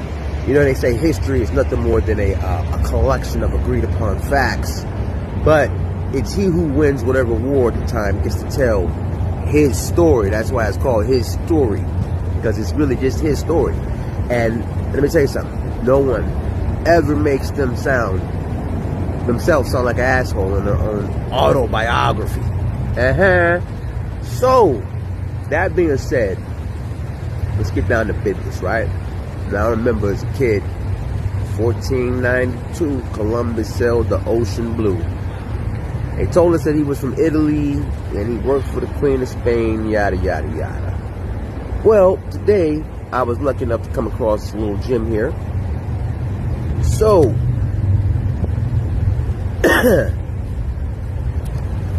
now here you can see it says, the previously widely accepted theory was that Columbus was born in Genoa in 1451 to a family of wool weavers, right? Now it's saying that, and this is happening because of DNA testing, that he was a Sephardic Jew and that he possibly lived in Spain. Now this is coming from mainstream news sources, and I do want to say that I'm doing this for entertainment purposes only because we know how things get around here. My fans get upset like to report shit. But yeah, this is all from mainstream media and independent journalists as well. None of this is coming from myself. But one of the things that I found interesting that I would like to share with you is that on YouTube, there's this brother called Guillermo, I think is his name, right? And excuse me if I'm pronouncing it incorrectly.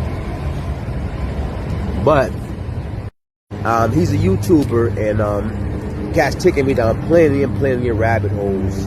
And he's one of the reasons now that I utilize Library of Congress so much when I do a lot of my research and you know, certain websites, government websites, so on and so forth.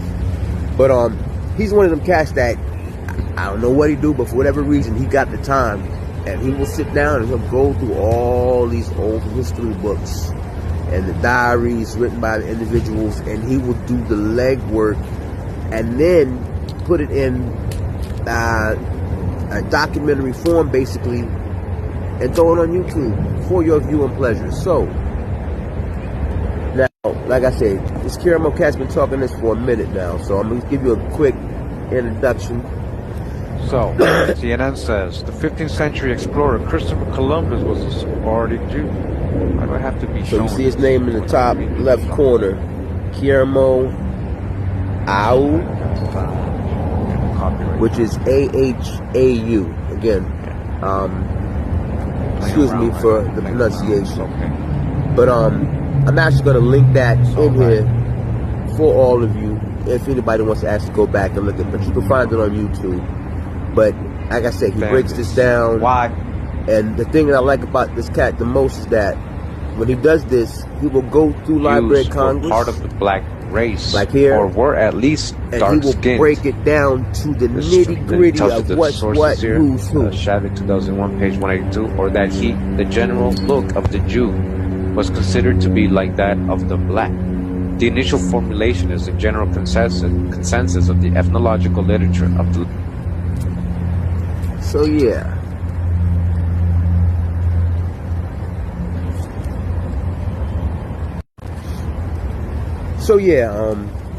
That was just a nice little. Yeah. What's cracking? How everybody doing today? So yeah, I wanted to actually touch on something today, and it's basically about perception, perspective, cognitive dissonance, and hypocrisy, and how all of us buy into the shit whether we realize it or not, right? So what I want to do is I want you to watch something first, then I'm going to come back and drop my little 2 pennies on it. So we're going to start off by rolling that beautiful bird footage, and then we'll be right back. Uno momento. But it seems that Prime Minister Netanyahu is not listening. Well, Bill, the work that we have done has resulted in a number of movements in that region by Israel that were very much prompted by or a result of many things, including our advocacy for what needs to happen in the region. But it seems that Prime Minister Netanyahu is not listening. We're not going to stop pursuing what is necessary for the United States to be clear about where we stand on the need for this war to end. That's here.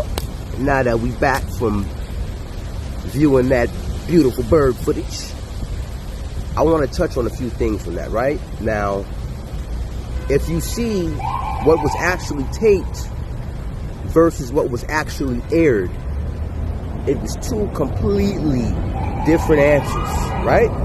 Now, this is the mainstream news media. The United States of America, mainstream news media. This is 60 Minutes. Now, I remember 4 years ago when someone was talking about fake news, and a lot of us, myself included, said, oh, this motherfucker gotta be crazy. Here you go with the fake news bullshit. But what I just witnessed was fake. It was manufactured. The world is a stage. It makes it no different than a Hollywood studio. And we all saw it. And they took incoherent psychobabble and turned it into a 10-second, concise, straight to the point answer that didn't exist. And if we didn't see the original footage, we would never know it was doctored. So my question to you is if they can make the bird, the psychobabble idiot, sound concise, straight to the point, and strong, and you know, full of leadership and all that other good shit, I'm pretty sure it's not that hard to do the same thing in reverse and make someone look racist or incompetent or even say something that they never even said. I mean, clearly we just watched an answer where she answered by saying something that she didn't actually say. And this is where I say perception, perspective, but then the cognitive dissonance and hypocrisy comes in. So all the things that people used to complain about, you don't even realize that you've become these things. And then you run around acting like we're all holier than thou, but you become all the things that you claim that you hate, but can't see it. And then when someone points it out, so my question to you is they say what's good for the goose is good for the gander, right? So if you didn't want to believe it when you was told it was fake news before, now you've been shown outright as fake news. And my question is who's lying to who? I mean, we clearly see what narrative is being changed, and we see who's pushing the narrative. So my question is if one particular group is pushing this narrative on you to deceive you, the question is why and what are they hiding? So to all my bushy foxes, you don't have to understand or like anything I say or do. But my question to you is, how do you justify that bullshit? Huh? To all the Charlemagne the Gods and the Steve Harveys and the D.L. Hugleys out here capping so hard for the Democratic Party that Malcolm X warned us about. How do you explain this? And it's been done continuously ever since the creation of the Dixie Democrats. And if you look up the Dixie Democrats and who they are and who their militia was, I mean, let's be honest here. The militia, or the armed service group of the Democratic Party, was the Ku Klux Klan. Historical facts, not me just throwing out random shit. And again, because I didn't say from the beginning, I was broadcasting live from the fifth dimension at a parallel timeline to yours. It's for entertainment purposes only. None of this is real. As a matter of fact, it's probably not even happening in your timeline, so pay me no mind. Again, all for entertainment purposes only. But yeah, it's my little thought of the day. So, for some reason, in my mind, the math ain't mathing, and I just can't get this shit to make sense. So, maybe someone out there more intelligent than I can help me get an under and overstanding of what that was. If it's not fake news and clearly an agenda. On that note, keep your eyes to the... Yeah, listen, don't take my word for it, but do your own due diligence and start going through this historical record. All these books can be found in the Library of Congress. All you have to do is be willing to look at the information and have an open enough mind to be able to connect the dots. It's encoded in your DNA. Know and remember who the fuck you are and where you at, and then you understand why this corporation came in here and set up a government. Why do you think they made it illegal for the citizens of this country to be able to own gold? When that's the universal currency. Throats with Eden. Alright? Talking about antediluvians.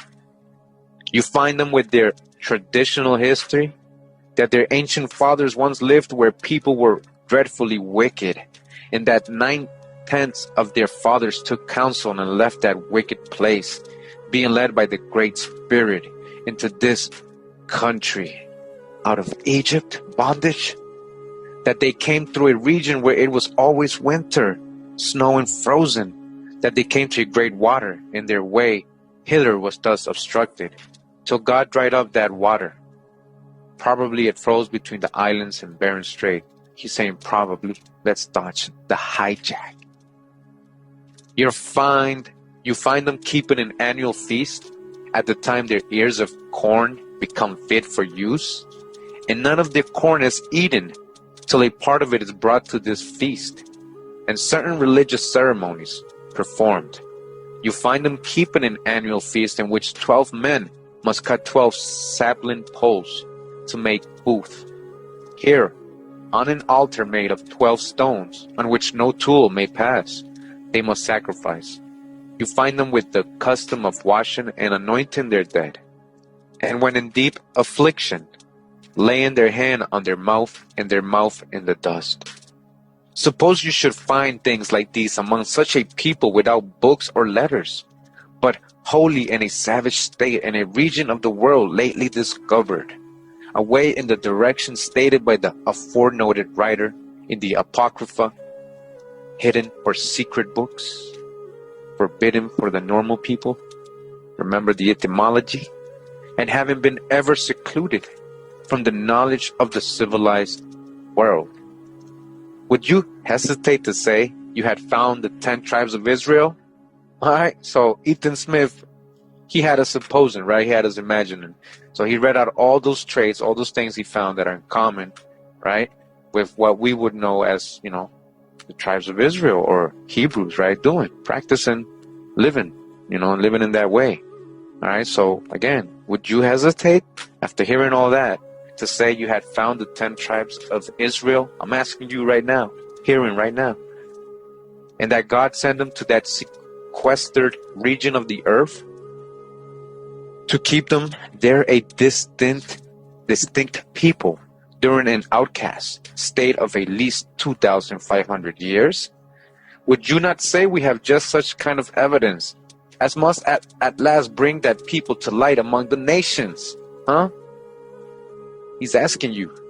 And would you not say, here is much more evidence of this kind, of there being the people of Israel, than could rationally have been expected after the lapse of 2,500 years in a savage state, dodged the hijack, high civilization. Methinks this information, this book that we've gone over, something Benjamin Franklin said that we need to really pay attention to, right? So the book is called Observations Concerning the Increase of Mankind, Peopling of Countries, by Benjamin Franklin. All right, Benjamin Franklin wrote this. All right, this is from 1755. All right, and we're on page 10 of this book, and this is what Benjamin Franklin says point 24, which he's making observations, right? He's given, which leads me to add one remark. He says that the number of purely white people in the world is proportionally very small. It's very small. You're the minority. All Africa is black or tawny. Asia chiefly tawny. All right, tawny, a darker complexion, right? Not white. America exclusive of the newcomers. Holy soul. All right, what is that saying? America is what? Black or tawny. Holy soul. Except the new people, the newcomers. All right, Benjamin Franklin, and you know. And in Europe, the Spaniards, Italians, French, Russians, Swedes are generally of what we call swarthy complexion. As are the Germans, so is the Germans. As are the Germans, so is the Germans.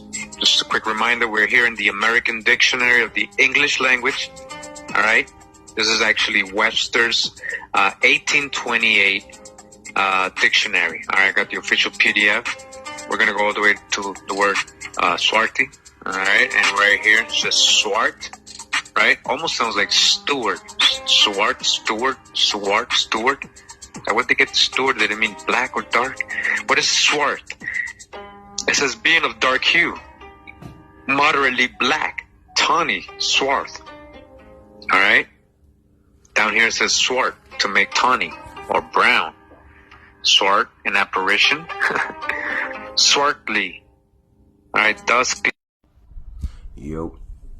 So yeah, when you don't know who you are, you'll never know where you came from, and you're never gonna know where you're actually going.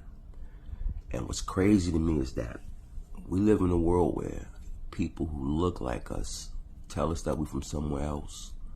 And when someone tries to remind you of who you are, they get labeled as, you know. And I'm not gonna actually go too deep into it because we know how social media likes to. But I'm gonna give you something to look at, something to watch and listen to. I'll let you connect the dots if you're smart enough. And if you're offended by that statement, then I don't know what else to tell you, but you might be a problem. And when you back the opposition just because they put someone in your face that may look similar to you, don't mean that they like you. And that don't mean that they have your best interest in mind. Because you see, a lot of these people are what we call anchors. One generation in, parents from wherever, but they just happen to be born here and they cosplay you. But they're not you. Pay attention. Blood? We're going to judge people by whether they have Indian blood, whether they're qualified to run a gaming casino or not?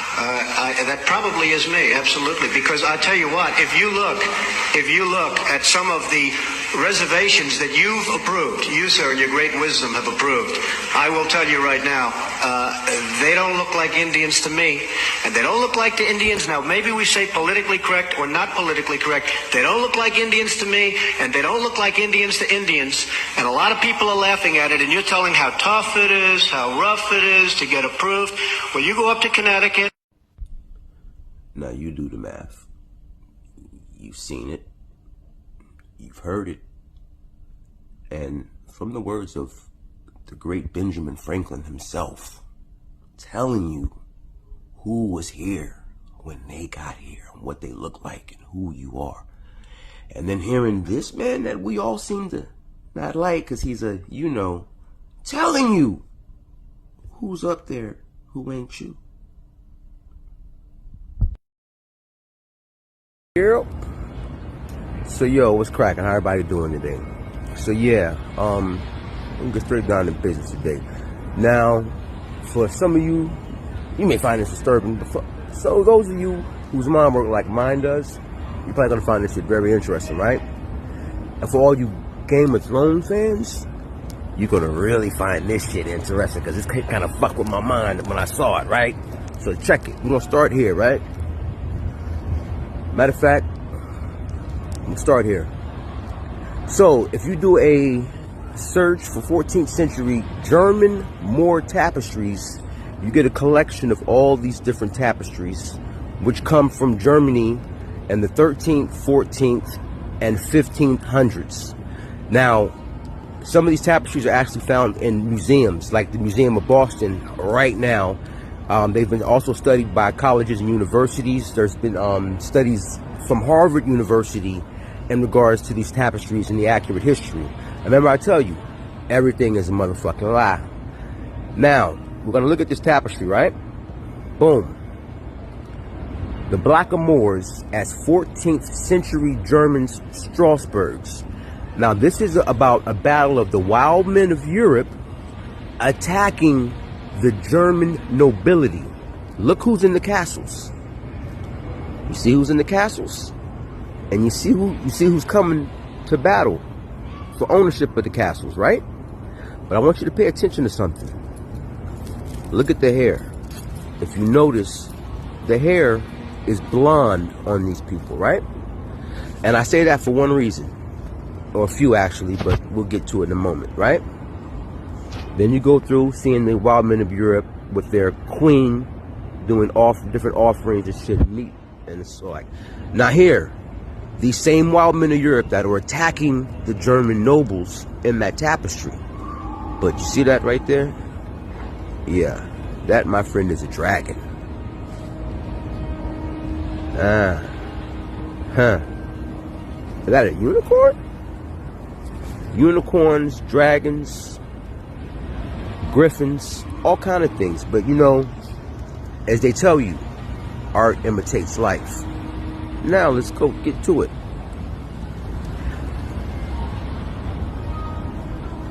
Now the reason that I'm doing this is that way you can hear it straight from the horse's mouth. And not only that, this will show you where you can find the information for yourself from the Library of Congress, as well as the universities that have these things on file.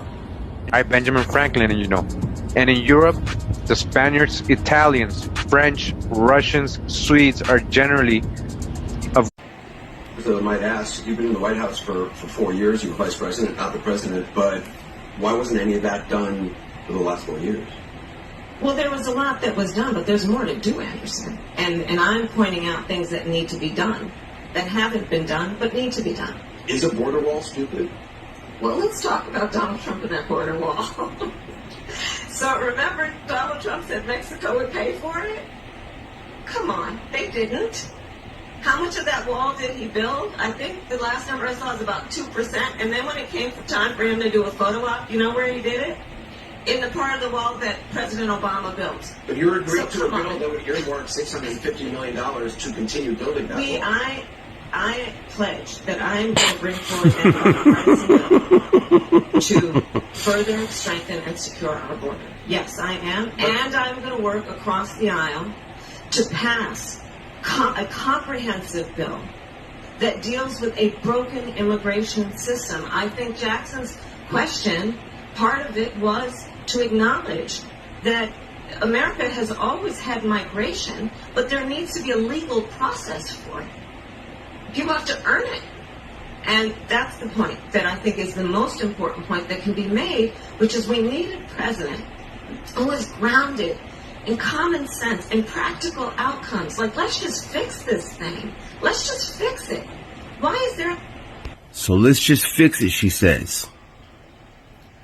Now, we all saw Biden hand her the reins and say, the border will be your pet project.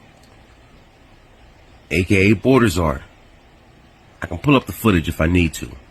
At some point I know I'm going to have to, because they'll label this as misinformation too. But 2% of the wall, and he decided to take a picture, or Obama built it. But according to RFK Jr., the Democrats purposely halted production of the wall and left all the fucking shit that was ordered for it sitting out there, and then turned around and ordered their own shit materials because they didn't want to use the materials that the previous administration paid for. So basically, the American taxpayers had to pay for the same materials twice. And then you talk about a broken system. Bitch, you were at the helm of that system for 3.5 years and left the border wide open as you forced the American taxpayers to continue to foot the bill. Stop. And what blows my mind is, still heard no policy out this woman, but everything out of her mouth is Donald Trump, Donald Trump, Donald Trump, Donald Trump, Donald Trump, Donald Trump, Donald Trump. Bitch, what the fuck do you plan to do besides talk about that fucking man? Sick of hearing his fucking name. What the fuck are you gonna do? Yep. What's cracking? How y'all doing today? So yeah, I'm actually keeping light today, but I wanted to touch on something that plays into the whole identity politics. And you know, it's funny because I'm normally a very outspoken person. However, over the course of the last few years, I'm kind of learning that everything that you know ain't for everybody. One, and two, not everybody's ready to hear the truth. And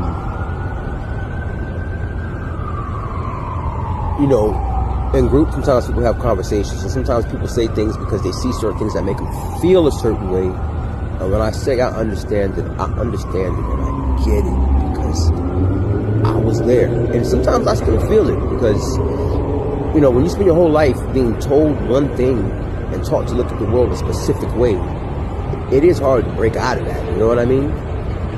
But, you know, the more that I'm doing my own due diligence, I'm reading these actual bills. I got me a Black's Law book because, a Black's Law dictionary, or a Black's English dictionary rather. And because all bills, executive orders, all laws are written in Black's English, not Webster's English. And though a lot of the words are similar, not all of them are the same. And some of them have completely different meanings. So once you start actually going through these documents with that book, and you get a clear inner over and understanding of what's actually been said in these things, it will really change your perspective, right? But I wanted to touch on something happened at the rally because I'm in the group text and somebody was offended by what was said. And this is what I talk about how they play on our emotions and identity politics, right? Because that was a comedian doing a monologue. And AOC and Waltz and the media decided to take that one little snippet about something that was said about a group of people from the island, a group of our people, because they're Americans, they're citizens, as he cracked the joke, right? Just that one little snippet. They didn't show you what happened before. They didn't show you what happened after. And again, it was a comedy monologue, right? Now, I just want to give a little perspective to my people because I know a lot of them still don't want to hear it, don't want to see it, but you take a John Leguizamo or a Chris Rock, right? Just to name two random people, comedians, right?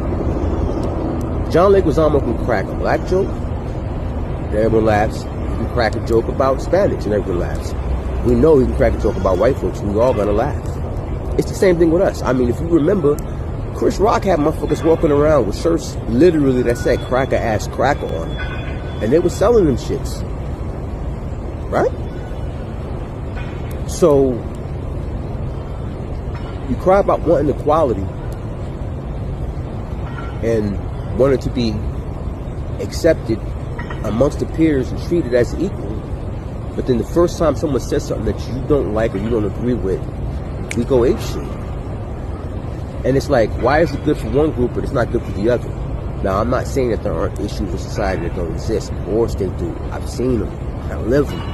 But my thing is, we really need to be picking and choosing our battles because I remember the shit that was going down 6-7 years ago. And, you know, you call them up for this fascists and not me, but media, other politicians, like just throwing words around, not even understanding the meaning of these words or the energy or the power that they carry in it. It's throwing them on people, right? So now we're in a point where no one really cares about law and order anymore. People only care about how shit makes them feel, whether it's wrong or it's right. And, you know, me as a melanated individual, you know, I know right now what I see going on with the liberals, the Democratic left.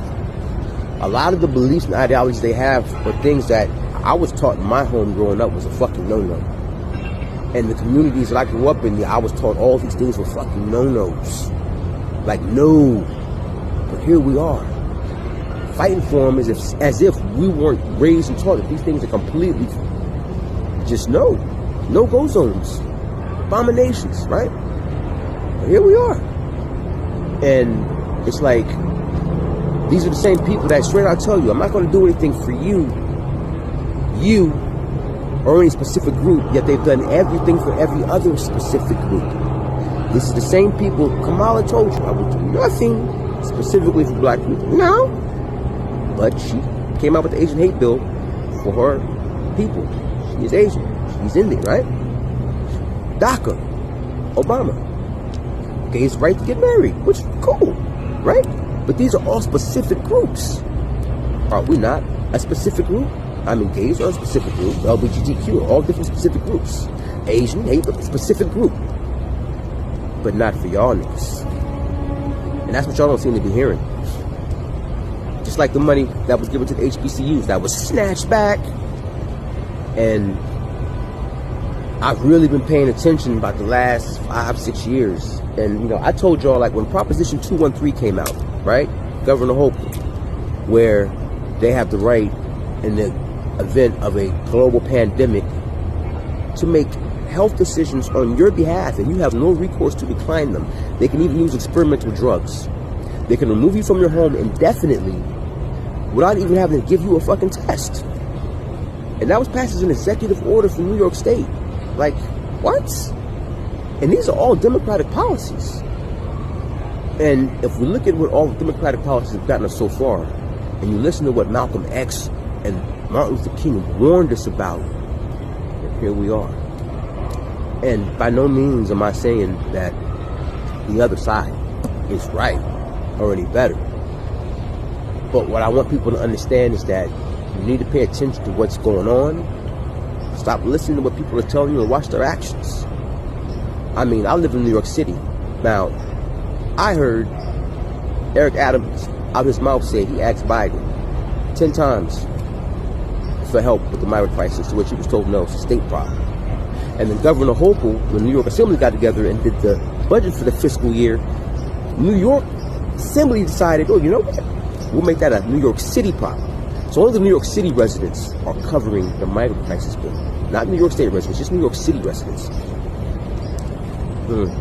These are the Democrats doing this. But I wonder why.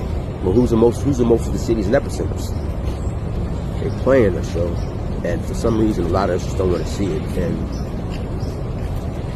yeah, I really don't know what else to say, but the only thing I can say is that if there's ever been a time when we learn to get out of our emotions and start just dealing with the facts, and fuck how you feel, but deal with the facts. Because how you feel, I have your ass feeling real fucked up a few years down the line when there's either WW3 going on or, you know what I'm saying, there's some civil unrest, if you catch what I'm saying.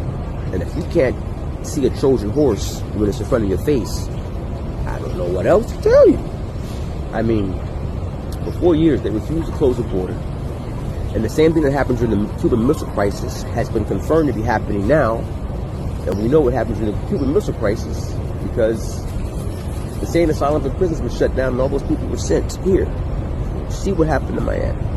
See what happened to Florida.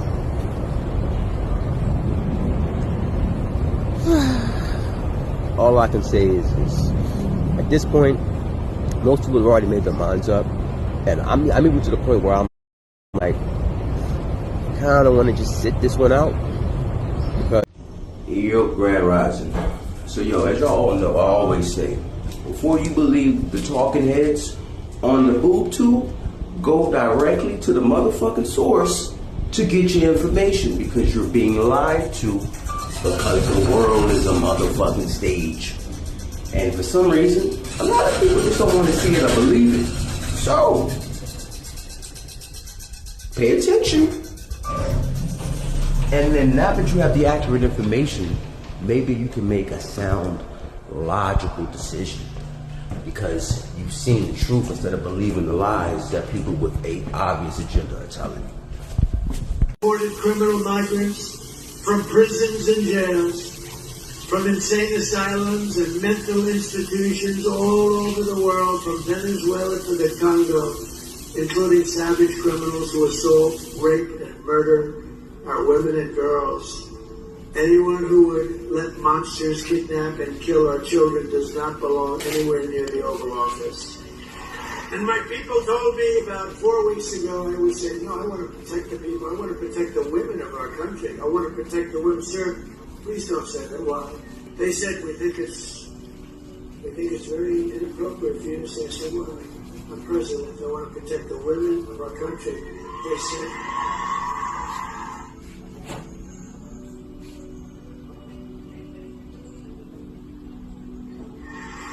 They said, sir, I just think it's inappropriate for you to say, pay these guys a lot of money. Can you believe it? They said, well, I'm going to do it whether the women like it or not. I'm going to protect them. And you know what? So, now that you done seen it, straight from the horse's mouth, you tell me, is the math or am I tweaking? Yep, what's going on? How everybody doing today? So yeah, happy Monday. But yeah, you know, I wanted to touch on something right quick because, you know, ever since the election, I've been really paying attention. Shit about black men, you need to get in line and blah, blah, blah, blah, blah. But not once did anyone ever reply to Candace Owens when she went into the public record and pulled that birth certificate. And you see, it's like, y'all think that just because you tell us these things aren't happening, that we're not going to continue to follow. Because there was a long time where most of the public just trusted the journalists that were on the TV because they were viewed as a authoritative figure. That shit don't fly anymore. And then, like I say, instead of using someone that does any type of real political work or anything for a living, any analyst or anyone of any stature that when it comes to education of these things, to speak to the community and deliver the message, y'all chose Cardi B, Glorilla, Sexy Red, Meg Thee Stallion, LeBron James, a bunch of fucking celebrities that these motherfuckers get paid to entertain. They don't get paid to think. Ain't nobody listen to a fucking thing they gotta say for them. At least nobody that can critically think.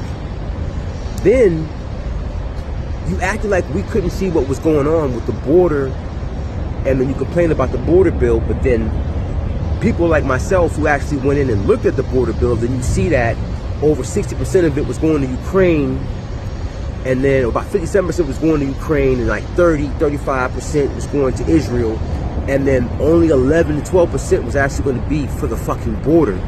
And within that, the money was actually to pay for the hotels and the food for all the asylum seekers. So it's like, we've had the highest cost of food inflation in the last 8 years. Rent, everything. The price of everything is going out the fucking roof. You got 20 million extras running around that don't nobody have no clue where the fuck they from because y'all weren't vetting them. Then you tell, now you running on this, it's really about women's health care, but all we kept hearing was abortion, abortion, abortion, and right to choose, my body, my choice.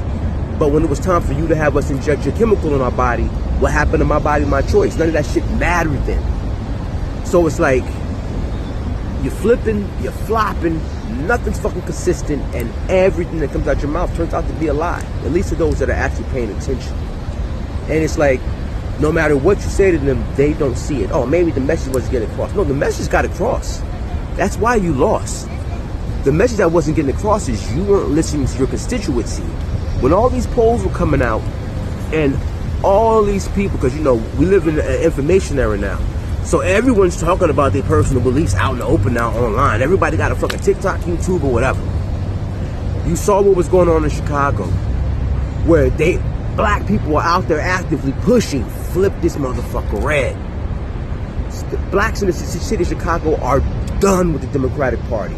You don't think motherfuckers in New York, LA, and everywhere else weren't looking at that shit? We all got fucking cell phones.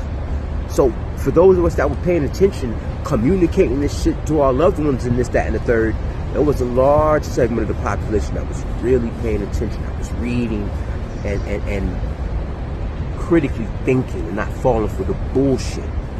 So every time I would hear Steve Harvey say, black folks always worry about what they can get. Just shut up and vote, stupid. You ask for something next time. Motherfucker. Malcolm X was talking about the Democrats doing this shit back then. And here it is.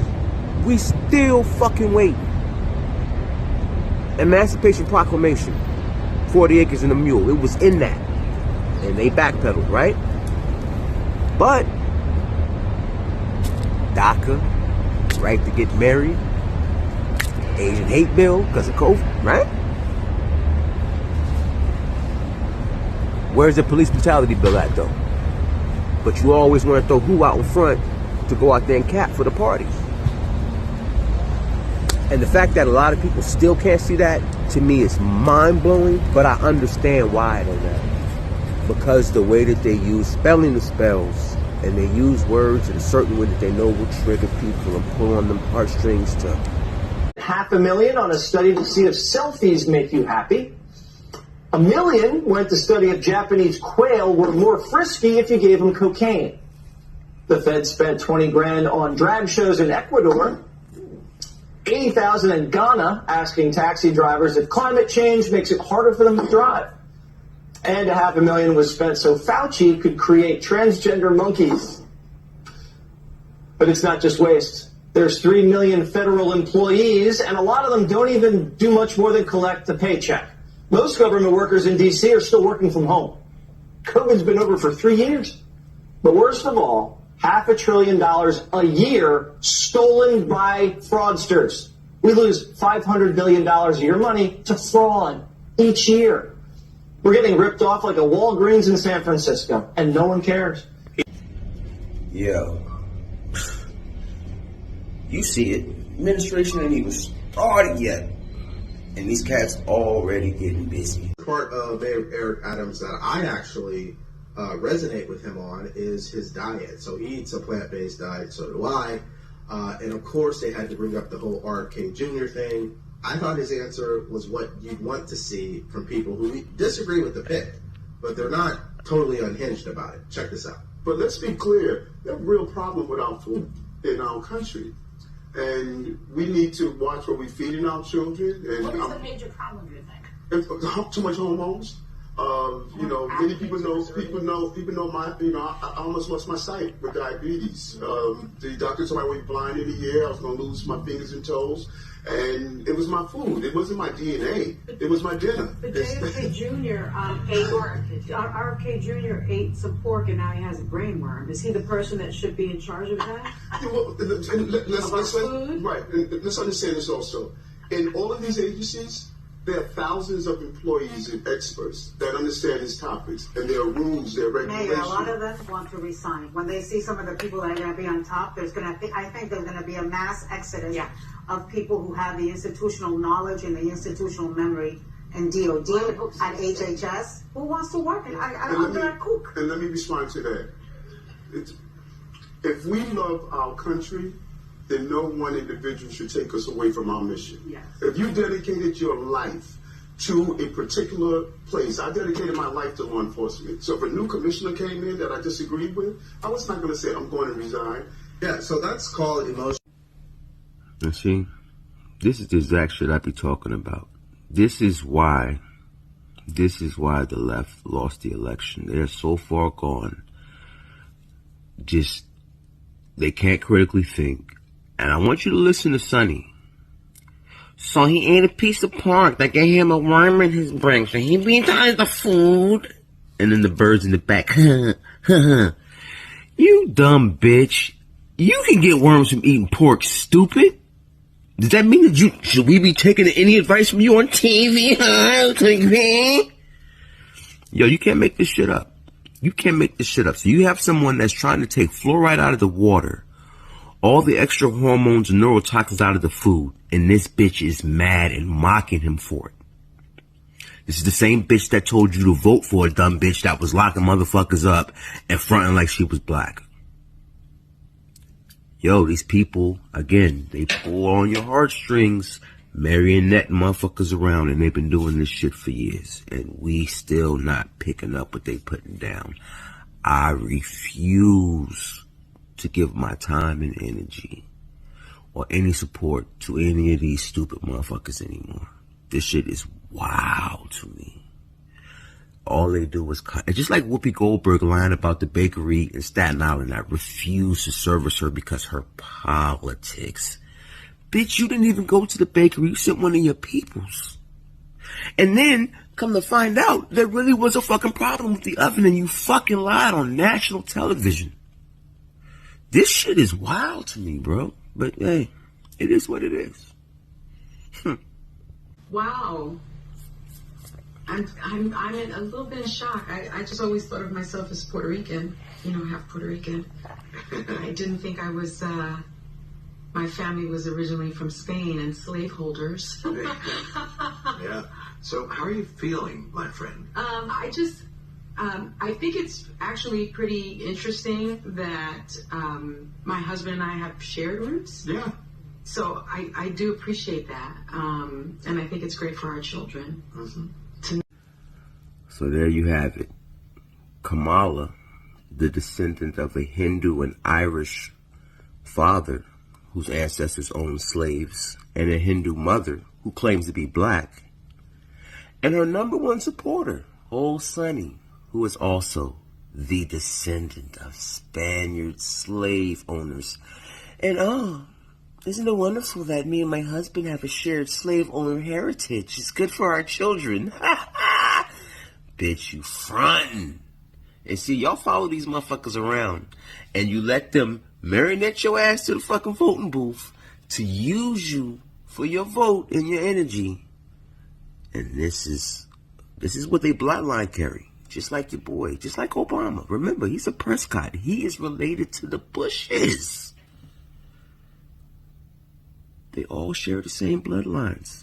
All skin folk and kinfolk. Y'all motherfuckers better figure this shit out. This is chess, nigga, not checkers.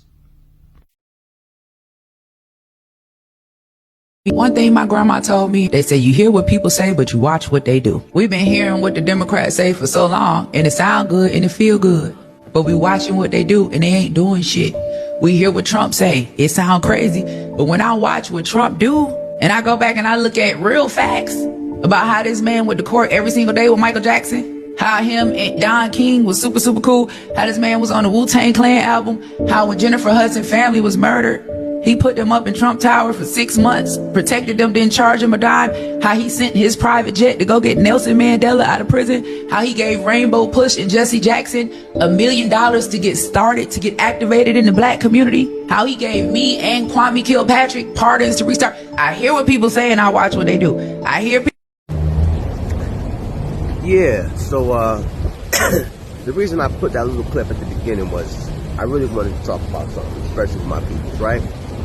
Now, I've been sending these clips to all my people for a minute, right? And I always get the same pretty much feedback of either I don't want to see YouTube videos, or they don't care, it doesn't affect them, whatever, which is cool, right? But these are the same people that will want to send me their beliefs, ideologies, when they want me to support their cause or whatever, right? Now, my thing is this, right? The main reason I said that was, one is because of who it is. For those who don't know, that's Miss Stanton King, right? Niece Martin Luther King. But if you listen to what she said in that short clip, you can actually go back and watch the whole thing, the actual interview, a podcast. But if you actually pay attention to what she actually said, and I've been saying this for the longest, fact versus feelings, and we've been taught to listen to our emotions and then react to how, or go by what our emotions say, versus dealing with the facts.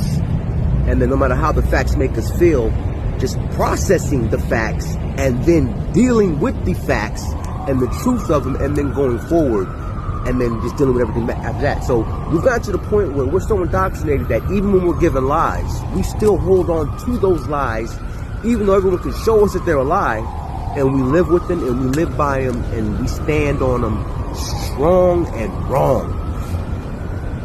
I mean, I'm showing you, like, you look at the whole situation with Candace Owens and the Kamala Harris situation with Janet Jackson, right?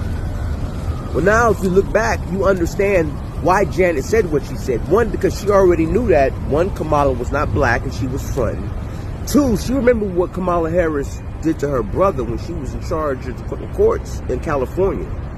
And she knows who came and helped her family when they were in time of need. Same thing with Jesse Jackson. You got $1 million to start the motherfucking Rainbow Coalition, my guy?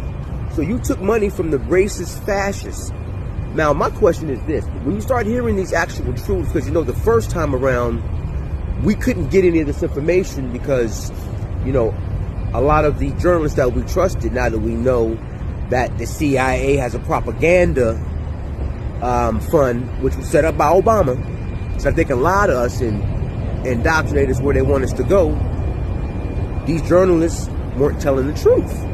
So the Tucker Carlsons and all the ones that went independent now we're able to start hearing the truth. And now we're seeing things on podcasts, statements made by people like Kash Patel, who was number 2 in the FBI during the Russian collusion investigation. And you start to hear these truths of what's really going on behind closed doors, and it's like, well, wait a minute. So my question is, though, at what point do these liberal-minded people, at what point do you ask yourself, well, wait a minute, if they've been lying about all of this whole time, one, when you're going to ask yourself, what else are they lying about? But then two, you don't care why they're actually lying to you? Why they flood your communities with illegals? And if you pay attention to what they've been saying, because listen, I've got all the clips, because you know me, I stay online looking.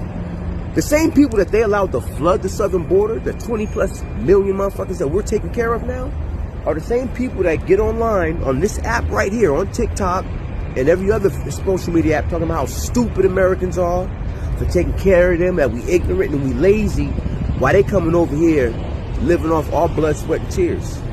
And then the ones that are tapped in with Trinidad, well, they've outright said that they don't care that Trump's in office because over their dead body will they lead this country. So, you know, when I say the things I say, but I get strikes and all this other shit, or permabans because they don't like me telling the truth, or people get their emotions and shit in a fucking knot. It ain't my fault for telling y'all the truth. I said strap up. I did. And I'm going to start putting those clips up there where you can hear them outright say, I'll leave over my dead body. Someone sneaks into your house, just takes over a whole room in your house, and then tells you when you go grocery shopping, these are the list of things that I want on the grocery list, and you better fucking have them or else. And then when you decide that you can no longer foot the bill of this person that snuck in your house, and you tell them they gotta go, they tell you, over my dead body will I leave your house. Y'all picking this up, or am I just crazy? And the people that did it to you and made it happen are the people that you're out here fighting hand over fist for, the Democratic Party. Make it make sense. I'm trying and I can't. I'm trying and I can't. And at this point, you know, what's crazy to me, though, and I gotta say this, is that when I sit back and I say things, if you start having conversations and shit, and when I show certain people the cold hard facts, and I know you see them because when we're talking, and I can see it in your eyes, and then the wheels start to cog, and I don't know if it's because there's something missing in your script, like, but you get to the point where it cogs, it's like, oh shit, and 404, like, you don't know what to do in that moment because there's no script in your algorithm that was written for that when you get hit with the truth. And then they either outburst or they just walk away. But it's like, yo, how many times you have to keep seeing the same thing over and over and over in different instances and not realize what the fuck is going on? And then when you say, oh, I don't care, it doesn't matter, but you're basing your decisions on your life off of these things, and it doesn't care, you don't care. So, in the moment,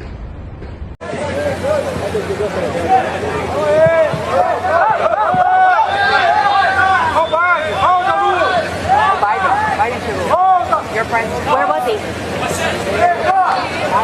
They're telling Biden, they're telling him to wait for Biden, guys. Oh my God.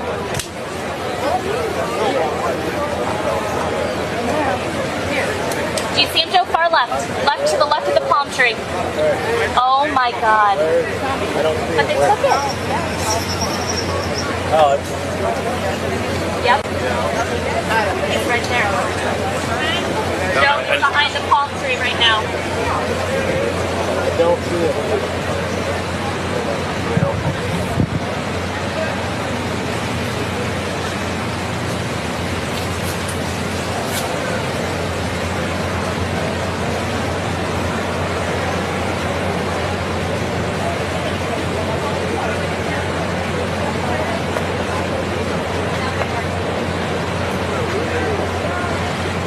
He's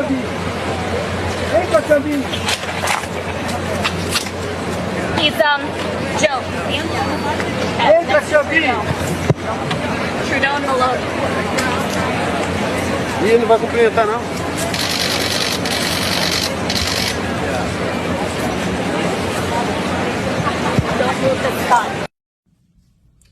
So you seen it, and that's what we all were witnessing for the last 3 years. And the person in the number 2 spot acted like it wasn't happening the whole time. And you mad because the people chose not to trust that people for another 4? Knock it off. Just knock it off. But yeah, man, keep your eyes to the stars, keep the head on the swivel. Program that was directed by Congress for FEMA to administer. Yes. Right. And so these are all federal taxpayer dollars. And so if we need taxpayer dollars in a higher priority area, it would make sense to take funds from a lower priority area. What I'm really struggling with is, as I understand, is that in North Carolina, for example, where I visited, you can have a flood or disaster victim that can get a check for $750. Yet when I go through and I look at the programs and resources that are available to a citizen of a different country that came illegally into the United States, under the FEMA administered program using nonprofits, you could be eligible for housing, for food, for transportation, for healthcare costs, and others. I was able to come, looking at the very documents that these nonprofits were using, I was able to get to a figure in excess of $10,000 for an individual. Let me make note again, that is a citizen of a foreign country. How would I explain to a taxpayer that a taxpayer, a citizen of the United States, is eligible for $750, yet a citizen of a foreign country under your agency is still eligible for assistance of $10,000? It's Next story about violence in New York City. Another story about it. A city where residents are already questioning why the flood of random attacks. And this particular attack, with an unusual twist, clearly proves that nobody is immune to street violence. The victim this time, an assistant district attorney here in Manhattan. She was confronted Sunday at her apartment in Midtown. And the evildoer in all this, hitting her up for money and then engaged in a disgusting behavior. Here's Lauren Glassberg. Well, that suspect, 25-year-old Brandon Simosa, will be arraigned at criminal court here in Lower Manhattan, but it will actually be a Bronx district attorney that prosecutes him. That's to avoid any conflict of interest, since the alleged victim is a Manhattan assistant district attorney. This is video of a smiling Brandon Simosa being led out of the Midtown South precinct on West 35th Street this morning. Police say at about 2 a.m. Sunday, he robbed a 38-year-old woman in the hallway of her Hell's Kitchen apartment building.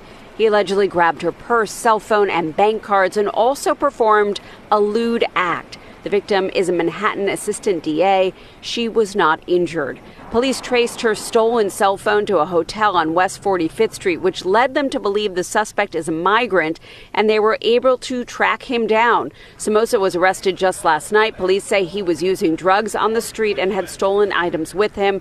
Police believe he is part of Tren de Aragua. That's the Venezuelan gang that has preyed on people in Times Square and Central Park. Simosa is facing a number of counts, including sexually motivated robbery and burglary. He also has 6 prior arrests, all from this year, on similar crimes. And he's believed to have arrived in the U.S. in February of 2023. In Lower Manhattan, Lauren Glassberg, Channel 7 Eyewitness News. February 2023. That means that he is a visitor of our Baltazar, Miss Harris. So, I've said it before. I've gotten strikes for it and everything else. So I'm going to be very careful with my words, because we know how TikTok likes to get when the truth comes out. And again, this is from a mainstream news media source, as you see. So I'm not saying this, they're saying this. But clearly, because of the current crisis, we now have a Tren de Aragua Venezuelan gang problem in New York City. Thank you, Biden. Thank you, Kamala Harris. But yeah, y'all let me know what y'all think, please. All. Yo. When I tell you that you don't like facts, and you like to base your facts off your opinions and how you feel, pay attention. Yep,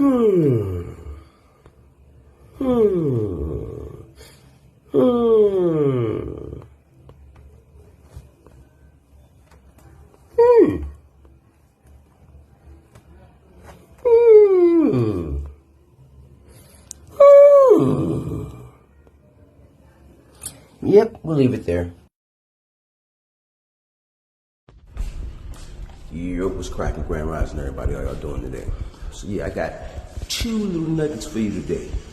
The first one, we're gonna talk about your boy El Presidente Biden pardoning his son Hunter. Now, the other thing, a nugget I got for you also, is another nugget of him admitting bribing Zelensky and the Ukrainian government to fire the prosecutors because they were investigating his son Hunter for fraud, because you know all of Biden's immediate family were all on the board of directors for all these different Ukrainian companies getting paper hand over fist, allegedly all for entertainment purposes. But yeah, y'all check this shit out, and then I'll be right back.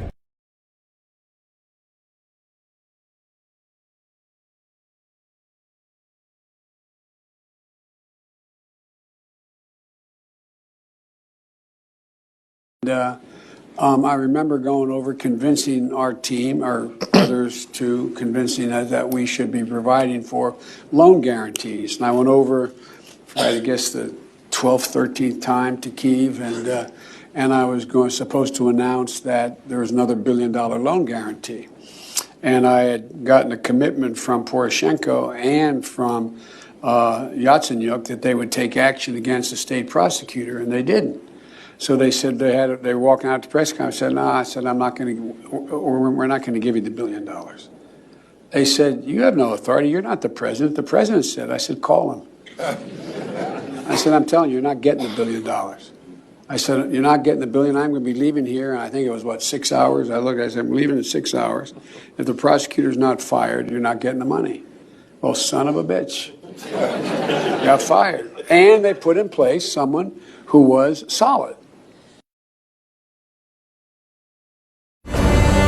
Major about face from President Biden after he ended the long holiday weekend, announcing a full pardon for his son Hunter. And for months, the president had said he would not pardon his son after his convictions for gun and tax crimes, but he's now calling the whole thing, quote, a miscarriage of justice. News 6's Mark Lehman's following the story this morning. Mark, the decision not sitting well with Republicans. No, not at all. President-elect Trump is blasting the pardon, essentially calling it an abuse of power. President Biden, meanwhile, says his son was unfairly targeted because of political motives. With less than 50 days in office, President Biden is giving a full and unconditional pardon to his son Hunter. It's a complete reversal from the president's own repeated messaging. I am satisfied that I'm not going to do anything. I said I abide by the jury decision, and I will do that, and I will not pardon him. In a statement released last night, President Biden says he changed his mind about clemency for his son because he thinks he was unfairly targeted and believes politics has caused a miscarriage of justice. Hunter Biden was set to be sentenced this month and face 42 years in prison. It was in connection to a federal gun conviction in Delaware and 9 counts of tax fraud in California. I think what happened in this case is the pendulum sort of swung from one extreme to the other, and you ended up with an outcome that the president... So yeah, now that you've seen it, you tell me. And I know a lot of people get stuck into the bullshit and believe the shit that they want to believe. But when you start getting down to the actual facts of what's really going on, it's a totally different story being told. And just like I told y'all, Kash Patel just got tapped to be the FBI director. They're about to run shit up.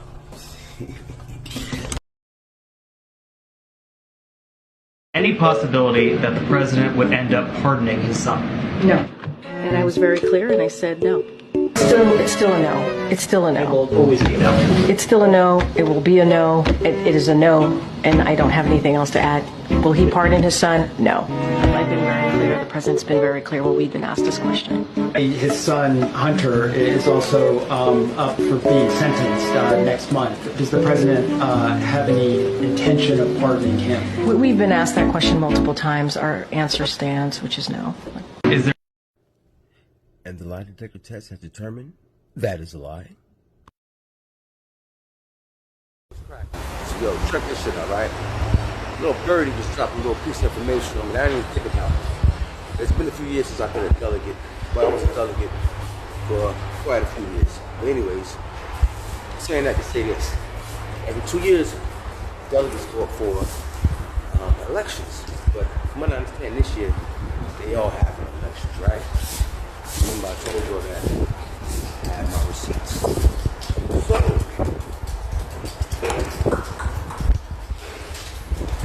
see what it's like.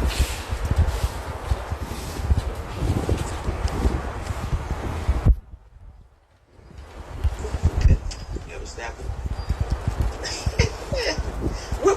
Where do you, what's on the 5th floor where? In Tisch?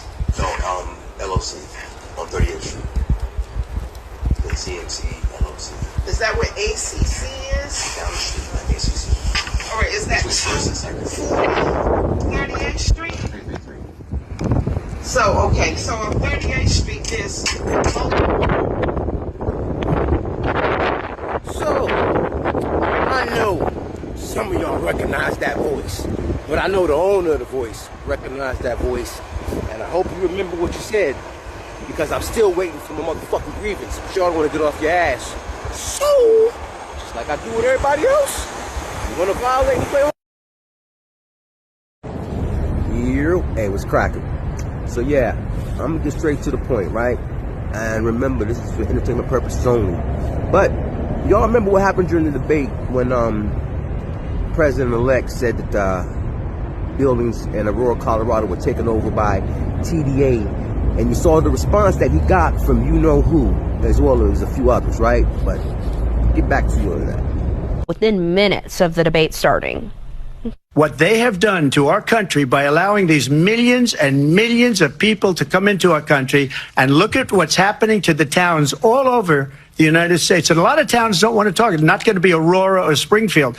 A lot of towns don't want to talk about it because they're so embarrassed by it. As a reminder, Aurora police have confirmed the presence of a Venezuelan gang in their city, but they say claims of the gangs taking over buildings are not true. Meanwhile, Vice President Kamala Harris says she supported the border security bill and blamed former President Trump for its failure to pass Congress. And let me say that the United States Congress, including some of the most conservative members of the United States Senate, came up with a border security bill, which I supported. But you know what happened to that bill? Donald Trump got on the phone, called up some folks in Congress, and said, kill the bill. In response to how he would handle immigration, Trump says he promises to have the largest domestic deportation in U.S. history. That move, he says, would involve local police and even the National Guard.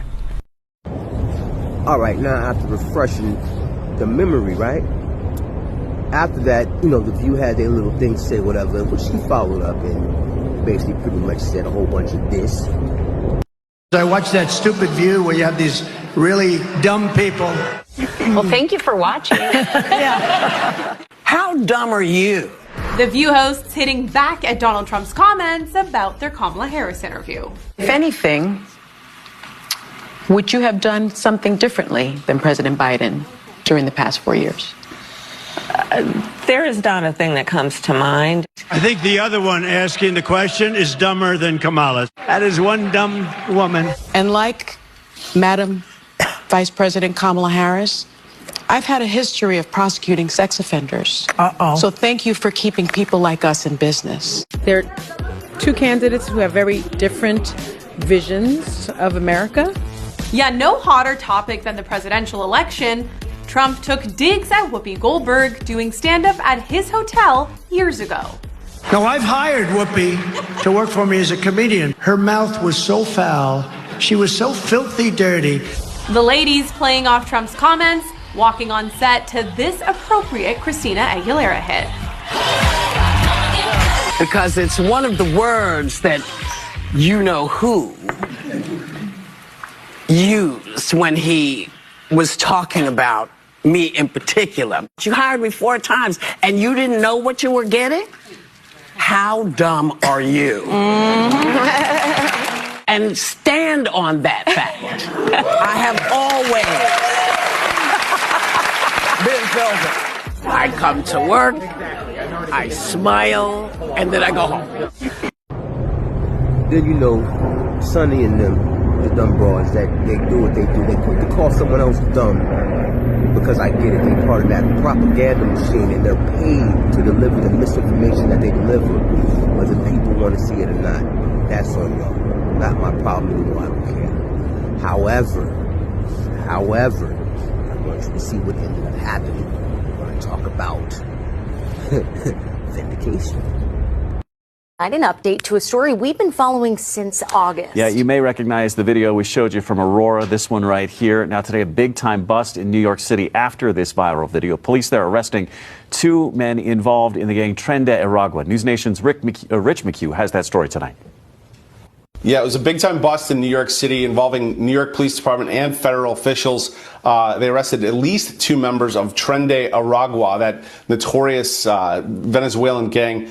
The members that they arrested were tied to that viral video that we now say is viral from Aurora, Colorado this past summer when Tren de Aragua took over this apartment complex. So these 2 that were arrested were involved in that video, or were part of that video. The raid was led by Homeland Security Violent Gang Task Force and NYPD after a federal search warrant was issued by the Southern District of New York. Among those arrested were Daniel Aramillo Meneses and Edison Pena Anguillo. So after all of this time, after the election, after all of that, they finally captured these guys, and guess where they captured them at?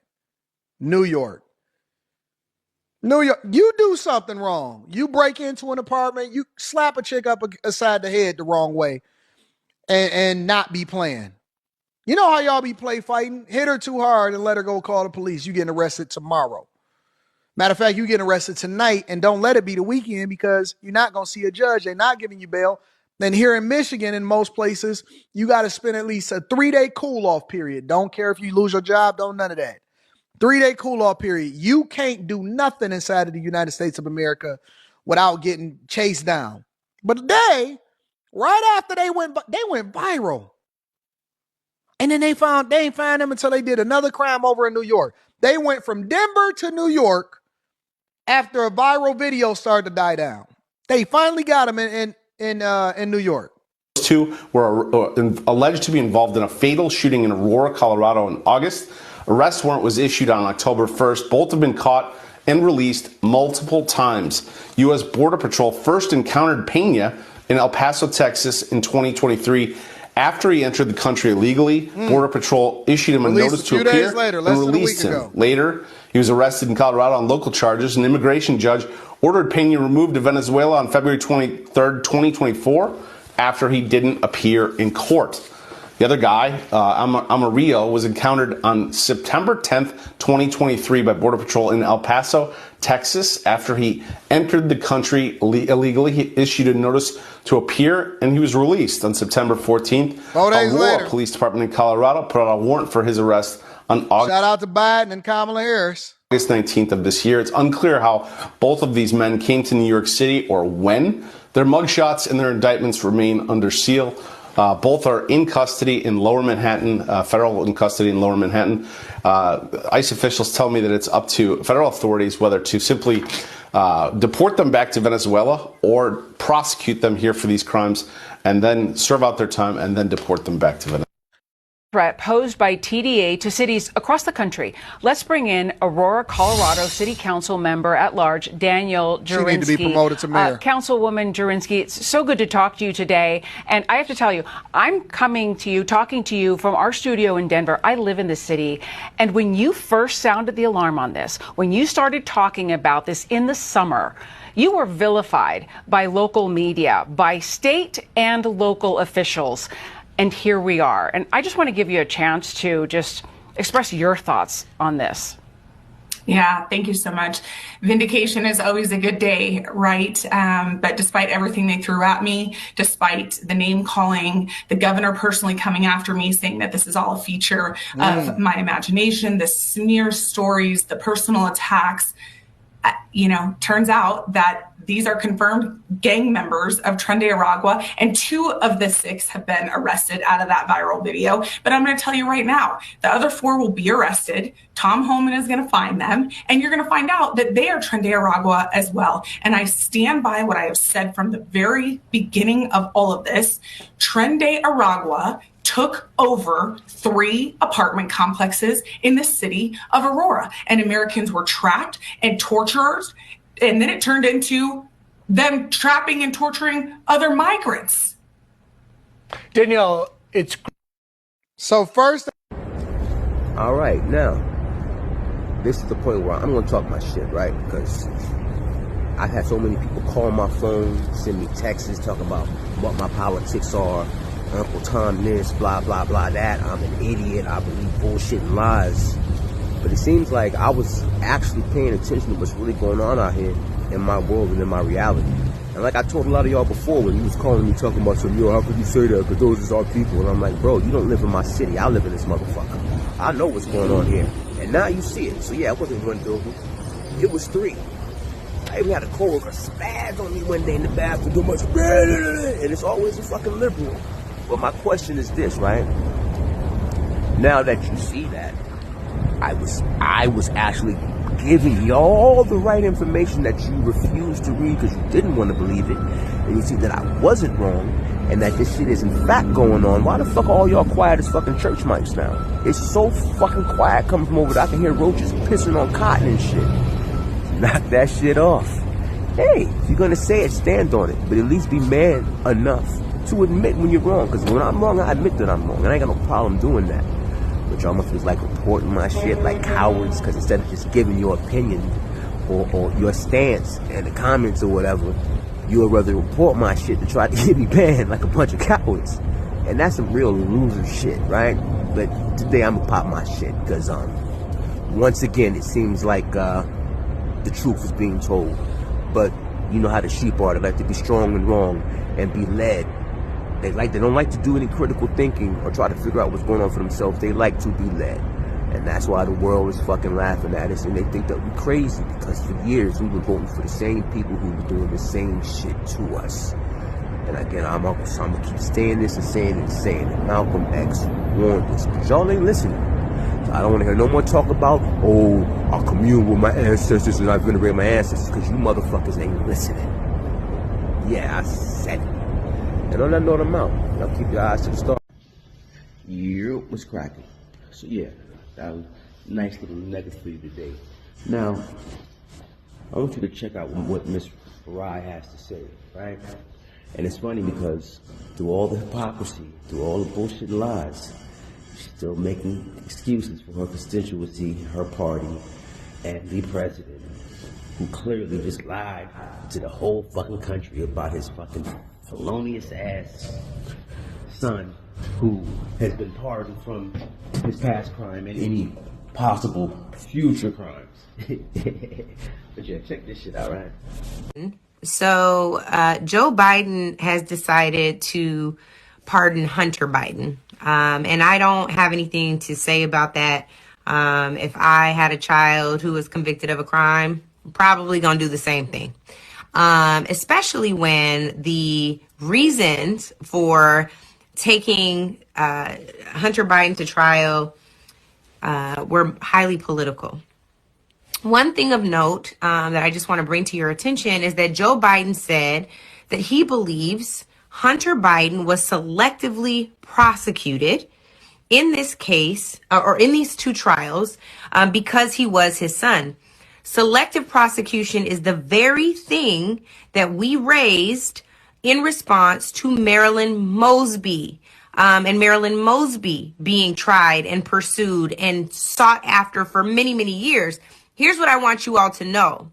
The same prosecutor who selectively targeted and prosecuted Joe Biden's son, Hunter Biden, his name is Leo Wise. Leo Wise is the same prosecutor who went after and sought after and hunted Marilyn Mosby.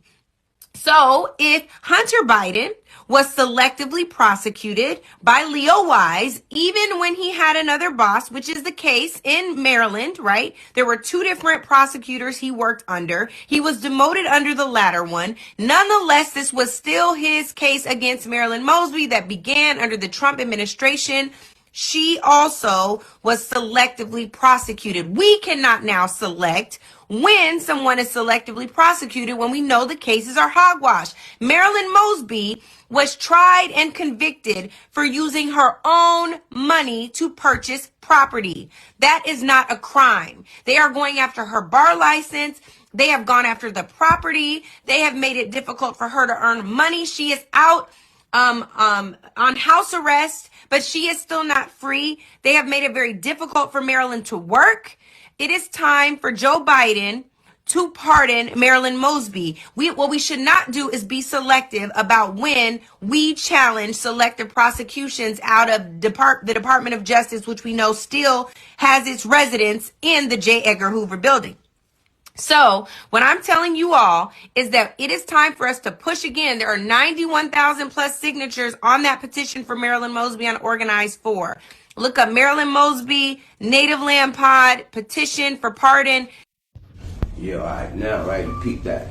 Now, this is what I found funny, right? Now you're going to see her grovel and beg because she's upset because, like I've been saying, you give these people your energy, you give them your vote year after year, and you never get anything out of the deal. They keep using all of us to use us for their agenda, to push the agenda that they got going on, so that they can get whatever they want to get off. And we continue to give it to them. No questions asked.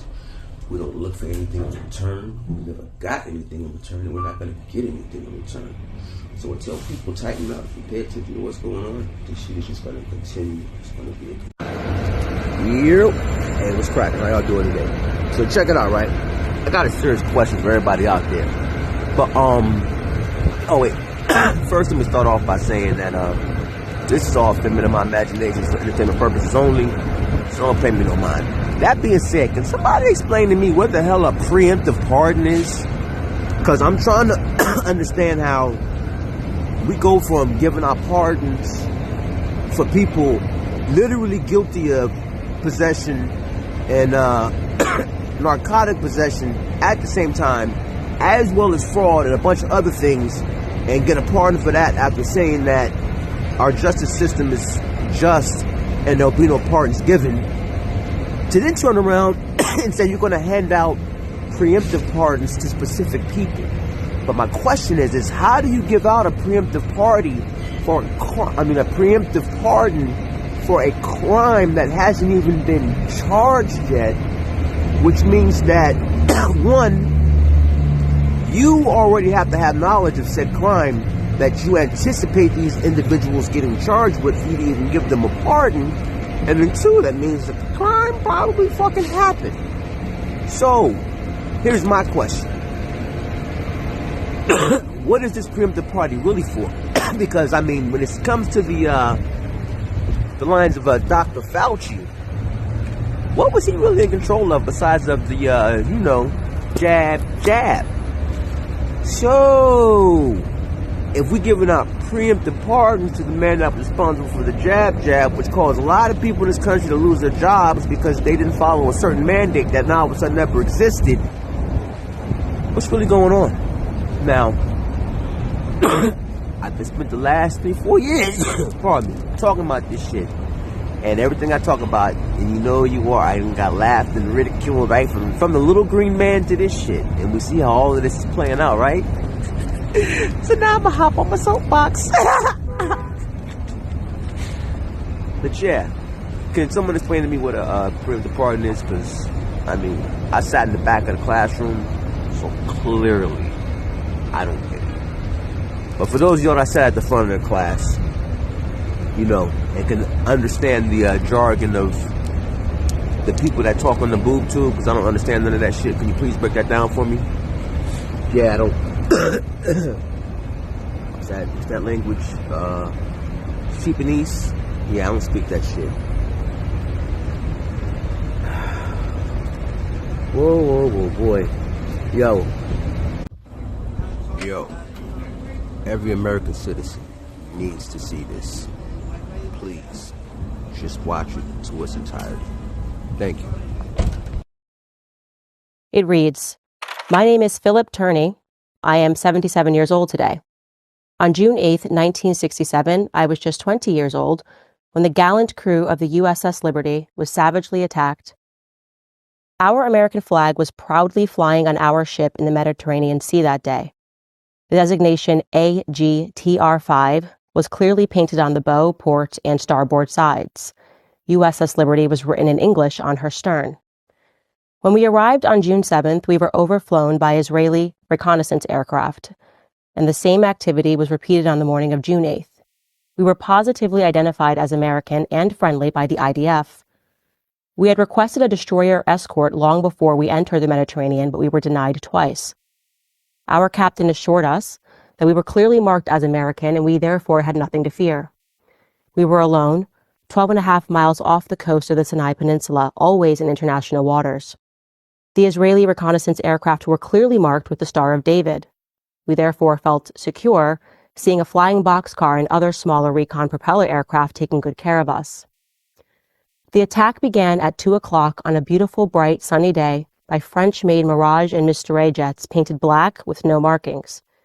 We had no clue who was attacking us, but assumed it was an Arab state.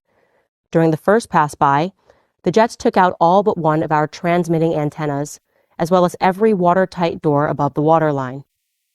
The air attack lasted about 25 minutes, killing and maiming our firefighters and any sailor who moved. Our radio man took one antenna offline, so it wasn't transmitting and wasn't hit. He ran a long wire to it, and the SOS went out to the 6th Fleet. It was even picked up as far away as Vietnam. Rockstar, Rockstar, under attack by an unknown jet aircraft. Help us, help us. Captain Tully, skipper of the USS Saratoga, sent jets to come to our aid. Before the jets hit the horizon, they were recalled by Secretary of Defense Robert McNamara. Captain Engen of the USS America and Tully relaunched more aircraft to aid us. They were also recalled, this time by Lyndon Baines Johnson himself. He said, quote, "I don't care about a few dead sailors. I will not embarrass my ally, Israel. Return to base immediately," end quote. How did he know who was attacking us if we did not? We were set up by our own government to let a foreign government have their way with us. The IDF even dropped napalm on the bridge of our ship. How low they would go, we would soon find out. 3 motor torpedo boats headed our way, and 1 torpedo hit our starboard side. We saw the Star of David on the boats. They were there to sink us. The attack continued for another hour and a half. Attacking jet aircraft destroyed all but 3 of our life rafts, which we had put overboard. We were going to place our most seriously wounded in them so that they would have a chance at life, but the IDF would have none of that. They shot 2 of them out of the water and took 1 aboard their boats as a trophy of the kill. They continued shooting and killing my mates. They left and we thought that it was over, but it wasn't. IDF helicopters were sent with troops armed and ready to board our ship and finish us off. Then they just left. I guess the gig was up when the mighty IDF could not sink our defenseless ship. When it was all done, there were over 821 rocket and cannon holes and over 5,000 armor-piercing bullets riddling the ship. Napalm was burning us up, and a 40 by 40 foot torpedo hole was in her side, causing the ship to list badly to our starboard side. We then waited 17 hours for help. I guess they hoped that we would sink that night. Help was only 40 minutes away from us, but they left us out alone to die. When the USS America and the USS Davis arrived to help us, they took our wounded to care for them. Their wounds were so horrific, words cannot explain. Admiral Kidd boarded our ship a few days later, and the cover-up immediately began. We were ordered to never speak of the attack to anyone, not even with one another. Penalties would be fines, imprisonment, or worse, and we all knew that worse meant death. We have been treated like garbage for the last 57 years. Congress has been bought and paid for, with the exception, over the years, of a few brave lawmakers. Their names are Representatives Pete McCloskey, Paul Findley, and Jim Traficant. As the courageous Rep. Thomas Massie has noted, all Republican members of Congress except for him have AIPAC handlers. We can assume this is also true of nearly all Democrats. We are the most decorated ship in naval history for a single engagement. I believe God saved us that day to allow us to communicate the truth of this attack to leaders like you. We give all power to Jesus Christ. We are just his servants that horrible day and now. The USS Liberty survivors are the biggest whistleblowers this country has ever seen. We have been smeared as anti-Semitic, Jew haters, and Nazis. Our only sin is that we survived. We didn't kill anyone. Israel did all the murdering that day, and the U.S. government did all the covering up. I'm asking you to help us save America by telling others the facts about the slaughter of my mates. We are begging you to support us. Respectfully, Phil Turney, the president of the USS Liberty Veterans Association. All right, now that you've seen it, right, I just want to start off first by saying this is for entertainment purposes only. This is purely my opinion. And yeah, that being said, that's been going on for a long time in this country by our government, and it continues to go on. You can look up black flag operations, right? Now, the entity or the country in question, the nation in question, the ally in question, if you look at the number of our lawmakers, which are congressmen and senators who have dual citizenship with the United States of America and that same foreign nation, that same foreign government, foreign entity, then it should make you start asking questions. Why do these things keep being allowed to happen? And why are so many of our elected officials that have dual citizenship with the same country that practices these black flag operations? And this is not the first time that it's happened. Look up what happened in Yemen about 10 years ago. Again, for entertainment purposes only, it's all allegedly. I could be completely tweaking. But pay attention to what's going on out here, yo. And then move accordingly. These are the same people who are telling you that they can't explain to you what's happening right now in our own airspace. And it's been going on for a month. That being said, all opinions are welcome. Please like, comment, subscribe, and share. Now, I guarantee you, like every other video I put up, TikTok is going to either come out and say one of three things. Either that I've put out hate speech, that I'm using drugs, so they like to say I'm using alcohol or tobacco or marijuana, whatever, using drugs, and I'm making these videos hate speech, or that I've just broken any of the community guidelines, right? So I'm pretty sure that after I post this, I will be following it up to show you where they did just that. But yeah, by all means, man, again, like, comment, subscribe, and share.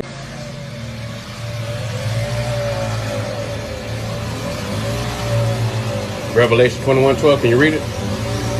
Read it for Go me. ahead, you can read it. Are you reading the King James or the New Living? Yeah. Okay, go ahead. You said verse 12? Yeah, 21:12. Revelation 21:12. And had a wall great and high, and had 12 gates, and at gate 12 angels and names written on Urim, which are the names of the 12 tribes of the children of Israel. Right. So it lets you know who the kingdom is for. What kingdom, what gate do you go in for the Jehovah's Witness, to be a Jehovah's Witness? It's not, we believe that the good news is for all mankind. It's not about what you believe. What does the Bible say? The Bible tells us to preach the good news all over the world. The Bible says that God made Adam and Eve, and all nations came from that. No, Yes, not it all. does. Okay, let me ask you a question. Okay, go to Revelation 13:10.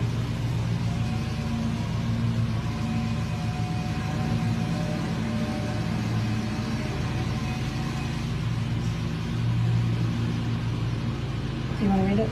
Okay. He that letteth into captivity shall go into captivity. He that killeth with the sword must be killed with the sword. Here is the patience and the faith of the saints. Can you explain that verse to me? Well, not off the top of my head, but I could do research and find out the understanding of that. Okay, you know how your ancestors got here? Yes, sir. How? Which ancestors? What? Our ancestors. You know how black people came to America? Well, How? yes, Well, I'm talking to the lady. How did you get to America? How did your ancestors come to America? through slave trade. Right. Do you know that's in the Bible? Go to Deuteronomy 28 and 68.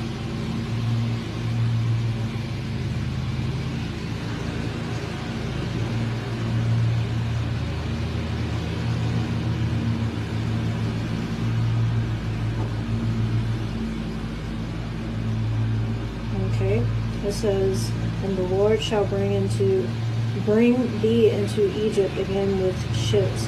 By the way thereof I spoke unto thee. Thou shalt see it no more again, and there ye shall be sold unto your enemies. To who? To your enemies. I have a question. Wait a minute. What does it say? To your who? It'd be sold to your who? Your enemies. Right. What's your question? So if you came over here on a cargo slave ship, you were sold to who? I have a question. Go ahead. What's your question? Have you read up to that point? I read the whole Bible. Yes, sir. Okay. Now, if you listen, if you just said that you came over here on a cargo slave ship, and what did the Lord say? Read it one more time for I me. personally didn't. You had forefathers But- before. Excuse me. You had forefathers and generations before you, correct? Yes. I didn't come over here on cargo slave ship, but my great grandparents did, right? My grandmother is 90, so that would make her grandfather, her grandmother, a part of the slave trade, correct? Yes, sir. Right. Now, so if you just read that again, you just read that you were brought over here on cargo slave ship and sold to your who? Keep reading. You didn't finish reading the verse. You said 68. Yeah. For bondmen and bondwomen, and no man shall buy you. That means that nobody's going to save you. Not Dr. Martin Luther King, okay? I just want to ask one question. Not Jesse Jackson. There's nobody going to save you out of that bondage, right? Okay. But isn't Jesus Christ our Savior? He's the Israelite Savior. He's not for all nations.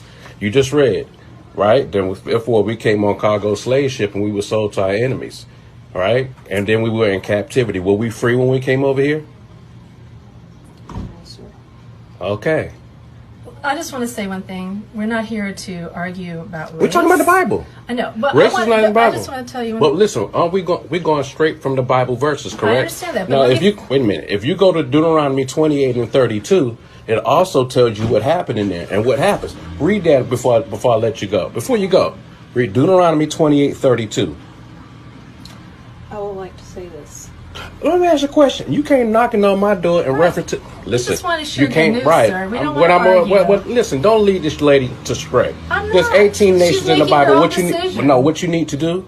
What you need to do is you need to go on Deuteronomy 28:68. Okay, Deuteronomy Go ahead and read 28:15. it for him, but then we're going to leave. Well, sir. you can. Okay. Deuteronomy 28:32. Those are the curses. There's 43 curses in the Bible that pertain only to the You Israelites. said what verse? 28:32. Thy sons and thy daughters shall be given unto another people, and then eyes shall look and fail with longing for them all the day long, and there shall be no might in them time. And what? There should be what? What was the last sentence? What'd you say? No might in them time. And then And what then ver- hand. I'm sorry. in thy hand. So when you got off those cargo slave ships, were you sold? Okay? That's how the last name Johnson, Green, Jackson, right? You were sold to different people, different breeding farms, right? Georgetown, Jamestown, Virginia, Charleston, South Carolina, the Caribbeans, therefore all over. And therefore they call us African American.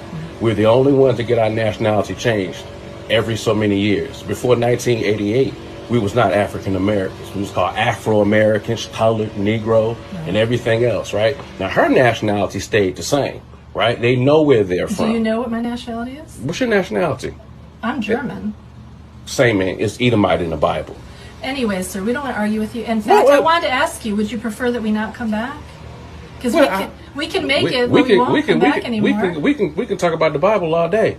Right. This and lady seems to be baffled. Listen, if you she's come, not baffled. She just doesn't want to argue with you. It's not argument. If you come But to it people, is. excuse me, ma'am. If you come to people's house teaching the Bible, you must know what's in the Bible, and you must know who you are in the Bible. Okay? So listen to the homework I will give to you. As an advice, you can do it if you want to. You read Deuteronomy 28:15 through 68, and it's going to tell you all the curses that only fit our people. Okay? All right. Well, we appreciate your time, and you have a good day, sir. Okay. Sister, get out. Thank you. Trust me, you're not a Jehovah's Witness.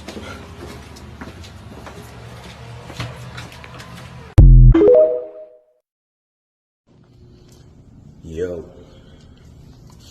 I just want to see how quickly this will get into substances or misinformation or all the other good stuff. So, you know, it's for entertainment purposes only.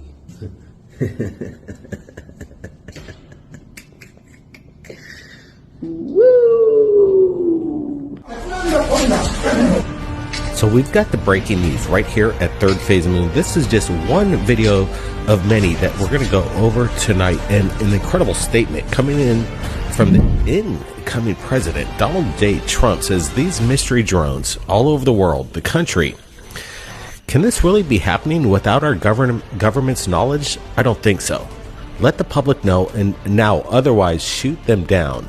Donald J. Trump just made this recent statement on his Twitter, and this is kind of making the rounds right now. But what's making the rounds also is the late. Look at that. Look at that. He is spraying the sky again. Bro, this is crazy, man. Look at this guy.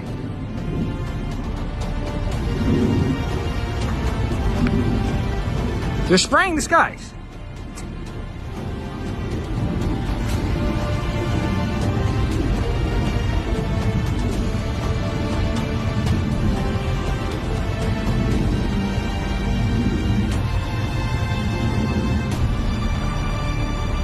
Look, he just sprayed that. This guy.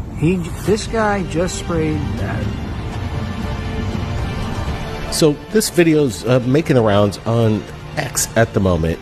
We're looking at it. Apparently, this man is convinced that something is totally different from what we're seeing over in New Jersey. What is going on right now? I think it's a mix of both ET, maybe observing this infiltration of a psycho operation. Who the heck knows? More videos just in.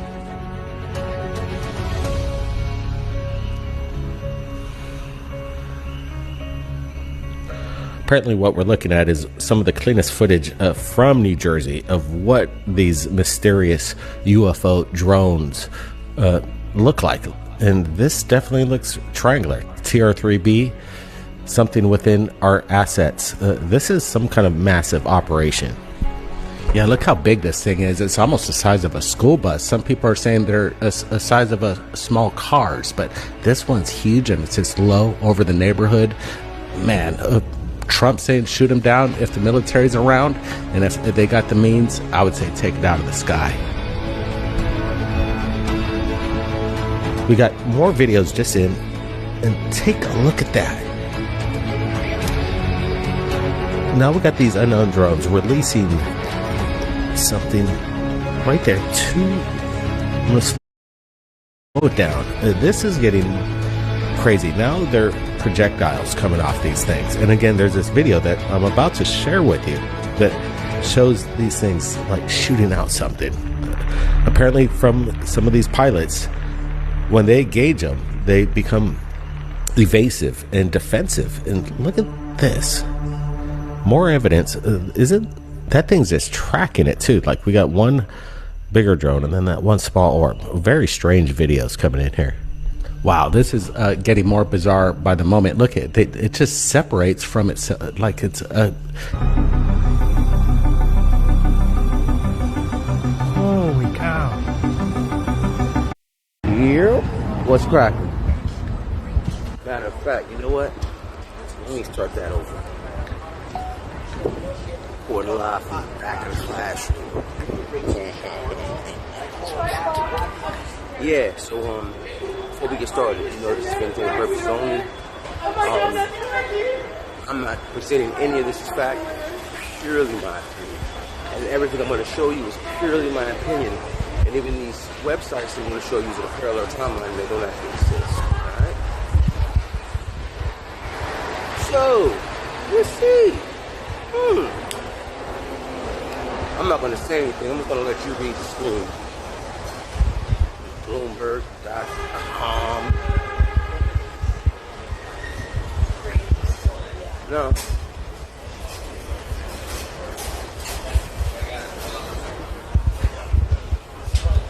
I wonder how it doesn't prove the claim.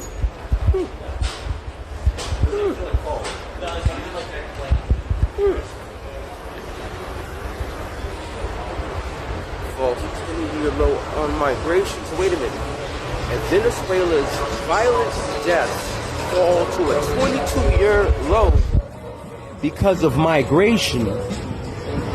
I wonder where all those people migrated to that made the murder rate fall to the lowest that it's been in 22 years.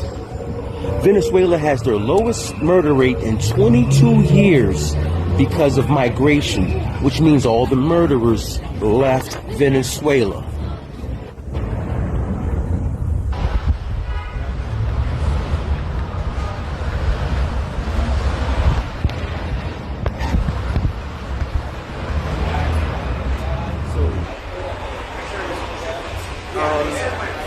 I'm not even going to add my 2 cents because, you know how TikTok actually is. So, again, this is all for entertainment purposes only. And if anything at all that I've said, anything that you've seen,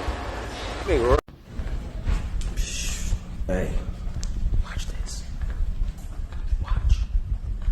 2025, not only America, but the entire planet will be under the protection and the dominion of this power alliance. The gains have been substantial, both for ourselves and for you, the human power elite.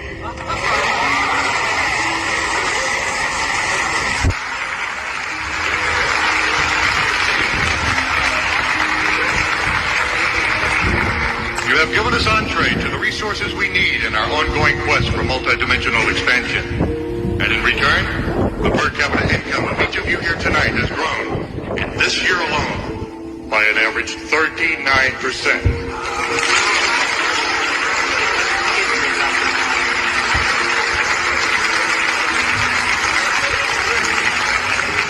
And I have just received word that our forces have won a major victory. The underground terrorist network has been destroyed here on the West Coast. We are all crisis alert.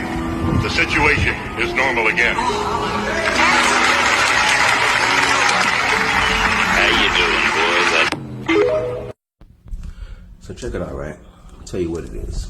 So, our whole lives, we can thought this shit is movies and entertainment, right? But when you start paying attention to word etymology, you look up actual root words and meanings of words, the original meanings, right? Especially where they come from, right? We look at the root, suffix, and all that shit, right? Prefix, suffix, and all that shit. And you actually start paying attention to what these words actually mean. To entertain means to grab a hold of something and bind. To grab a hold of the mind. To bind the mind. To bind, to entertainment.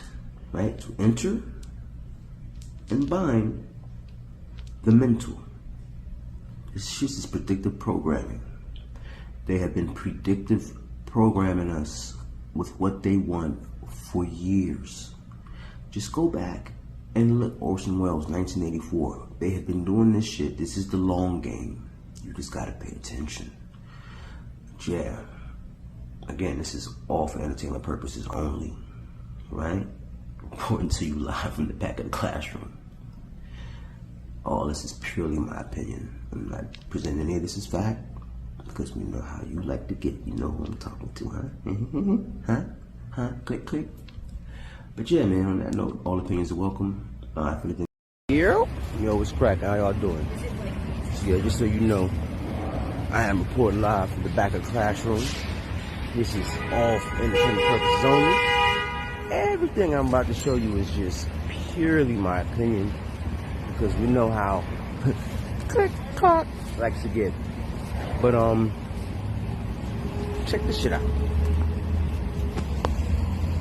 I think so, Maria, but if the Fed screws it up again, let's say, and they do have to start hiking rates, then you've got the market that's, again, saying, hey, the Fed's off sides, they're jumping back and jumping forward. It's like, that's the risk here to me, is that interest rates, like you said, Ryan, have moved up since the Fed has cut. So that just tells you that I think the bond market is telling the Fed you guys are doing it wrong. I want to get your take on something else, because this is incredible to me. Scott, President Biden is endorsing a ban. This is rich. This is really rich. He's endorsing a ban on congressional stock trading, an issue that has long been debated on Capitol Hill. Joe Biden says nobody in Congress should be able to make money in the stock market while they're in Congress. Even him? I don't know how you look your constituents in the eye and know, because the job they gave you an inside track to make more money. Lawmakers are required to disclose stock transactions exceeding $1,000. 85 members of Congress traded on the stock in the stock market last year, according to the stock trading tracker Quiver Quantitative. Democrat Congressman Josh Gottheimer and Congresswoman and former House Speaker Nancy Pelosi, among the most active congressional traders last year, racked in a combined estimated trade volume of $81.2 million. Wow. And, you know, she's really been a phenomenal investor. Wow. Oh, yeah. She's really good. She's so good. I mean, she knew to buy Microsoft just like a couple of months before it got this incredible defense contract.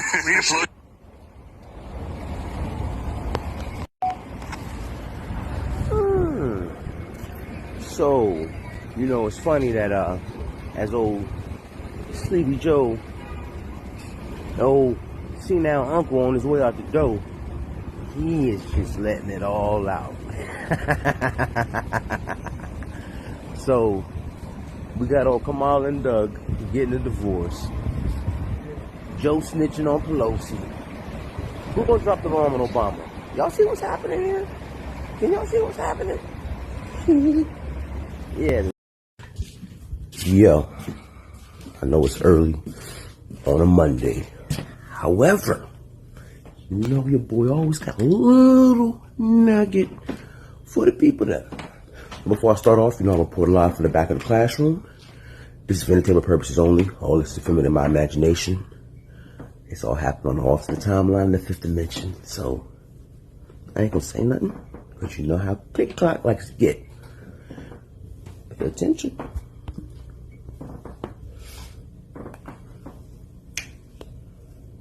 Suspect arrested in the killing of a woman who was set on fire in a New York City subway car.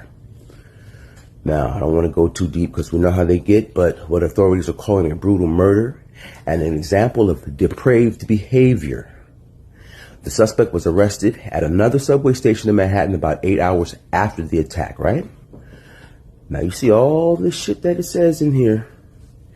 The assailant approached the woman without saying a word, ignited her clothes, and she was enveloped in flames in a matter of seconds, police said. Surveillance video shows the suspect sitting on a station bench and watching a woman burn as police officers responded. Unbeknownst to the officers who responded, the suspect had stayed on the scene and was seated on a bench at the platform just out the train car. And the body-worn cameras on the responding officers produced a very clear, detailed look at the killer.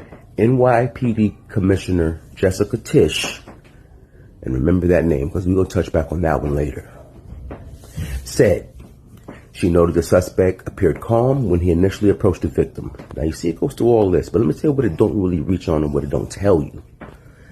The further you go in there, the further down the rabbit hole you go, you find out that they're calling him a Guatemalan migrant. He's not a migrant. He is an illegal asylum seeker. This is one of Kamala's kids. This is one of Mama Kamala's kids. This is exactly why Senor Trumpito won the fucking election. Because you stupid motherfuckers keep voting for these Democrats who keep setting us up with their long game. We're not going to be happy until it starts affecting us. We have to understand what's going on out here. It's time to unite as one, because if you're not paying attention to the writing on the wall, everything is about to go left.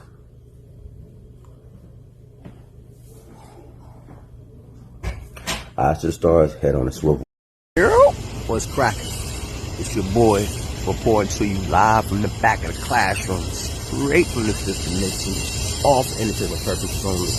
Before I start this, it's gonna be a very serious topic, and it might upset some people, but you know me, I don't give a fuck, because the word needs to get out. So, I ask one thing, right? If anything I say during this resonates with you, by all means, like, comment, subscribe, and share. But y'all know that Click Clock been trying to give me the business by shadow banning my shit because they don't nobody know what's really fucking happening, right? Anyways, if any of this shit resonates and makes sense to you, all I'm asking is just share the shit. Like it and share it. That's all I ask. So let's get started, right?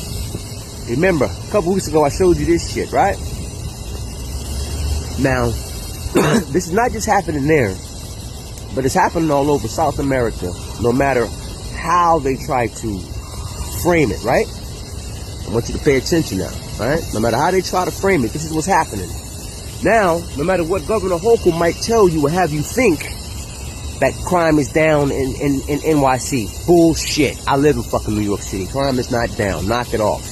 Now, you see what all the other news agencies say, right? All the leanings, well, you know where they lean. So you see how it is. And then they lean the other way, you see what's being said. Now, I want to say something right now, and I want people to understand, right? There's a big difference between a migrant or an immigrant and an illegal. They're not the same. They're not synonymous.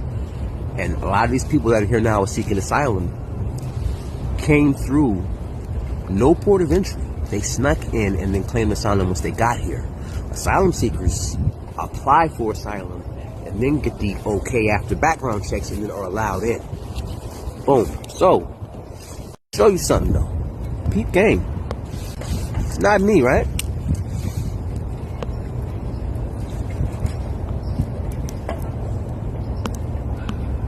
That he was sitting down watching. I think there's something right there on this bench or whatever that is, and there's a cop right there. The cop walks by and notices the fire, and then that's when, you know, he radios in help. So he radios in help. If there's something right there. For those of you, because I know a lot of people don't like looking for their own information too late, so I'm gonna just break this shit down, right? The motherfucker allegedly sat there after setting the woman on fire, watched the police come and then EMS take the body away.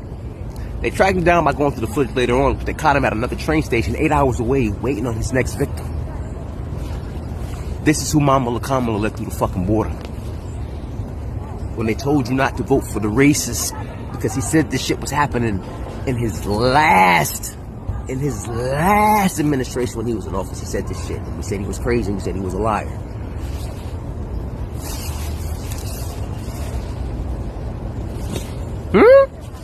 Now, I want y'all to think about something. I'm talking to these people who continuously give their energy. What's cracking? It's your boy reporting to you live from the back of the classroom. So what's cracking? It's your boy reporting to you live from border. When they told you not to vote for the racist Democratic Party, the same people who gave you the crime bill, the same people who did NAFTA that outsourced all the jobs, the same people who left the border open and let all these people that are doing this now come in. What do you think that woman on that train looked like? Now, we can all act like the things don't exist that exist in our reality, but all of us, on every continent and every culture, there is a caste system that exists. And we know this. And the ones that deal with the most deny it the most. Because, you know, Hispanics act like shit's all rosy, peachy in the community. It's not. You watch telenovela and you see they deal with the same thing of colorism that we deal with here, the same way they deal with in Africa and everywhere else, right? So if we live in a country where the majority group are now being openly attacked and set on fire,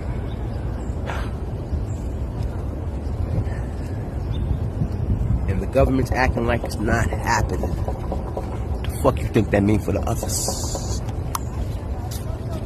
But yeah, that's all alleged. All in the deep recesses of my mind in the fifth dimension in the back of the classroom, because you know I'm not a smarty already, so pay me no mind. But look at that. But if you see it, you see it. And if it resonates, it does. I'm saying, send it on. That's all. What's cracking? It's your boy reporting to you live from the back of the classroom, so you already know what it is. This is all scripted for entertainment purposes only. If anything that you see resonates, by all means, like, comment, subscribe, and share. But most importantly, share this shit. That being said, go ahead and roll that motherfucking beautiful baby footage. From Kamala, respect. Black men who need some concern and some care and consideration. You know, we need some mamala from Kamala.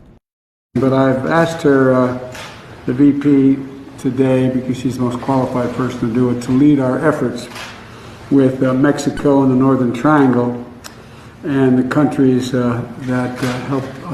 We're going to need help in stemming the movement of so many folks, stemming the migration to our southern border.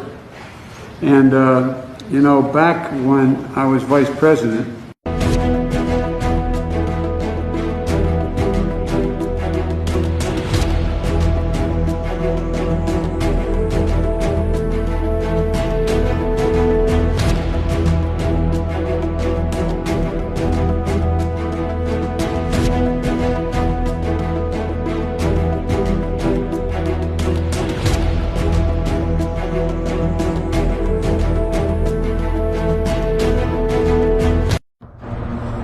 yeah, if you made it this far, that means you're critical thinker. You smart enough to see what the fuck is going on. Now we got the dum-dums out the way. Locked in the back of the classroom. It's really the smarty audience. It's in the back. The dumb motherfuckers gotta sit in the front anyways. Y'all remember Jerry Lewis? Right? We used to have a little telethon, right? We called them Jerry's Kids.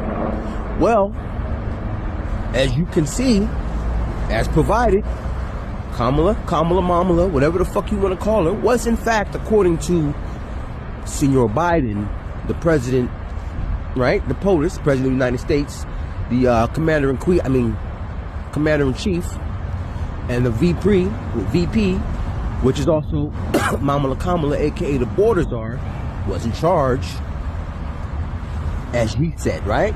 The what? Northern Triangle, right? Okay. So that being said, right? If we have anywhere between 5 to 20 million illegals now in the United States of America, that means the border czar didn't do her job. Now, to backtrack to what I said yesterday, right? As a man, I was bothered to know that a woman in the United States of America, in New York City, was set on fire on a fucking train by an asylum-seeking illegal. That is one of Kamala's kids, right? The Jerry kids era is over. Now we're on to the Kamala kids. Kamala, that was one of your children. Get your fucking people in check. Because how long before someone draws a line in the sand and then everything goes left? Because one of these illegals is going to rape. I'm sorry, pardon me. You can't say that on social media. But one of these Kamala kids is going to violate the wrong individual's family member. And you know, like they say, it only takes one. And once the first instant happens, it's a chain reaction. And before you know it, it'll be El Camino de Purge. The way of the purge. There you go. Again, all for entertainment purposes only.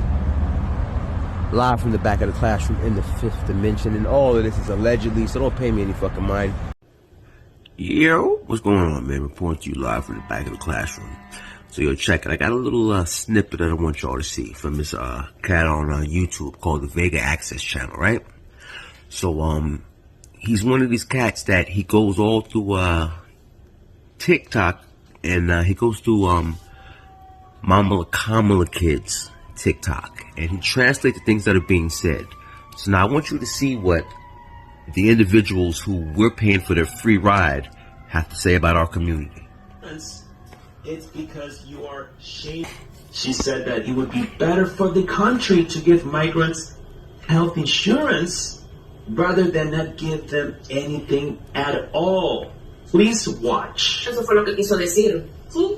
De que, como quien dice, aquí hay muchas personas que tienen tiempo y no tienen un seguro médico. Ustedes van llegando, ya les dan seguro médico, les dan vivienda, les dan... Pero el que está aquí, que ya tiene tiempo y no es inmigrante, así como la situación de ustedes,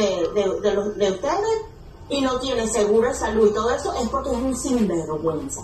Culpa tengo yo. La gente es tan ignorante que no se da cuenta que más problema es tenerte a ti o cualquier persona sin seguro. Más le cuesta al país. porque tienen que aprender a juro y después es un bill que nadie lo va a pagar y un dineral que nadie le va a pagar al hospital por tú no tener seguro. Es más urgente y más efectivo tenerlos con seguro para que el seguro los cubra y no tener una deuda en los hospitales de la gente que no paga nada. O sea, la gente es hasta bruta que no piensa que eso es un beneficio. Claro, el americano que no tenga seguro es un sinvergüenza, punto, es un sinvergüenza. No se puede quejar de que los migrantes le dan y al americano no. Al americano se lo dan. Lo que pasa es que es un sinvergüenza que no lo da. So according to Bella, this American citizen, if you Americans don't have health insurance, you're shameless. And we're all dumb. Yep, we're all a bunch of stupid people, guys.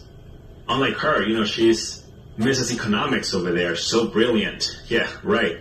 More like Mrs. Trashonomics. Hey Bella, how about we close the border and then do not give any assistance to any migrants.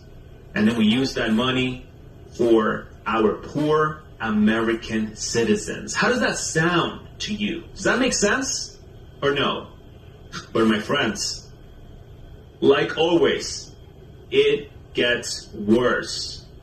And this is where I need the attention of the Black Americans, because Bella has a very special message for you. Blanco le dan y al americano no. Al americano se lo dan. Lo que pasa es que es un sinvergüenza que no lo da. Es muy diferente, porque para el americano es más fácil dividir las ayudas, porque no van a estar con todos los negros de donde están viviendo de las ayudas, del dinero, de todo, y que uno tiene que pagar y pagar y pagar y pagar por eso. ¿Por qué no van y hacen eso? No, van a venir a meterse con una gente que realmente necesita seguro y una niña que necesita una mejor calidad de vida. What? So, I know how TikTok likes to get when I get on these rants. I'm going to be very careful with my words, right? But I've been saying this, and I've been saying this for a long time, especially when I started paying attention to what's going on, right? I've gotten so many phone calls and text messages from people who look like this telling me how wrong I am, right? Now, I told you earlier about Mama Kamala and her kids. And y'all Negroes, this is what y'all are supporting. You know who you are, those of you that continue to call me, I don't like you this and I don't like you that. Even the motherfuckers I work with, right? These are people though. But these is what your people think about you. And I've been telling y'all this. This is what you was voting for. This is what you always been voting for, right? Now, I can go through and show you. I know people personally who've had their benefits cut in New York City to pay for Mama Kamala's kids free ride. And the people that I go to work every motherfucking day, Monday through Friday, 9 to 5, and I bust my motherfucking ass to make sure that I do the best and be the best version of me, and I pay taxes. And you see, I have no choices on how this federal government allocates my tax dollars and where they go to. And they're now paying for the individuals who came across an imaginary line in the sand that our so-called elected officials and so-called, I don't even want to say forefathers, but there was a border that was set, right? And it was not being protected by our elected officials. And now the individuals that they invited here to get a free ride on our blood, sweat, and tears are now saying that we need to be removed from our birthplace? Bitch, are you crazy? Now, this is why the election went why it went. And if y'all can't see it now, then you know what? You're all going to end up deserving what you get. You think what happened 2 days ago on the F train in New York City was just some one-off thing? Oh no. Oh no. You can go on to Mama Kamala Kids TikTok, because there's a whole section where they openly talk shit about all of us dumb morenos who are paying their way. Y'all fools better wake up. But yeah. I know none of this is going to resonate with a lot of these people, because for some reason, whatever your Democratic Party daddy tell you to do, you stupidly do it, and you continue to do it. And honestly, I hope what I'm saying right now puts a fire under your asses and pisses you off to make you do something. I don't care what it is, but do something. Start by waking the fuck up. For those of y'all who are aware and can see, just keep pushing on, man. What's cracking? It's your boy Back reporting live from the back of the classroom. For the fifth dimension, this is all for entertainment purposes only. If anything I say in this may resonate with you, by all means, like, comment, subscribe, and share. Again, back with the little snippet from the Vacant Access channel. But I'll be right back. Just peep it. No. But my friends, like always, it gets worse. And this is where I need the attention of the Black Americans, because Bella has a very special message for you. Antes le dan y al americano no. Al americano se lo dan. Lo que pasa es que es un sinvergüenza que no lo haga. Es muy diferente, porque para el americano es más fácil vivir de las ayudas, porque no van a irse con todos los negros de donde están viviendo de las ayudas, del dinero, de todo, y que uno tiene que pagar y pagar y pagar y pagar por ellos. ¿Por qué no van a ir a hacer eso? No, van a venir a meterse con una gente que realmente necesita seguro y una niña que necesita una mejor calidad de vida. What the? Tell me how that statement is not racist. Police! Hey Bella, who's the dirty one now? Who's the filthy one now? Who? Tell me, I can't hear you. Mrs. Trashonomics, please step forward. You are without a doubt the donkey of the week.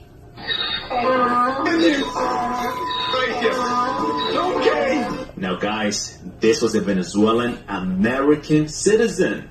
And the reason why I repeat that is because she knows the American culture. She knows what we're all about. And she still thinks that way. Now imagine if we were to give the citizenship to all of these migrants that came a few years ago. We would be doomed. The United States of America would be done. Now, reason I came back on that was, remember when this all started? Yo, what's cracking? Report live to you, back of the classroom. I'm gonna just let you hear this straight from the horse's mouth, or read it rather.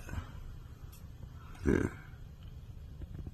Lo que pasa desde ahorita, los refugios existen desde ahorita, es esta migración de Venezuela, pero por años, por más de 20, 30 años, los inmigrantes que han venido a este país, nadie ha tenido esa oportunidad de tener un refugio. Todo el mundo ha tenido que darse duro y ver dónde vivir y ver cómo echar para adelante. Entonces esa manguangua que tienen ahorita los venezolanos no lo ha tenido nadie. Lo que pasa y los demás pueden, lo que pasa es que triste y lamentable, escucha, triste y lamentable, porque por uno pagamos todo, nos acostumbramos a ser conformes a lo que nos dé el gobierno. Y aquí chocas, coñísimo de tu madre. ¿Sabes por qué chocan aquí? Porque este es un país de impuestos y eso es lo que no se sacan de la hijueputa mente. Sáquense ese chip. No es porque haya que él paga impuestos. Sí paga impuestos, pero se la está sudando. ¿Me entiendes? Y aquí se paga toda, hasta la forma de caminar. Todo. Sáquense el chip de la cabeza, de pobreza. Ese es un chip de pobreza, mi hermana. Sáquenselo de la cabeza. Y es verdad, como dice la Bella, está bien, se sobreentiende ahorita, porque hay muchas personas, incluyendo a Enderly, vamos a hacerlo así, de que tiene ahorita el privilegio. ¿Por qué? Porque no tiene, mi hermana, no tiene. Porque yo te aseguro que si ella tuviera, ella no viviera ese calvario ahí con sus hijos. Porque vivir en un refugio no es fácil. Exactamente. ¿Me entiendes? Entonces ella lo está haciendo por necesidad. Entiendan. Exacto. Sí, no, pero la mayoría decide por niños que son tan cara de tabla, que tienen buenas camionetas, tienen buenas motos, tienen buenas cosas, y lo estacionan en el estacionamiento del refugio como de tu madre cara de tabla. ¿Por qué haces eso? Aquí hay así. Entonces, ¿qué hacen? Cerrarle las puertas a las personas que en realidad sí necesitan ayuda. Exactamente. Eso es lo que pasa. Nos acostumbramos a ser conformistas y no debería de ser así. Exactamente. Exactly, guys. So it turns out that... So, while you got American citizens in Lahaina, Carolinas. Hear that? And then you read that. There's migrants with great and beautiful cars, and they park them right outside of the shelters because they can afford to buy those cars since they are living the good life, the freebies. They called out other migrants right there. And in fact, that one over there threw a little shade towards the Neelys. Just a little one, but still. So that means we were right all along. It's a scam. The entire process is a scam. That's why we want it to be over yesterday, and we need mass deportations for all of these individuals. That's correct. That lady was kind of right. For one bad one, all of us are going to pay for it. Yep, it's true. It's unfortunate because there are some illegal individuals that are in this country have been working hard for 20, 30 years, 40 years maybe, and now they may be at risk. Some of those individuals have never done anything wrong or mocked the system. They have assimilated to the American culture, but because of some of these leeches, freeloaders, now they have to pay the price and be scared because mass deportations are coming. And TPS and fake asylum seekers are not going to be protected.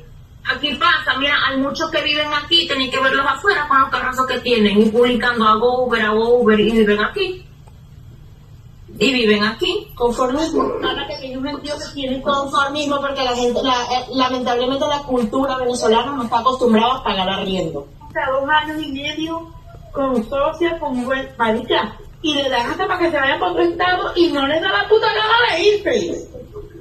Voy. Sinvergüenza. Es sinvergüenza. Lamentablemente por eso sinvergüenza pagan todo. Donde ponen, a mí me quieren un apartamento en Texas, pero para allá no, porque lo pegué con porque lo pegué más. Mano, y me dicen que me da un apartamento. Así sea, no sé, que no sea Venezuela, yo me voy. Por 1 año, un apartamento gratis por 1 año, marica, con más que no flow, ¿vale? Así es el venezolano. What a way to end this episode. Bella saying, that's how Venezuelans are. Amazing, isn't it? And the U.S. just said that it is true. Some of these migrants are being offered free apartments to go to other states. And some are saying no because they don't want to. They want to stay in the hotel. And she says she would take it. Again, she wants to... So, Carolina again, Hawaii, Flint, Michigan, countless other cities, New Orleans, Katrina. Yo, what's cracking? Check it out. It's your boy back, reporting live from the back of the classroom. It's all scripted for entertainment purposes only. And you know, if anything that I say resonates on any level, all opinions are welcome, good, bad, or indifferent. Like, comment, subscribe, and share. Check this out, and I'll be right back at you. I would like to point out that all of these clips were posted around the beginning of this year all the way to now. Here he is, and he says, I know you guys went to see me like this friend on the floor, sleeping like this. I know you guys went to see me like this, lost, but I'm going to tell you this, that I will never end up like that. I'll never end up like this. I'm very intelligent. Not like that guy. Never, never, ever I'll go that low. Because I am not addicted to anything. And that's what you think. I am not addicted to anything at all. I am not a drug addict. That's why these people are lost here. But not me. Is Guatemalan migrant Sebastian Zapata, who entered the U.S. illegally and is accused of setting a woman on fire on the New York City subway. Per the Daily Center, he was deported during Trump's first administration in 2018, but re-entered the U.S. at an unknown date and stayed in the New York City taxpayer-funded shelter system. And the videos you're watching right now are from his TikTok page. Yep, of course he would have a TikTok page. That's him making fun of President Trump back in November. And yet another disgrace, and all funded by us, the American taxpayers. Money in the trash on individuals that are looking to go back to their country. Oh, and some of you guys in the comment section were asking, is this freeloading only exclusive to Venezuelans? And I told you, no, it was not.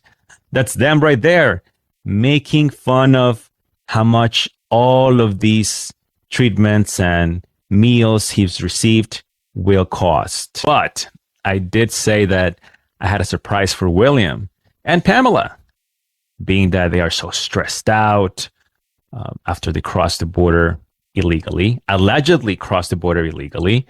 And, you know, they are living in that RV and they already bought their beautiful estate, even though I haven't seen it, but based on how they described it in the past, I'm sure it is gorgeous. And from what we watched right now, they're looking or seriously considering to go back because America is stressing them out so much. So that's why I hereby announce that William and Pamela have been reported to USCIS by the Vega Access Channel for allegedly crossing the border illegally and for possibly and allegedly committing asylum fraud, because they told us they're looking to go back to their country. And if they're looking to do that, then who has never paid anything into the system is somehow worthy to get $13,401.82. Cash balance is $4,498.85.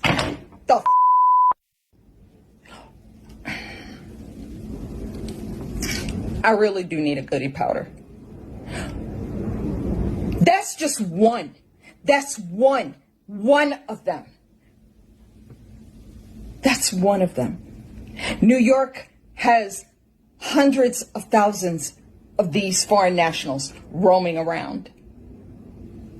Why does she have $13,000 in food stamps?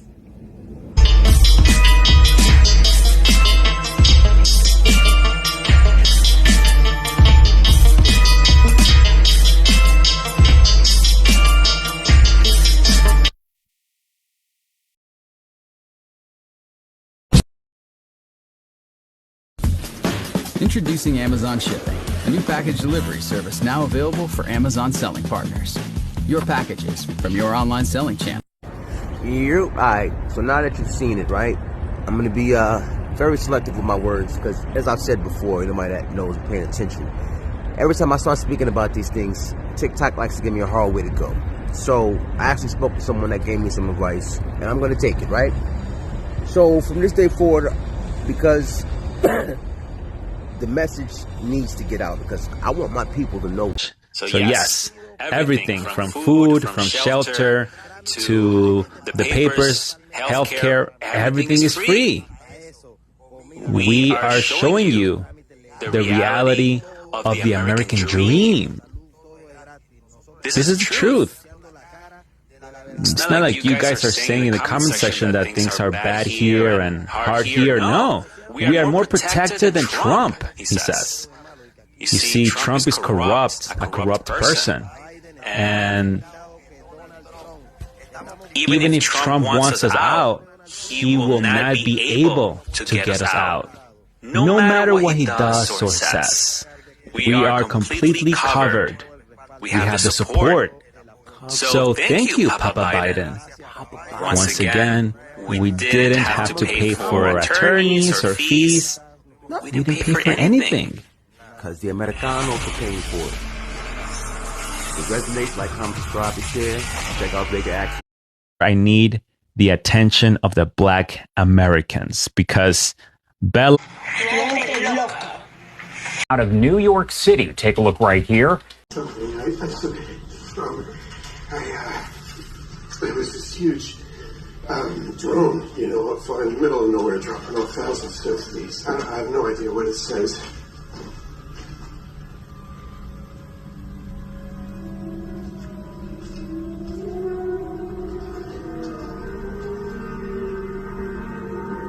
Death to America.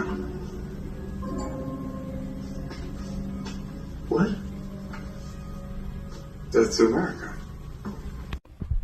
Yo, it's your boy reporting to you live from the back of the classroom, straight from the fifth dimension, all for entertainment purposes only. So you see what it is, right? You've already heard what he said. Now, pay attention to this one. What happened? Because my primary client works in the defense sector, I spent a lot of time studying the cost-benefit analysis of military campaigns. There was one program in particular that terrified my client the most. A simple 3-stage maneuver that could topple a country's government from within. The first stage was isolation. Disable their communication and transportation. Make the target as deaf, dumb, and paralyzed as possible. Setting them up for the second stage. Synchronized chaos. Terrorize them with covert attacks and misinformation. Overwhelming their defense capabilities, leaving their weapon systems vulnerable to extremists in their own military. Without a clear enemy or motive, people would start turning on each other. Done successfully, the third stage would happen on its own. What's the third stage?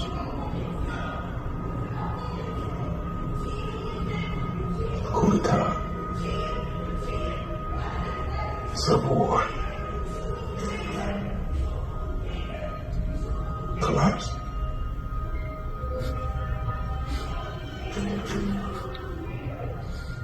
This program was considered the most cost-effective way to destabilize a country. Because if the target nation was dysfunctional enough, it would, in essence, do the work for you.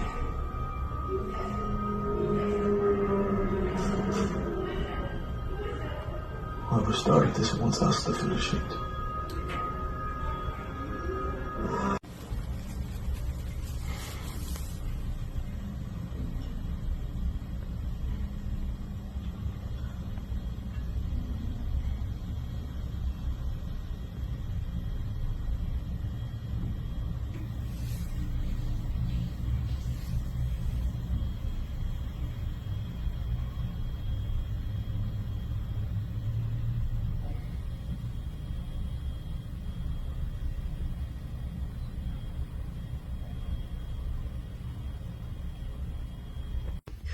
Alright, so for those of you who can pick up what I'm putting down, if you tracking, if it's clicking, then it's clicking, right?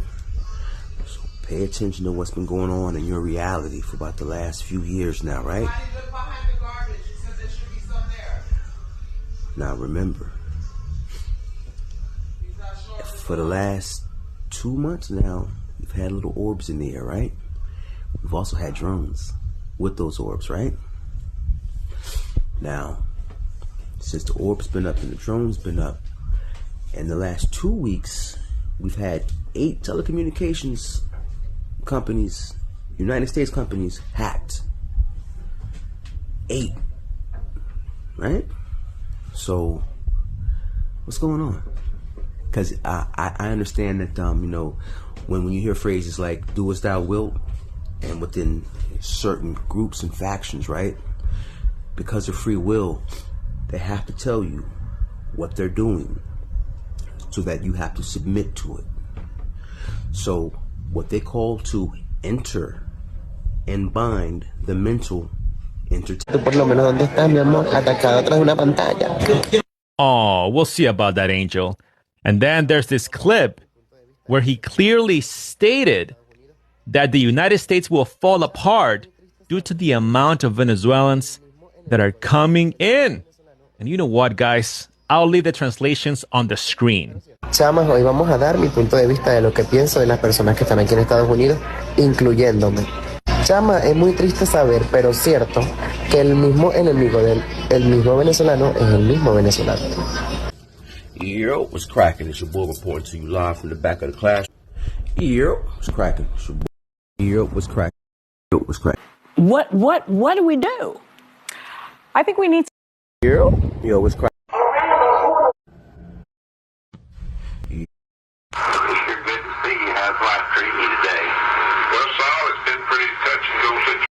What's cracking? It's your boy reporting to you live from the back of the classroom with my ankle.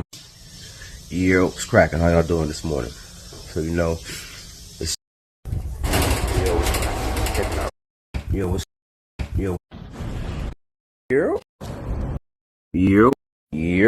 I have also seen black people make videos talking about Mexicans. Don't come to us for help because we're not helping. First of all, Mexicans are not alone. They have Honduran people, they have Salvadorian people, they have Guatemalan people, they have Nicaraguan people, and a whole bunch of other countries that are willing to join forces with the Mexican people. Black people, what makes you think that Mexicans are going to come running to y'all for help? What for?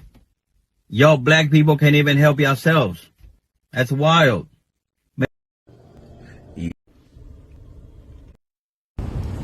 Many people from the black community are telling me to go back to Mexico, telling Mexicans to go back to Mexico. Yo, what's cracking? Yo.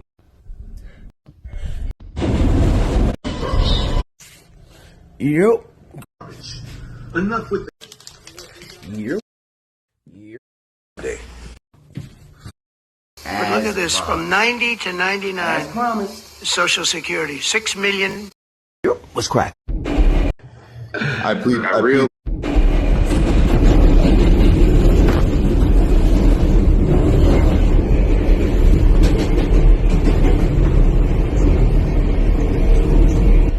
Again, rush hour. Where everybody go? The city literally turned into a ghost town, and everyone's acting like they don't see it. And everyone's acting like a ghost town. I plead real. Yeah, what's poppin'? Here? Disrespecting me. And here?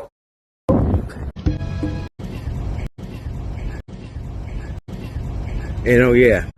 Here? What it is. Here? What it is. So These two guys... There is a place... So apparently, Epstein emails expose disturbing parties for hunting black people. These motherfuckers, not only did they have to traffic children, rape them, beat them, murder them, torture them, drink their blood to maintain youthfulness, literally cause most of the bad things happening on Earth now. All these world events like 9/11 and so many other fucked up things, and poisoning our food. But now, according to the emails, they had hunting parties to kill black people. This is not a fucking conspiracy theorist, guys. Bro, I will show you the emails. Going to Mean Lana's party now to hunt, right? You're probably thinking, oh, they're probably just hunting animals. Wait for it. Guess what? They are. Yeah. So they were essentially hunting black people on Epstein's island, on top of raping kids, torturing kids, murdering kids, kidnapping children. And then he has the fucking audacity to say, thanks, thrilling hunt. This was 2016, guys. 2016. This was not the night. This was 2016. 2016. The peak of SoundCloud era.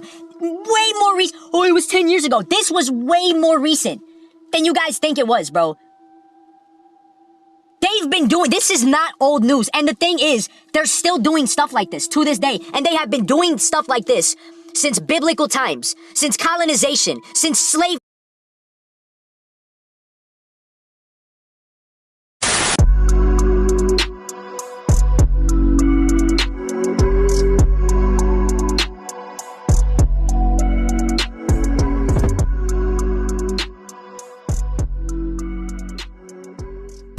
Hate you niggas, let's die. Ooh! If I could gather all of you in one place with a strap to my chest. Oh, hold on. These people are the tools of white supremacy and the systems in place Check this out. Happy Black History Month to everyone except the foundational Black Americans. I hate you niggas. I hate you niggas. Let's die. Ooh! If I could gather all of you in one place with a strap to my chest, you know what time it is. We're gonna have a party and we're gonna blow up the spot. More like me. I'm doing society a favor. But yeah, everybody else, happy Black History Month. So this is why I always say that the prerequisite for an immigrant to become a United States citizen is to be anti-Black American and side with the systems in place to undermine us. We don't have the same kind